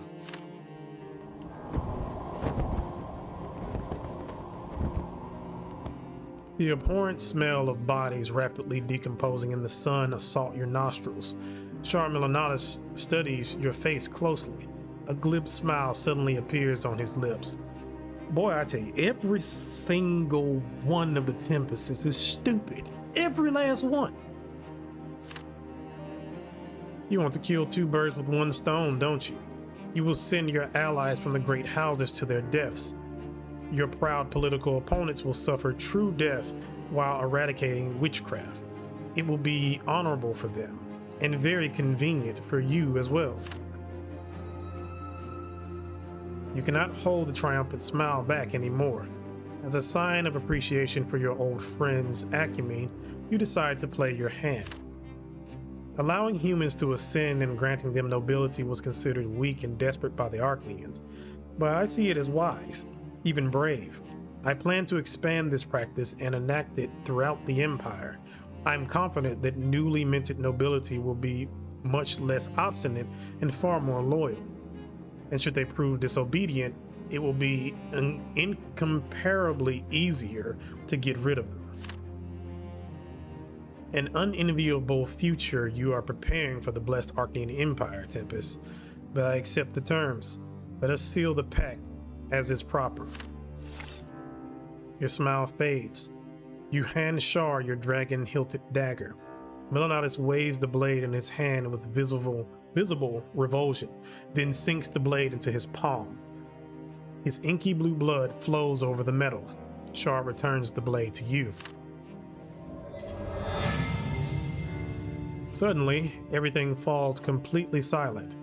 Just a moment ago, you and Gladius were one and the same, but now he becomes ever more distant as he accepts the blade and looks you in the eye. He appears surprised, but also elated. I did not expect to ever get through to you. This must be some kind of miracle. The blood tide drowns out my voice. My ancestors reject me and the things I've done, but I had to do them. Such is the price of greatness. Are you asking yourself if you can betray the Archneans? Is it wise to undercut the strength of your closest allies? Then hear me now. It is necessary. When you weaken them, they will hate you, but who cares for lamentations of the conquered and the conspiracies of the feeble? On the other hand, should your closest ally grow too powerful, he will become your rival, and your rival will become your enemy.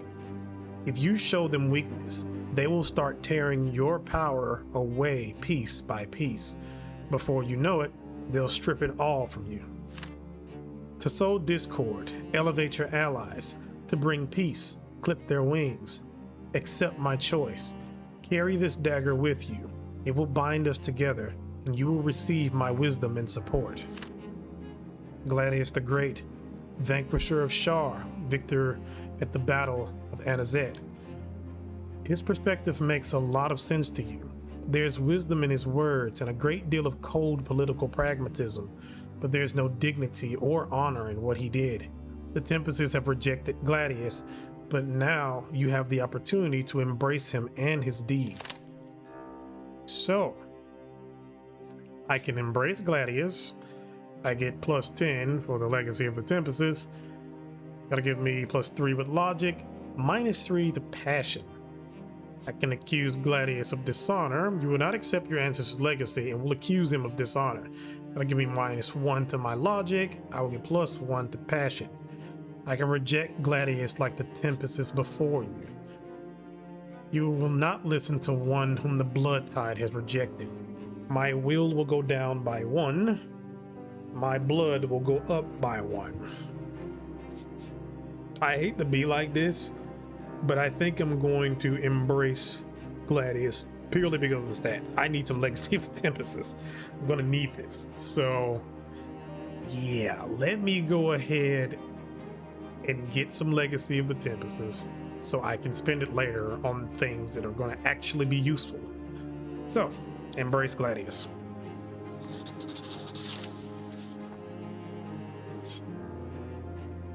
You step toward your ancestor and open your arms wide. You feel him merging into you, his greatness overflowing in you.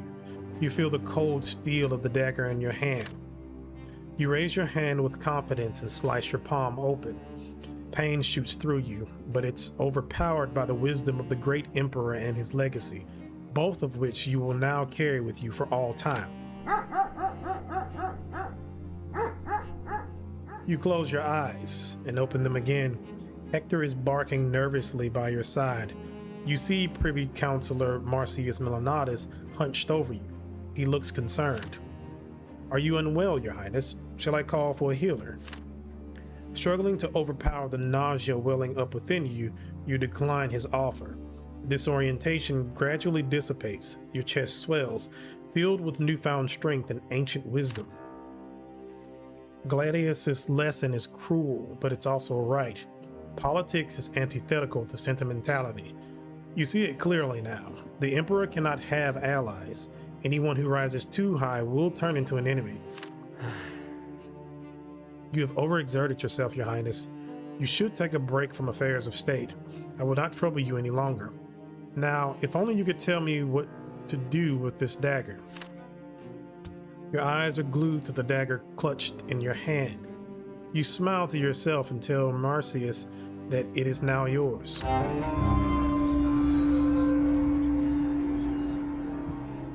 You know, I kind of wish that in certain cases like this, that like when you turn around and embrace one of your relatives, like of course you get Legacy of the Tempest, and in some cases you get boost the stats.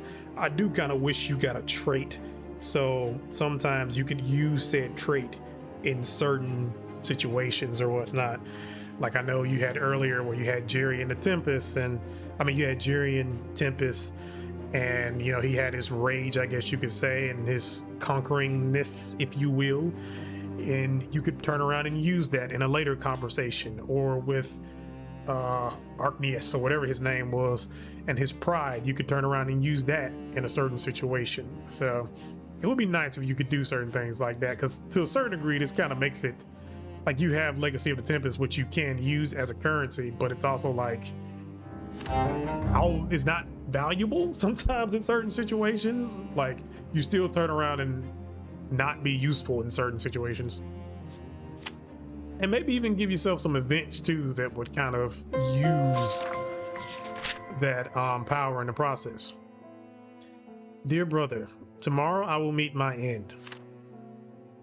It may sound horrible, but I know that this end is only the beginning of my next life, the one that is still ahead of me. My mentor came to me and told me everything. He explained who I am and who I will become. I'm scared. It's absurd to be scared like this, just as absurd as I am. I won't really die. I'll change into an Archnean and a Tempest. I'll become like you. Cornelius admitted that initiation at such a young age may be dangerous for my soul, but the priests are certain that leaving me alone with the cursed gift for several more years will be 100 times more dangerous. Thank you for visiting me. I now understand why you didn't answer when I asked you those questions. I don't blame you for it, even though it used to make me very sad and angry when you would stare off into the distance and fall silent when I asked you something important. I'm writing to you because not long ago you went through the same thing that awaits me. Like me, you doubted and worried. You were afraid of losing yourself too, weren't you? They say the blood tide will be my support, but I fear its power and what it will do to me. I want to know whether I truly have a self that I am so afraid to lose. I regret that I never asked you about it. Everyone fears my gift and wants the ancestors to watch over me. But why? I've been studying. I've been diligent and good, and I've never hurt anyone with my magic. You know that. What if my ancestors won't accept me? What happens then? I wish I had been born without this curse. I think I'm too young to die. I wish I had more time to spend with you. I don't know what the ritual is, and I'm really worried.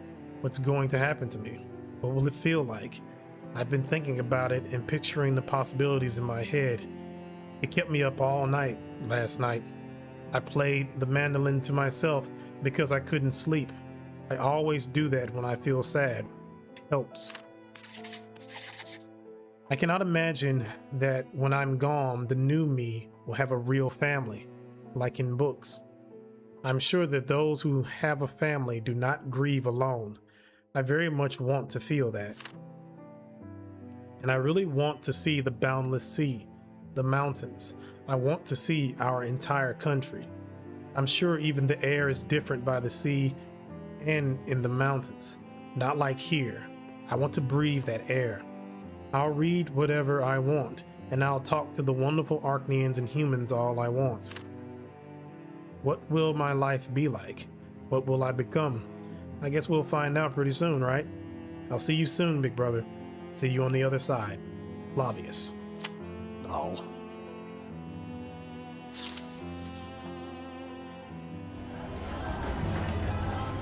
The birth of a prince. Was I not there when he did his initiation like everybody else? But okay. You would think the air would have something to do with that, but alright. The hall is decorated with flowers and golden ribbons. Crystal glasses glimmer in the dancing candlelight. Violins play a blissful celebratory melody. Archnean men and women spin in a graceful dance, elegantly complementing each other's motions and outshining each other with their stunning garments. The palace is hosting a ball in honor of the birthday of your brother, a newly welcomed member of House Tempest, the spare heir, as the guests have been calling him in jest. Oh, you know he's gonna be a little shit. Flavius is in the spotlight tonight.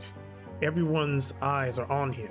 He is short for an Archnean, but very handsome nevertheless. Well-built, graceful, and with slender arms. Not even a devious grin he flashes every now and then can spoil his beautiful, youthful face. Oh boy, he was doomed with a name like Flavius anyway. He carries himself with remarkable ease and great composure, but you still remember what it feels like to make a high society debut. You remember what he's gone through to get to this point. Uther and Servilia watch over Flavius from above, appearing genuinely happy in their thrones. Not long ago, they were hugging their son, refusing to leave his side. Servilia would hold Flavius's hand and study every detail of his face. She may even have shed tears of joy. Now the emperor and his wife have taken their proper ceremonial places in the hall. You approach Flavius with a gift and a few congratulatory words. You hold a precious mandolin made by the finest craftsman in Fiona. As you hand him the instrument, you quietly express your sympathy for the feelings he expressed and the potent anxiety he felt. You tell him he can count on your earnest support. He cuts you off mid-sentence and winks at you. By the twins, brother, why do you have the grimace of a grieving widow on your face? I'm perfectly fine, even better. It is a pity your parents admitted no one to the initiation. If you had witnessed my transformation, you would not look so foolish now. Yeah, I don't know about that. Flavius passes the mandolin to a servant without even glancing at it, then half turns to the next guest bearing gifts. You walk away, unpleasantly surprised. Your brother has changed a lot, and the changes are hard to ignore. Flavius is clearly much more at ease with himself than you were at a similar time in your life. Fabian Ogriff and his wife Tulia approach him. The husband delivers a long-winded congratulatory speech while the wife courteously presents their gift, a fine dagger with a hilt of entwined dragon tails. It is a pleasure to have you here. Oh, this is too much. You shouldn't have. Although, such gifts are to my liking. Allow me to embrace you as a token of my gratitude. Sir? Flavius stares straight down the lady's neckline as he reaches for a cup of wine and tosses it back. He flings the cup away, then steps boldly toward Tulia. The indecently close embrace lasts unforgivably long. Tulia looks around with a confused smile, while Flavius merely settles his head more comfortably on her breast, clearly enjoying the embarrassment of those around him. Fabian, smiling tensely, inclines his head.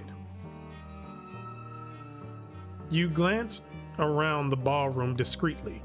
Amazingly, not a single Arcanian of the great houses even attempts to protest. Are they really so meek as to swallow an insult of this magnitude in the presence of the Emperor, even from his own son? Only Terentius Ogriff frowns and shakes his head. He doesn't seem to care who sees him do it. My God, this is just a recipe for disaster for raising an imperial family. Like, how have we lasted this long? A stately, distinguished Arcanian officer bows to Flavius and offers his restrained congratulations. Adrian Vinicius, Chevalier of the Order of the Lilac, swears on everything he holds dear that his rapier will always serve the Tempest. Flavius is not even listening. He reaches for the velvet ribbon holding the Order of the Lilac medal around the Arcanian's neck. Yes, you're so very kind, officer of the Legion of whatever. Soldiers, parades. You're the Chevalier of this order, then. I shall accept it as a pledge of your honest service. Well, give it here. Adrian Vinicius swallows. A bead of sweat runs down his cheek. His eyes are darting around in utter bewilderment. The guests watch him indifferently. Only a couple of Arcanian officers regard their comrade with pity, but even they refuse to stand up for him. The officer, trembling, removes the medal and hands it to Flavius with a bow. The young man throws it in with the other gifts without a second glance.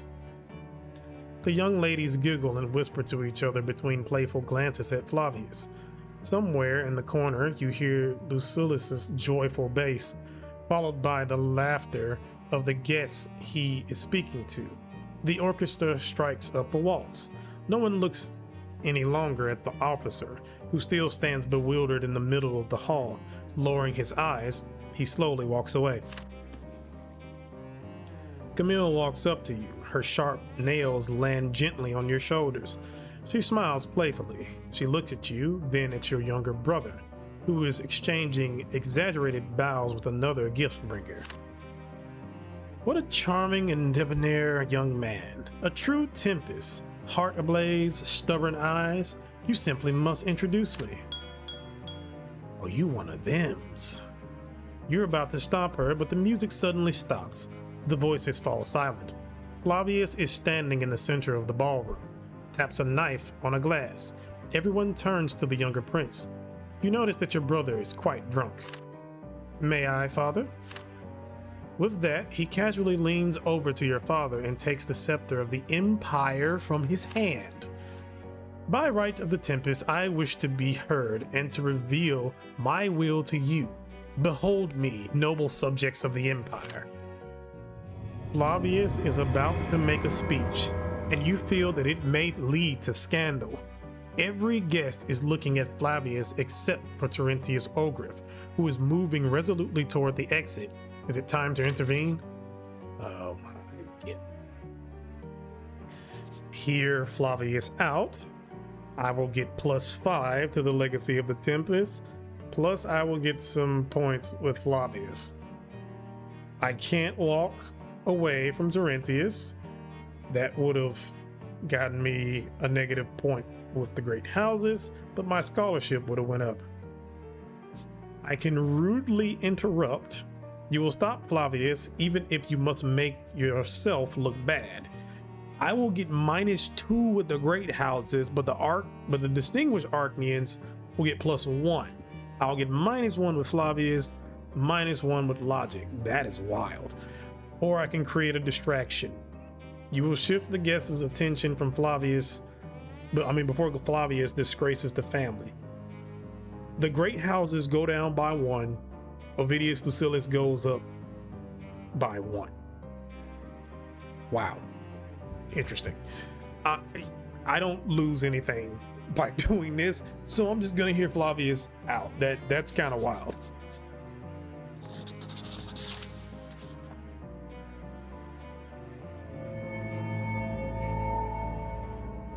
You keep your head down on your way to the back of the ballroom, but something in your brother's voice makes it impossible to look away. With mounting tension, you watch as Flavius throws up his hands.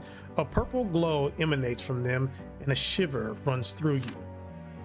You notice a strange movement in the hall. Like somnambulous servants make their way to Flavius one after another. Every now and then I get a word, and what the hell is this? Their eyes are veiled with sparkling mist. They fall over one another at Flavius's feet like felled trees. A heap of bodies forms a staircase. Flavius slowly and gracefully ascends this living staircase, his high heels leaving deep depressions in the servants' hands and necks. He towers over the ballroom, his foot planted on the head of the wine server slumped beneath him. He smirks and salutes Cornelius, who is frozen by the fireplace, clutching an entire pitcher of wine. I'd like to thank the humans, our loyal servants. Truly, without them, our Archnian power could not stand. I'd also like to thank fate for this day. Now that the blood of the Tempests is coursing through me, I've finally come to realize the greatness of our bloodline and our history.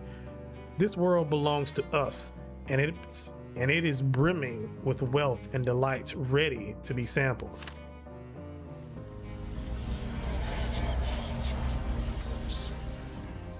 A sudden surge of the blood tide catches you by surprise.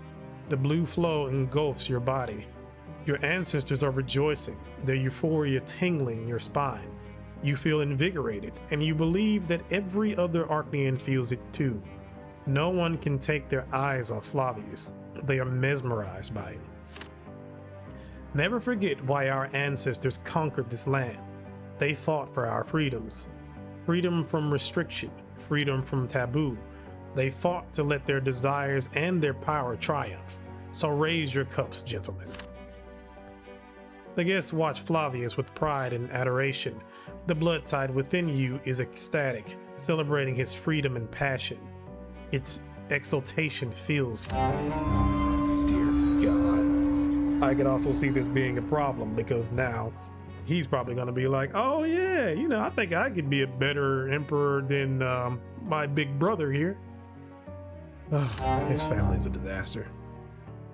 Again, this makes the Targaryens not even look remotely bad. And honestly, the Targaryens weren't that bad, except for the whole, incest thing and the occasional insanity and some occasional mistakes. Anyway, the College Under Siege, Under the Microscope, a weekly periodical published by the Imperial College of the Blessed Archnean Empire. Eterna, year 1135, issue number 24. Our college will never forget this disgraceful day, the day when we, honest students who have dedicated ourselves to the difficult, courteous path of serving the Empire through the pursuit of knowledge, were denied one of our legal rights, the right to earn a noble title by dint of our intelligence and diligence. This morning, the Imperial College was flagrantly cordoned off by the Monian militia. There's no way to get in. All the exams have been canceled. Our students and teachers are trapped in the building. They have little food and water, and they cannot get out. The troops are led by a well-known retrograde whose dream of restoring the ancient world order. Archnean Tribune Agoras Monroe. He intends to divest humans of our right to education, thereby preventing us from earning the nobility of the mantle. Gone are the good old days when anyone, regardless of his origins, could earn a degree and change his lot. From now on, those who weren't lucky enough to be born into a noble family will have no option except to toil and suffer. Do you want to spend your life like that? The Imperial family is yet to issue an official response to the protests, but rumors circulating in the capital claim that Great Chancellor Cornelius Tempest himself is willing to stand up for human students. Naturally, the Great Chancellor's stance has elicited outrage among his Archnean peers, who now openly express their discontent with all of House Tempest. But we shouldn't let hope lull us into a false sense of security. I, Oliver Labrie, urge you to face the truth. We are the only ones who can stop Agoras Monroe. After all, no one else knows the price humans pay for a noble lot quite like we do. And so I call upon our student body, upon everyone who cares about our shared future. Brothers, today is a fateful day that will change the course of our college's history and the destiny of the entire empire. It's time for us to show what we're really made of. So rise up, take to the streets and stand united. We must fight this oppression. House Tempest has granted us the lawful right to earn a nobleman's lot, and now it falls upon us to defend it. Today's issue has been able to see the light of day thanks to a friend at the printing factory who wishes to remain anonymous. Spread it all over Eterna. Let every citizen know of the injustice that is being perpetrated right under their noses. We need to make it clear that we will not go down without a fight. Agoras Monroe has told us to leave the college. Well, I'm telling you to take to the streets. Let them see how numerous we are. Today is the most important day of our lives. As the head of the student union, I will be in the square before the Imperial College. Come join me if you value our future. Our fate is being decided right now, and every single one of us can make a difference. God damn it, everybody is just doing random stuff.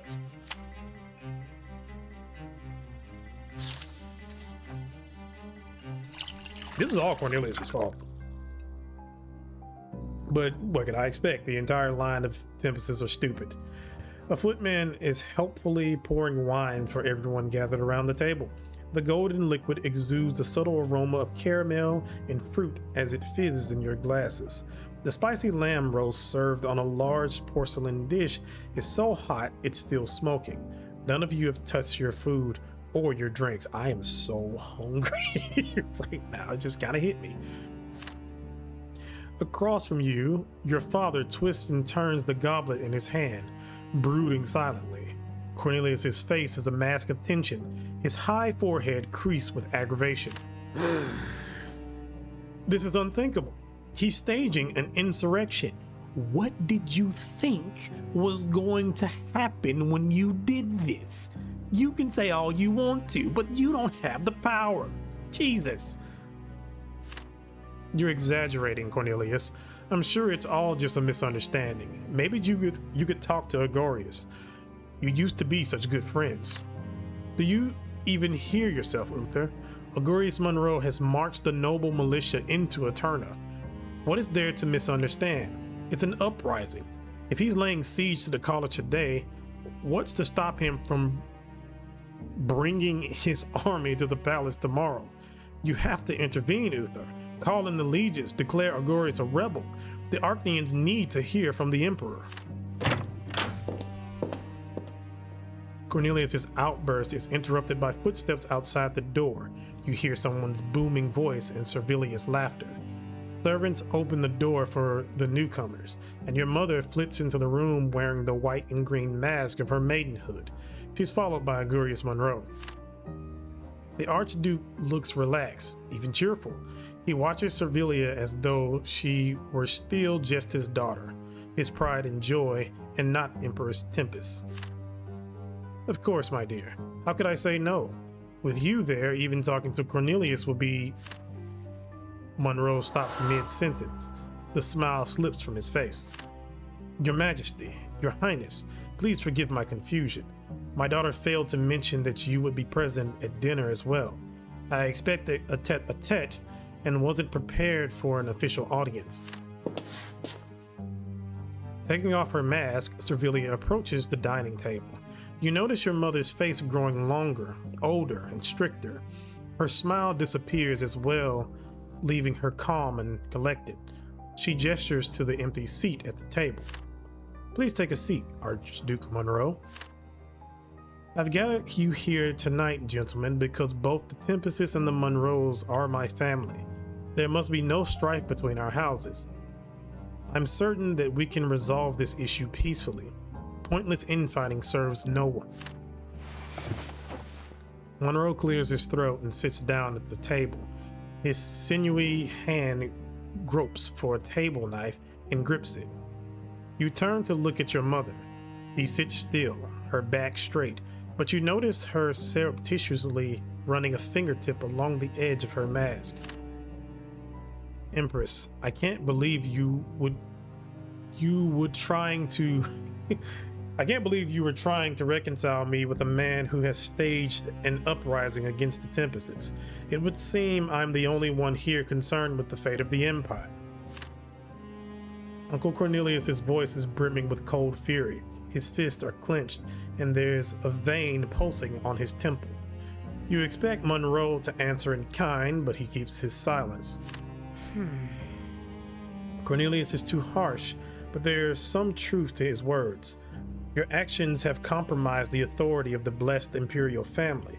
Why have you brought troops into the capital, Archduke Monroe? Who are you planning to fight? The Tempests? The Emperor? The twins? Servilia turns to the Emperor. Her voice is calm but firm, her gaze full of confidence and dignity. Don't you agree, Your Majesty? Uther forlornly sets his goblet back on the table. Everyone is looking at him. The weight of their anticipation finally compels him to address Monroe. The Empress is right, Agorius. I demand that you lift the siege and disband your militia. Everyone grows quiet, waiting for the Archduke's response. Cornelius half rises and leans forward. His figure is collected and tense. Servilia sits upright, as though glued to the back of her chair. Stroking the maiden's mask lying on her knees, Monroe is silent. You peer into his face. It expresses nothing. I would not dare to oppose you, Your Majesty. Someone lets out an audible sigh of relief. Cornelius sits back down, accidentally knocking a fork off the table in the process. Servilia, smiling with satisfaction, asks for wine to be poured for her. You too feel the fist inside you unclench. But can that truly be all? Of course not.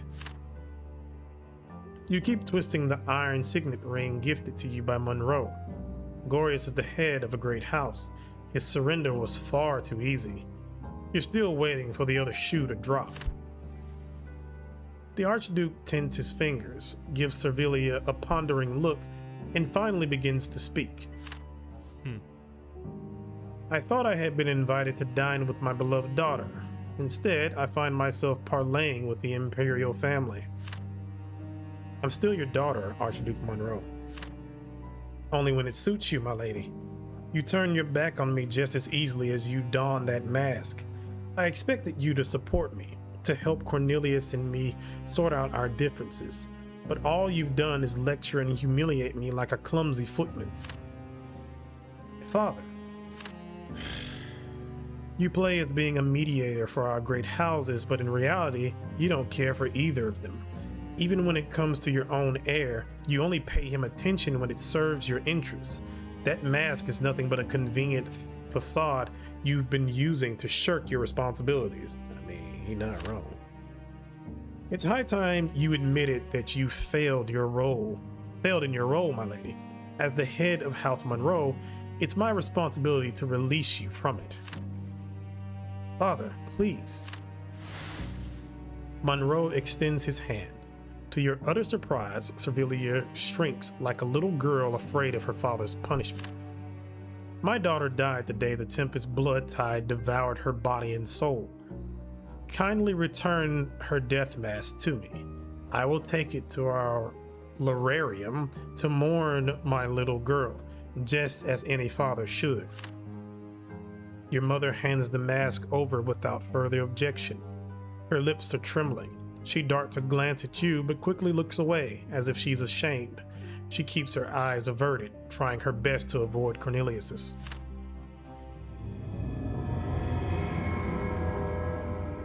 Such cruel, petty revenge. Your actions are outrageous, Archduke Monroe.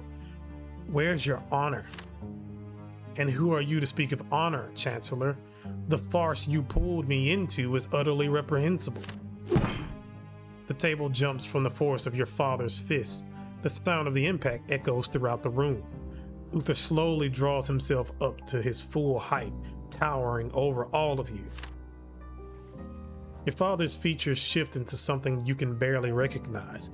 His face looks harsh, and the scar on his cheek stands out in the dark, stark contrast against his skin. When the Emperor speaks, his booming voice crashes over you like a dragon's roar. I'll have you both sent to the stocks if anyone utters another word. His furious gaze sweeps across all your faces. You swear you can see lightning in his dilated pupils. Silence hangs over you like a granite dome. I'm not interested in whatever quarrels the two of you have. You will cease them at once and resume the council's work before your childish games tears the empire apart. Otherwise, both of you will end up in the dungeon, and may the gods take me this very instant if I do not keep my promise. Oh, nice to see you, Father. Uther drops back down into his chair as silence fills the room. His complexion suddenly appears grayish, his shoulders slumped. He's back to his usual weary self. Cornelius silently bows at the waist. Monroe bites back whatever objection he had, pursing his lips. Forgive me, Your Majesty. These claims concerned only the esteemed Chancellor and Servilia. Henceforth, my emotions will remain with me. The Archduke turns to face you. His scowl smooths out, his face splitting into a tense smile that looks more like a gash in his face. And what do you say, Prince Jerian? I hope this unpleasant scene will not cast a shadow over our relations. Cornelius and Servilia both eye you keenly, awaiting your reply. Uther is the only one who seems disinterested. He gazes off into the distance, his chin propped up on his fist. Okay, so I can side with Rameau. You assure Monroe that you have no quarrel with him. My diplomacy will go up by 1. Things will go down with Servilia, and things will go down with Cornelius, but meh. I could not banish Monroe from the palace. You will side with your family and demand that Monroe leave at once. I could have got some Legacy of the Tempest with that. I would have lost some logic, would have gained some passion, would have gained some with Servilia, would have lost some with with Agorius. I needed to not have him as an ally. I could have done it then. Or I can break the alliance. You return Monroe's signet ring, demanding that the man leave at once. I would lose one with the great houses. I will gain some Legacy of Tempest. Let's see. I'll lose some logic. I will become estranged with Monroe, but I will gain some with Servilia Tempest.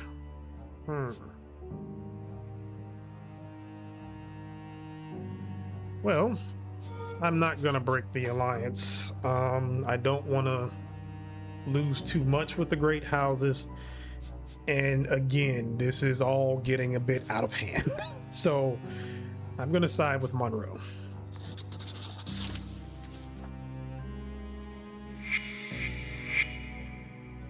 The smile you offer doesn't reach your eyes, but it does the job. You've perfected this skill over your years spent in the palace and can arrange your features into something polite whenever the need arises. If only you would have learned stuff in the process. You assure the Arcanian Tribune that you have no quarrel with him. Your father nods in approval, but you can still see anxiety in his eyes.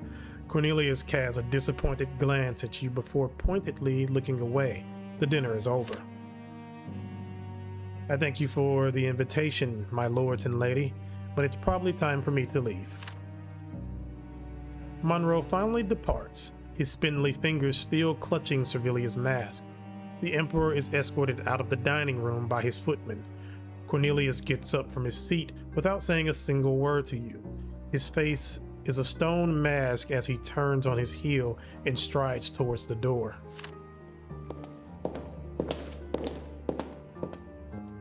You can't bring yourself to move. The lamb that no one even tried is sitting on a plate right in front of you, now cold. You look up at your mother. There's a brittle, sorrowful smile on her face. She closes her eyes.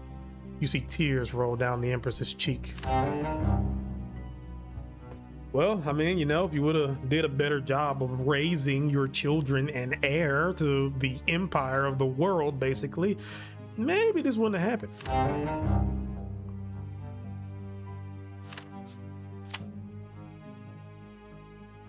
God, this family sucks.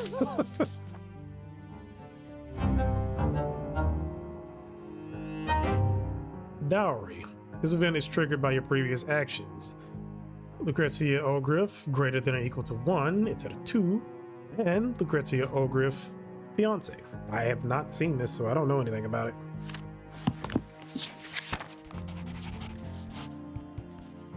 There are books full of financial statements for you to review, and they're all starting to blend together. What could be more soul-crushing than counting the money you don't have? Hector is dozing by the window.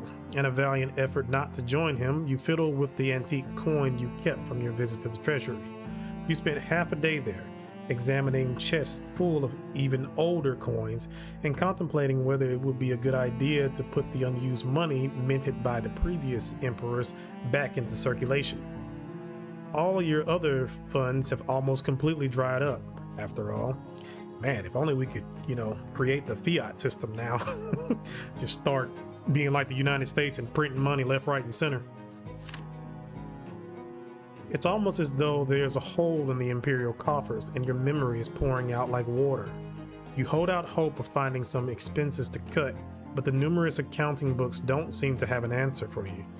The writing on each meticulously filled out page insists that all the items contained therein are absolutely essential.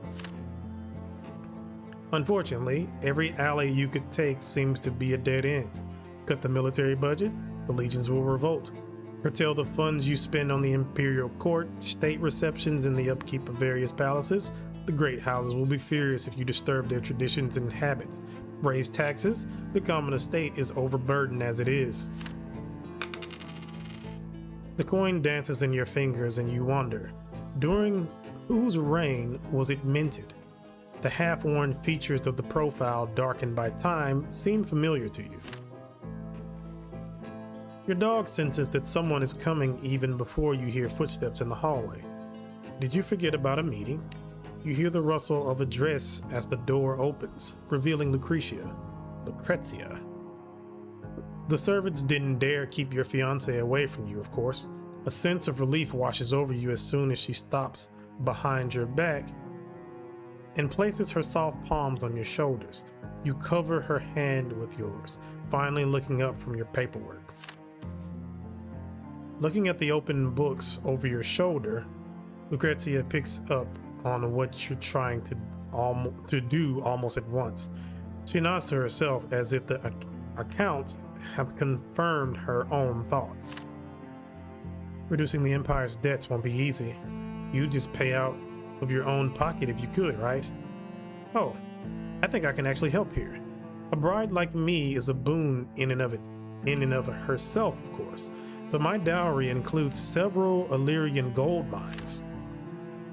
What? I married a Lannister? You turn to Lucretia and see her eyes shining, joyful devotion and readiness to help sparkle in them. She speaks quickly and with enthusiasm, not letting you get a word in. They are meant to pass to you after the wedding, but I would not object if you use the funds now. They will not cover all the debts, but they will allow you to settle at least part of them. After all, our wedding is a settled matter, and no one will object if the prince takes what rightfully belongs to him. I want you to always have a smile on your face, Jerian. Isn't the goal just a means to an end? I can have the ingots brought to the treasury as early as this week. Let them mint some new coins right away. What would you like engraved on them, my lord? Lucretia runs her fingers along the lines of your hand as though along the petals of a great flower, then hooks the ancient coin from the table with her nail and places it in your palm.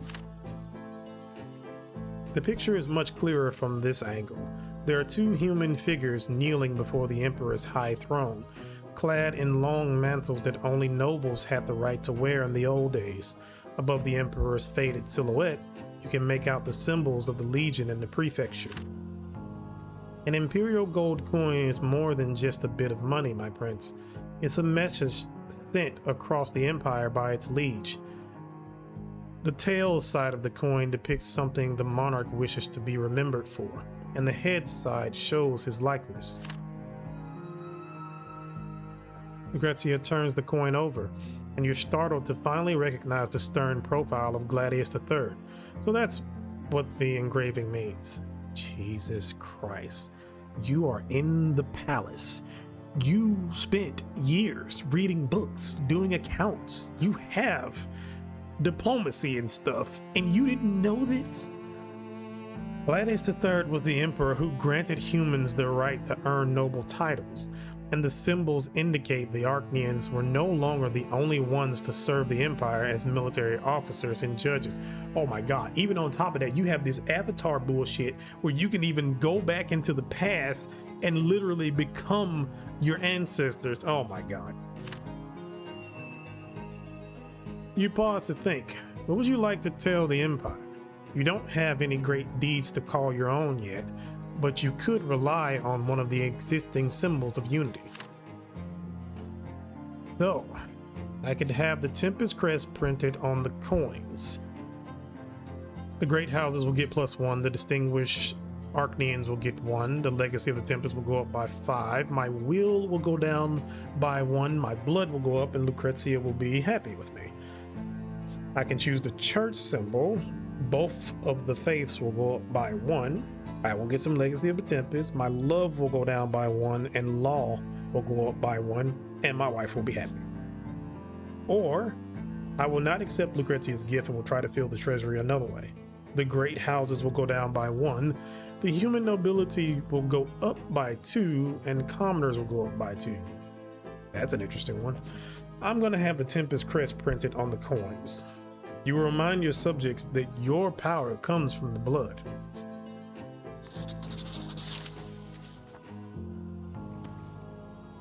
You gratefully clasp Lucretia's hand. They are so warm and tender that you do not want to let them go. You say that she has found a way to help you at precisely the right moment.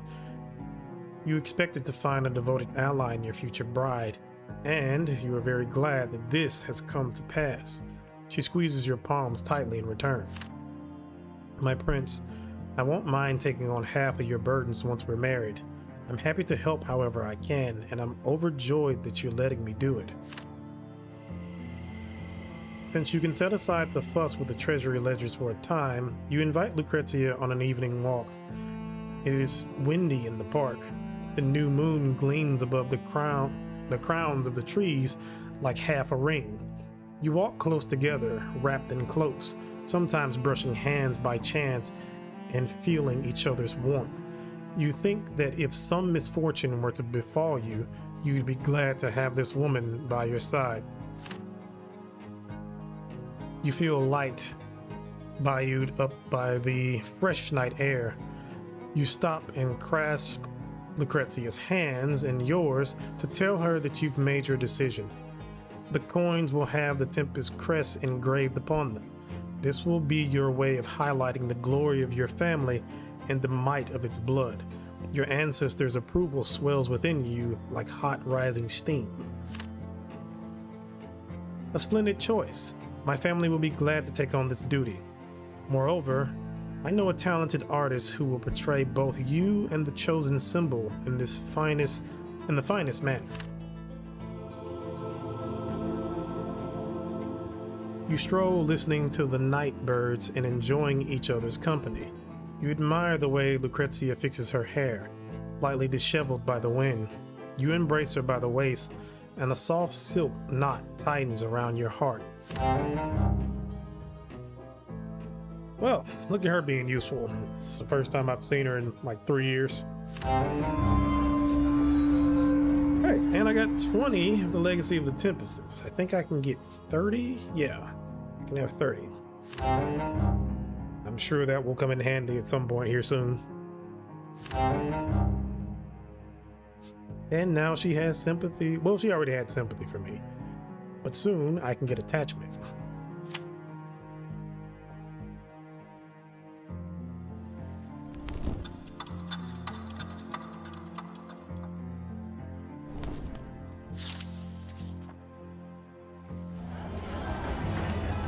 A celebration for all.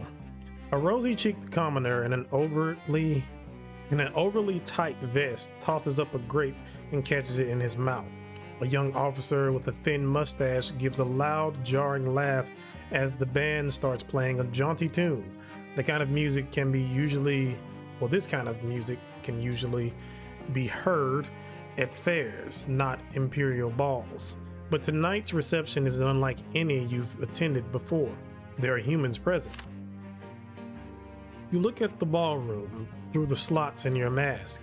Even here, Octavia Milanatis has found worthy party companions. You see her dancing with some college students.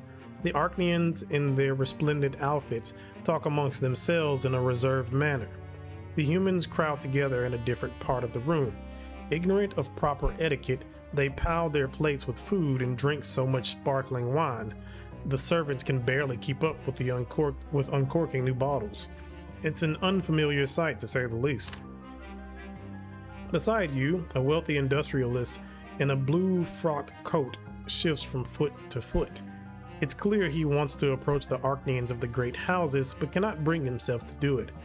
Adjusting the mask, digging into the bridge of your nose, you imagine his face if he knew that the Emperor's heir himself stood beside him. You find your uncle in the crowd. He's talking to one of the college professors who listens with his head bowed in deference. Once Cornelius catches your eye, he walks over to give you an enthusiastic clap on the back. Look how many humans are here. All of them have received an excellent education and some are quite talented. I wish more Archnians could grasp that. See that young nobleman in the red jacket? He's a college graduate. He writes innovative poetry that has won popularity not only among humans, but in Archnian salons as well. That balding man in the waistcoat owns a jewelry salon. Even the great houses order adornments from him. I'm sure that tonight's ball will bridge the gap between humans and Archnians and give us a chance to get to know each other better. The Empire will only benefit if we can learn to work together. Cornelius sounds invigorated. Behind his mask, his eyes are shining with excitement. You nod along to show your interest, even though you've heard all of this numerous times before. We're on the brink of major reforms, my dear Jerian. Progress will bring all the estates together, and my ball is only the first step into that new era. Agorius Monroe will have no choice but to stand back and watch the ship that has already set sail. Just then, one of the footmen respectfully gets Cornelius's attention and whispers something to him. Your uncle certainly looks worried. You ask him if everything is all right. It's Servilia. She has arrived at the ball and will surely try to darken it or even disrupt it. The voice of the blood of the Tempests sounds ever stronger within her, and I fear what she may do. I need your help, Jerian. I must prepare to address the guests. Please go talk to your mother for me. Don't let her interfere. Just try not to be too harsh. She's been having a difficult time ever since Monroe took her maiden mask. Cornelius leaves, and you quickly find the Empress among the guests in the black and gray half mask of the Tempests. She is speaking with Agorius Monroe. Her tone is imperious, with visible irritation. When the Archduke leaves her, you approach and ask whether your mother is enjoying the ball. This travesty is a disgrace to our family name, son. The great houses are only here because they don't dare deny Cornelius Tempest. None of them want to spend their time in the company of humans. Your mother sounds even harsher than usual. Her face contorts with revulsion when she utters the word humans. You have an unpleasant realization. Something in Servilia has changed. Humans are too far removed from us. No amount of gold or brocade can, I never know how to pronounce this, can make yesterday's peasant into a nobleman. The premise is glaringly absurd. The things I've witnessed tonight have already enraged the ancestors in my blood. Just look at them swarming about like ants on a platter of sweetmeats. They breed ceaselessly and gobble up all the food they can get their hands on. And instead of smoking them out of our home, we open the doors for them. Look around, son. Is this truly the empire you want? You follow your mother's gesture with your eyes. A stout, ruddy-faced human gives a full-bellied laugh as he uses his sleeve to wipe grease from his lips. An industrialist in a blue coat guzzles Illyrian wine straight out of the bottle. Some young student sneaks a dinner knife emblazoned with the Tempest crest into his shirt. Humans' lives are short and therefore disorderly. They live from day to day, not holding themselves accountable before their descendants, let alone their ancestors. Their blood is weak, devoid of heritage. One cannot learn in a day what we Archnians have spent centuries perfecting. It's impossible to elevate humans to our level, and I'm not about to lower myself to theirs. You're startled by the sound of shattering glass. The ruddy-cheeked man is so drunk he tripped and spilled wine all over the lady standing next to him. You can't help but cringe in embarrassment. Cornelius has gotten carried away playing with commoners. We've turned a blind eye to it long enough, but he's crossed the line in his obsession. He isn't just trying to blur the line between Archnians and humans, he's destroying the very pillars our empire is built upon. He needs to be stopped. I can't stand being here. I'm going to save our fellow Archnians from indignity. Lord Agorius will relay my message to the distinguished Archnians, and I will speak with the great houses myself. I plan to lead those of true noble blood away from here. I advise you to follow our example, son. Show our guests that some Tempests still have their wits about them. Good God. So, I can leave with Servilia. I will get diplomacy +1 and Servilia +1 as well. I can stay at the ball. I'll get some scholarship, and I will get a point with Cornelius. I can stop Servilia. You won't let your mother lead the Archnians away and ruin the ball. This will increase the opinion of the human nobility. My logic will go up by 1. Cornelius will go up by 1. Servilius will go down by 1. Or I can make the humans leave. The great houses will go up by 2. The human nobility will go down by 1. Logic will go down by 1. Passion will go up by 1. I will get a point where Servilia and Cornelius will be even more upset with me. I think I'm gonna go ahead and just stop stop Servilia. I can kind of afford it in this case. I'm only gonna lose 1 from the great houses and I get 2 back with the human nobility, so it kind of keeps everything balanced. And I get a point with Cornelius, and him and Servilia can be mad together at me.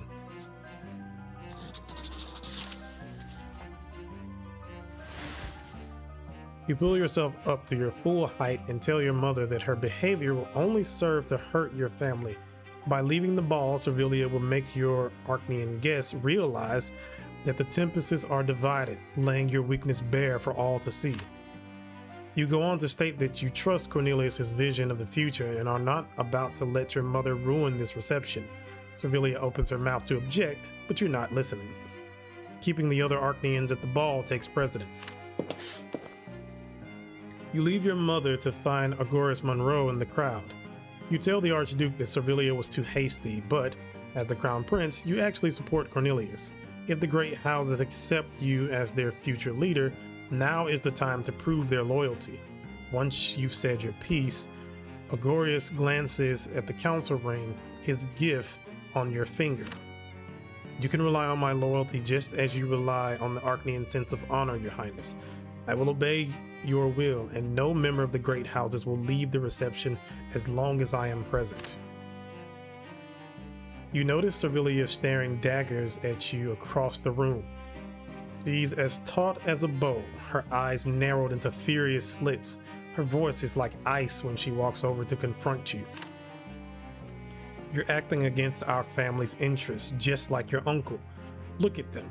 They're no better than animals. You'll see their true colors soon enough, but I'm afraid it will be too late. If you're so keen on kowtowing to humans, suit yourself, Jerian, but I won't stay here another second.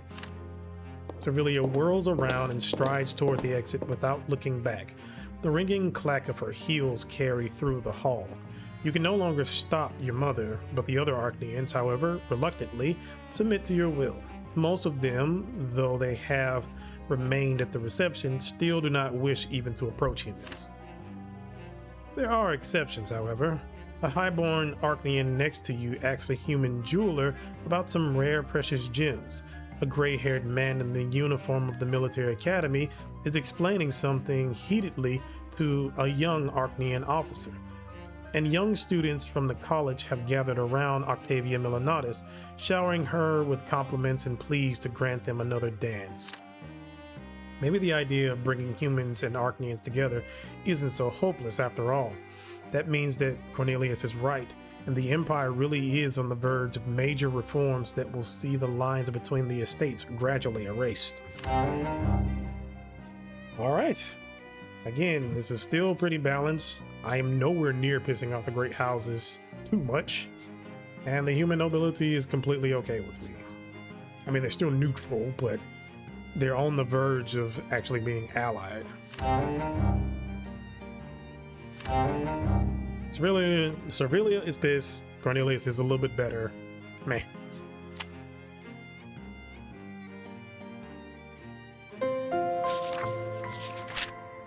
A Philippic.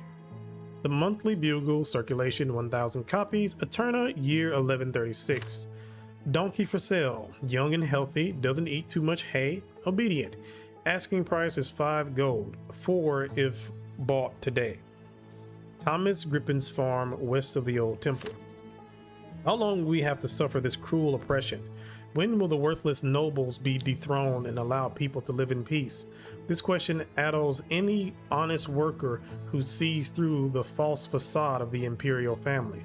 Anyone capable of independent thought, anyone who doesn't buy into the Archnean degenerates' lies, find himself wondering this very thing.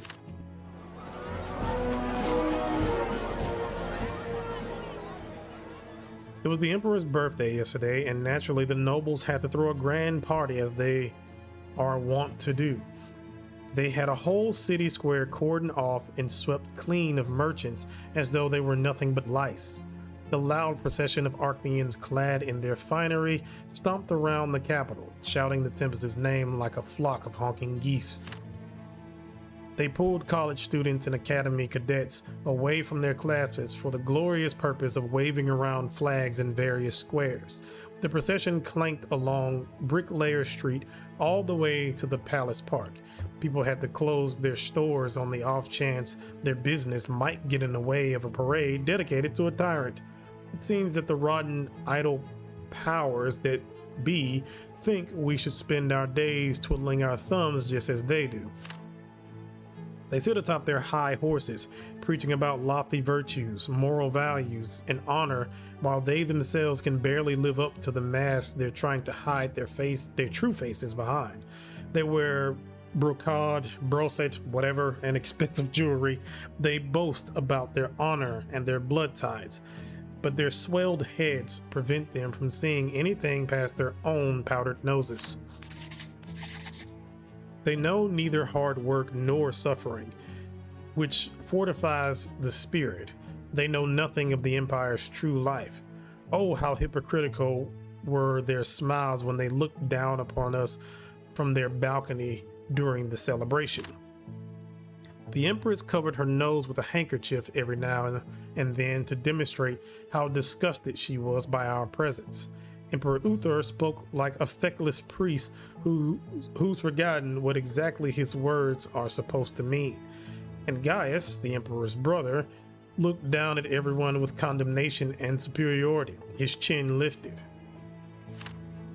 Those lying inbred hypocrites are trying to pull the wool over our eyes by hosting bombastic celebrations and tossing us scraps from their table. Speaking of which, according to our sources in the Imperial kitchens, the birthday feast consisted of 12 courses, including quail, venison, fruit, and the like. All that while peasant children are eating nothing but oatmeal and cabbage soup. Our tyrannical emperor has grown so savage that he has decided to use the Inquisition for his bloodthirsty purpose. An anonymous witness saw servants of the order drag an entire family out of their home at night, load them into a black wagon, and take them toward the summer palace. Archneans do not care about the commoners unless they are being served for dinner. In the dead of the night, Archneans drink human blood for the sake of maintaining their youthful appearance. Okay, alright. Some say their death masks are made of ground up human bones. Those wolves in sheep clothing bleat that any change should be avoided at all costs, that reforms undermine their sacred traditions, which in all truth have long grown rank. However, we, those whose hands build factories and mines, those whose hot, tireless spirit is the breath of the Empire, support without hesitation the only one of the Tempests who stands on the side of the common people. He might look Archnean, but unlike his kin, he has a living, beating heart in his chest and not just a chunk of ice. Do we dare hope that the Crown Prince will continue his wise uncle's good work, or will he follow in the footsteps of his vile little family and turn into a tyrant whose sole goal in life is to destroy mankind? Only time will tell. The truly noble human nobility and the new believers are all in accord with us. We cannot let the weak-willed slaves of the past trample the first fragile sprouts of freedom. Instead, we must speak up and make our voices heard. And so we're asking, is it high time we purge the Archnean parasites from the Empire's body? Is it time we secured equal rights for everyone? Our forces grow by the day, and we face the future with hope in our hearts. Join us today. Read the monthly bugle to keep up with what's really happening in the Empire. See, this is the reason why you shouldn't have gave humans too much, because now they've created Fox News and this was a problem.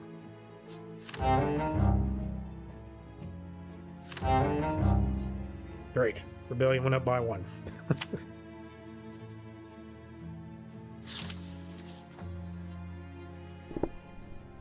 Counselor's duty. Long shadows stretch across the marble slabs. Through the open window, the reddish sun hangs over the city's spires like a shield. The council chamber is quiet, save for Agorius Monroe, the Archaean Tribune, softly drumming his fingers on the table. Watching the sand trickle through the hourglass, you struggle to contain your anxiety. The session is about to begin and Cornelius has yet to arrive. The counselors exchange uneasy glances, frowning at each other. At last, the door swings open, and the great chancellor strides in and sits down.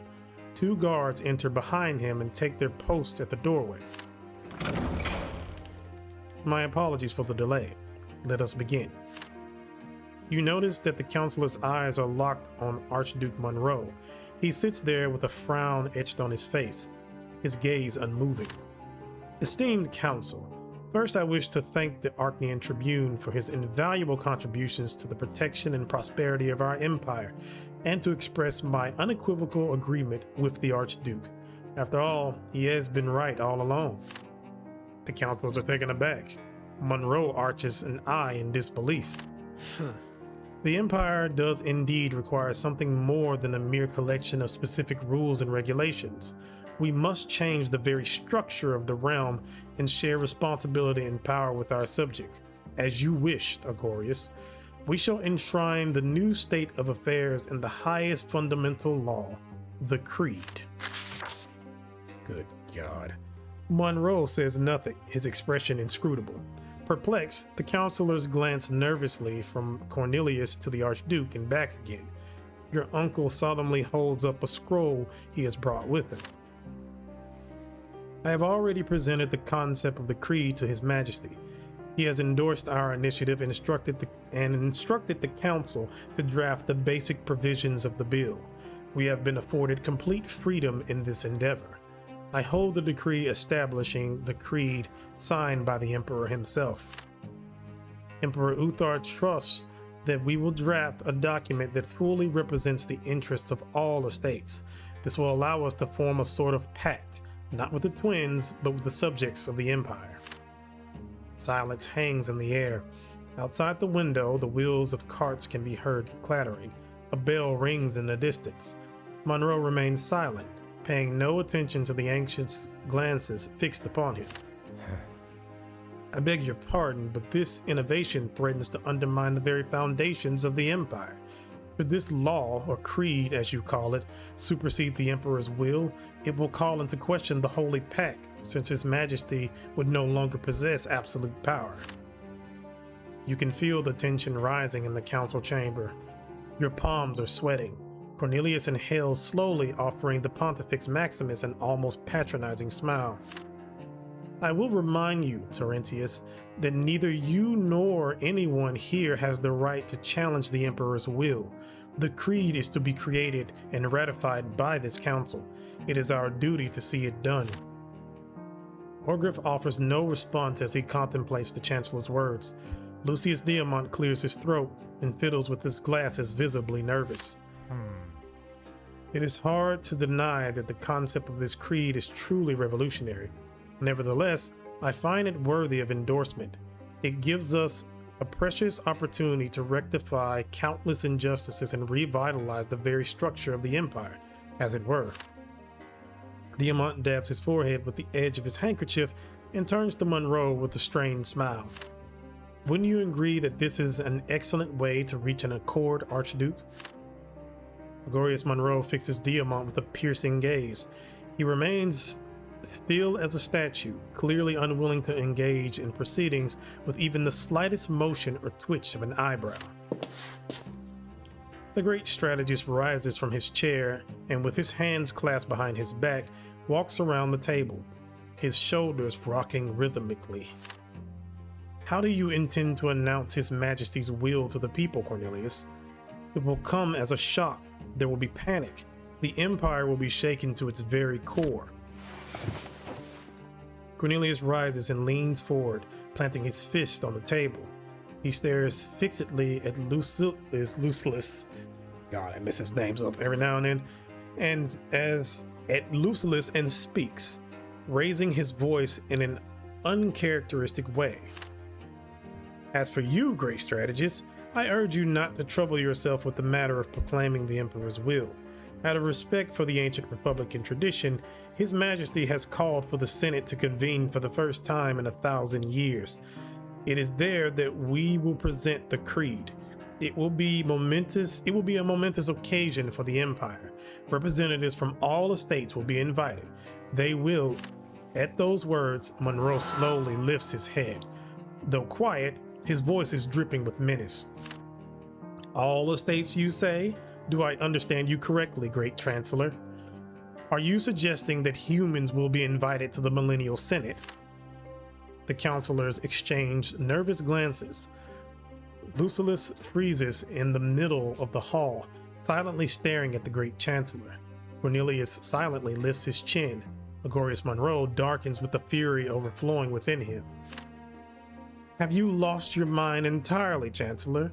You stole my idea of the creed, twisted it beyond recognition, and passed it off to the Emperor as your own creation. And all of this to hand the Empire over to humans, whom you've already decided to bring to the Millennial Senate. Look at me, Cornelius. You will not insult the Senate by inviting humans, the rabble whose lot is to serve, not to rule alongside us. Diamant bites the end of his quill pen, his head bowed.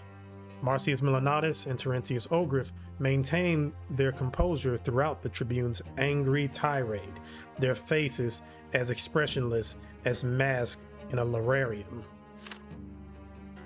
I stand ready to serve His Majesty's will, not yours.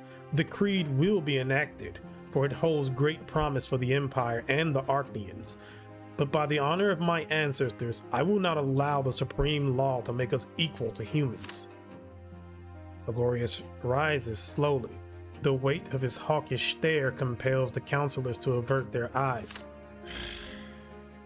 I refuse to believe that the Emperor would allow humans in the Millennial Senate, and I will not be complicit in the farce the Great Chancellor is trying to orchestrate. I will take my leave, and if any of you still possesses so much as a quantum of honor, you will follow me. Monroe strides briskly towards the exit, but the guards stationed at the door step forward to block him. He halts, fixing them with a look so piercing it could cut through stone. After a moment's hesitation, the guards step aside and bow their heads. Gregorius Monroe leaves without looking back. Immediately after him, Avidius Lucullus leaves the hall. Marcius Milanatus calmly gathers his papers. I am regrettably not on your side this time, Chancellor. You have chosen discord over diplomacy and recklessness over rationality. The Empire needs unity, not division. I wonder what the other Tempests said when you laid out your ideas before them. You did inform them of your intention to limit the power of the ruling dynasty, did you not?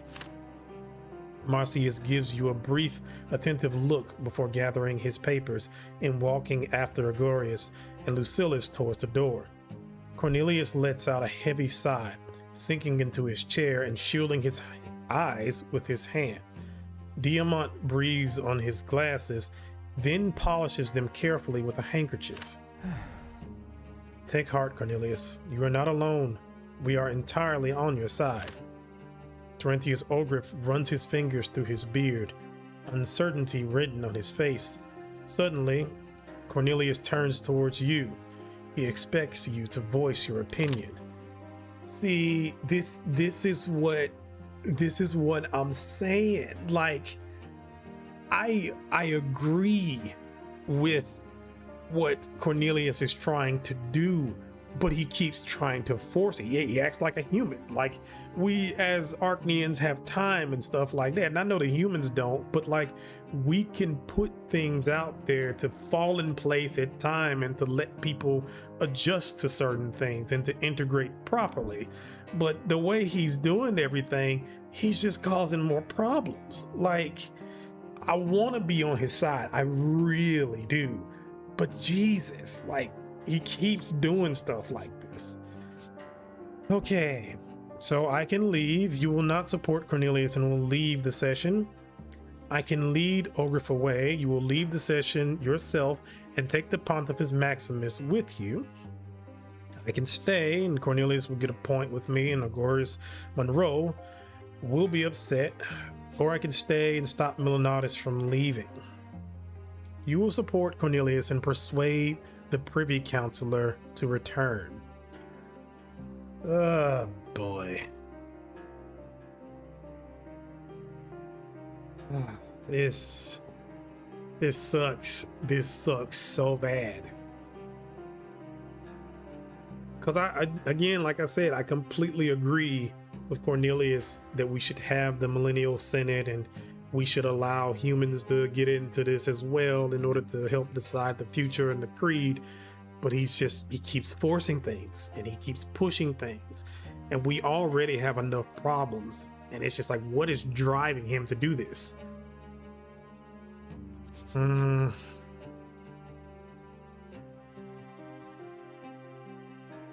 Man, I kind of want to leave, honestly.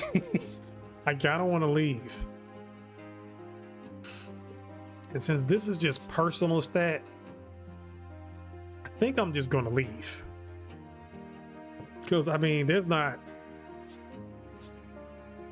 I could get the 2 with Cornelius. I don't lose much with Agorius. I don't lose the ally thing with him either. So... And I mean, I guess we are already kind of in a bad situation because Cornelius has already forced this upon us. So it's just like, well, now we have to continue or make the Emperor look stupid, more stupid than he already looks.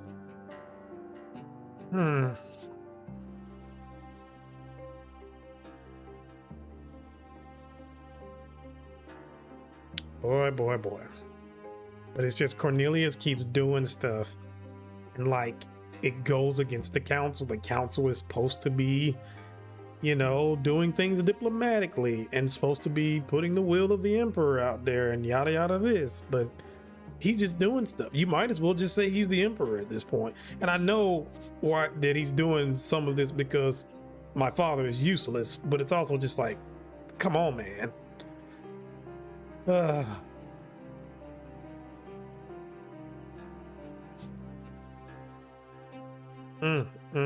This is the tough choice.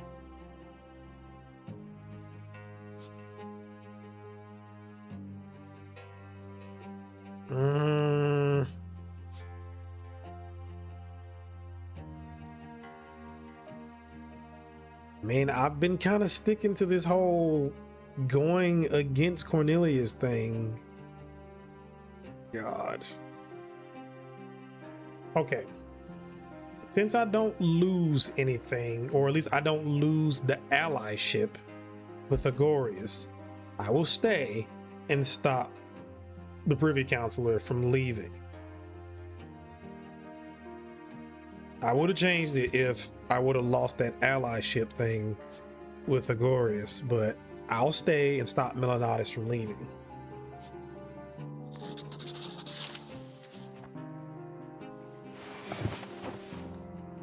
You stand beside Cornelius and declare that you will not leave the council. You will remain even if others have deemed it possible to go. Addressing the Privy Councillor, who has already reached the door, you ask him to stay. You tell Marcius that despite his disagreements with Cornelius, by leaving the session he will endanger the council and therefore the entire empire. You ask the Privy Councillor not to commit acts he will later regret. And I guess that is kind of the other flip side to this too. Like, unfortunately, Cornelius has forced this stuff through.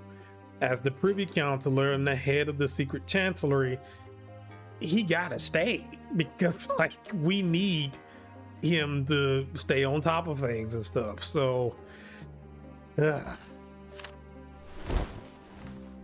after a moment's hesitation, Marcius Milanatis returns to his seat. Diamant gives you an approving smile. You look into your uncle's eyes and ask him what will happen next. The council remains paralyzed, and there seems to be no way to resolve the deadlock. You're right, Jerian. A council cannot proceed until Monroe and I find common ground. Cornelius thoughtfully lets his gaze travel over the empty chairs. Twilight lies beyond the window. The sun hangs low over the city like a lowered flag. Shadow falls across your uncle's face, dividing it in two. I will speak to Servilia. Perhaps she will persuade Agorius to return, and the others after him.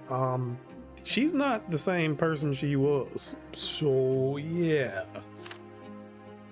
Your uncle does not seem especially confident in what he's saying. Lucius Diamant encouragingly places a hand on his shoulder. Good Lord. Well, here we are. I mean, he still has an attachment. I mean, I have an attachment with Agorius, so there's that. And I've gotten Cornelius back to sympathy. Lucius is still indifferent, but I'm not really concerned with him. I know he has the whole great prefect title and stuff like that, but I'm not that concerned with him. So here we are. I really need Cornelius to stop forcing stuff, though.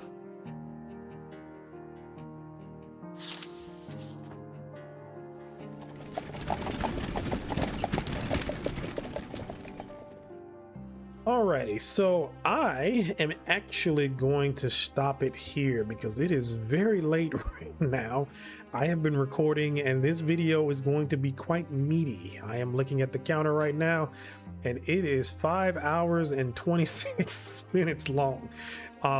If you guys want me to keep doing this, these long videos, by all means, it works out better for me that way as opposed to cutting it up and stuff like that. But yeah, this is going to come out to be quite a long video, so I'm going to need some time to go ahead and, you know, edit this a bit and get it ready for YouTube. And I'm going to go ahead and stop it there. I really wanted to finish the chapter, but this is long, and I was thinking this yesterday, like even when I turned around and was skipping through stuff, it still took me quite a while and I wasn't even reading. So yeah, and I'm pretty sure the next chapter is even longer, so there's that. But yeah, I'm gonna go ahead and stop it there, and we will finish off the next chapter. I mean, we'll finish off this chapter and then go into the next chapter as well. Maybe we can make it about halfway through. I'll also try to record a little bit earlier, so depending on how certain things go, the next video may be even longer than this. So again, just let me know if you guys want me to keep it with these long videos, or if you want me to just kind of cut these up and kind of spread them out throughout the week. So if you like the video, if you want to see more content like this, subscribe. I have a lot of things on the channel, and I will have many other things in the future. If you have any questions, comments, or concerns, please feel free to leave it in the comment section, and I will get back to you as soon as I can. So thank you for watching, and I will see you in the next one. See ya.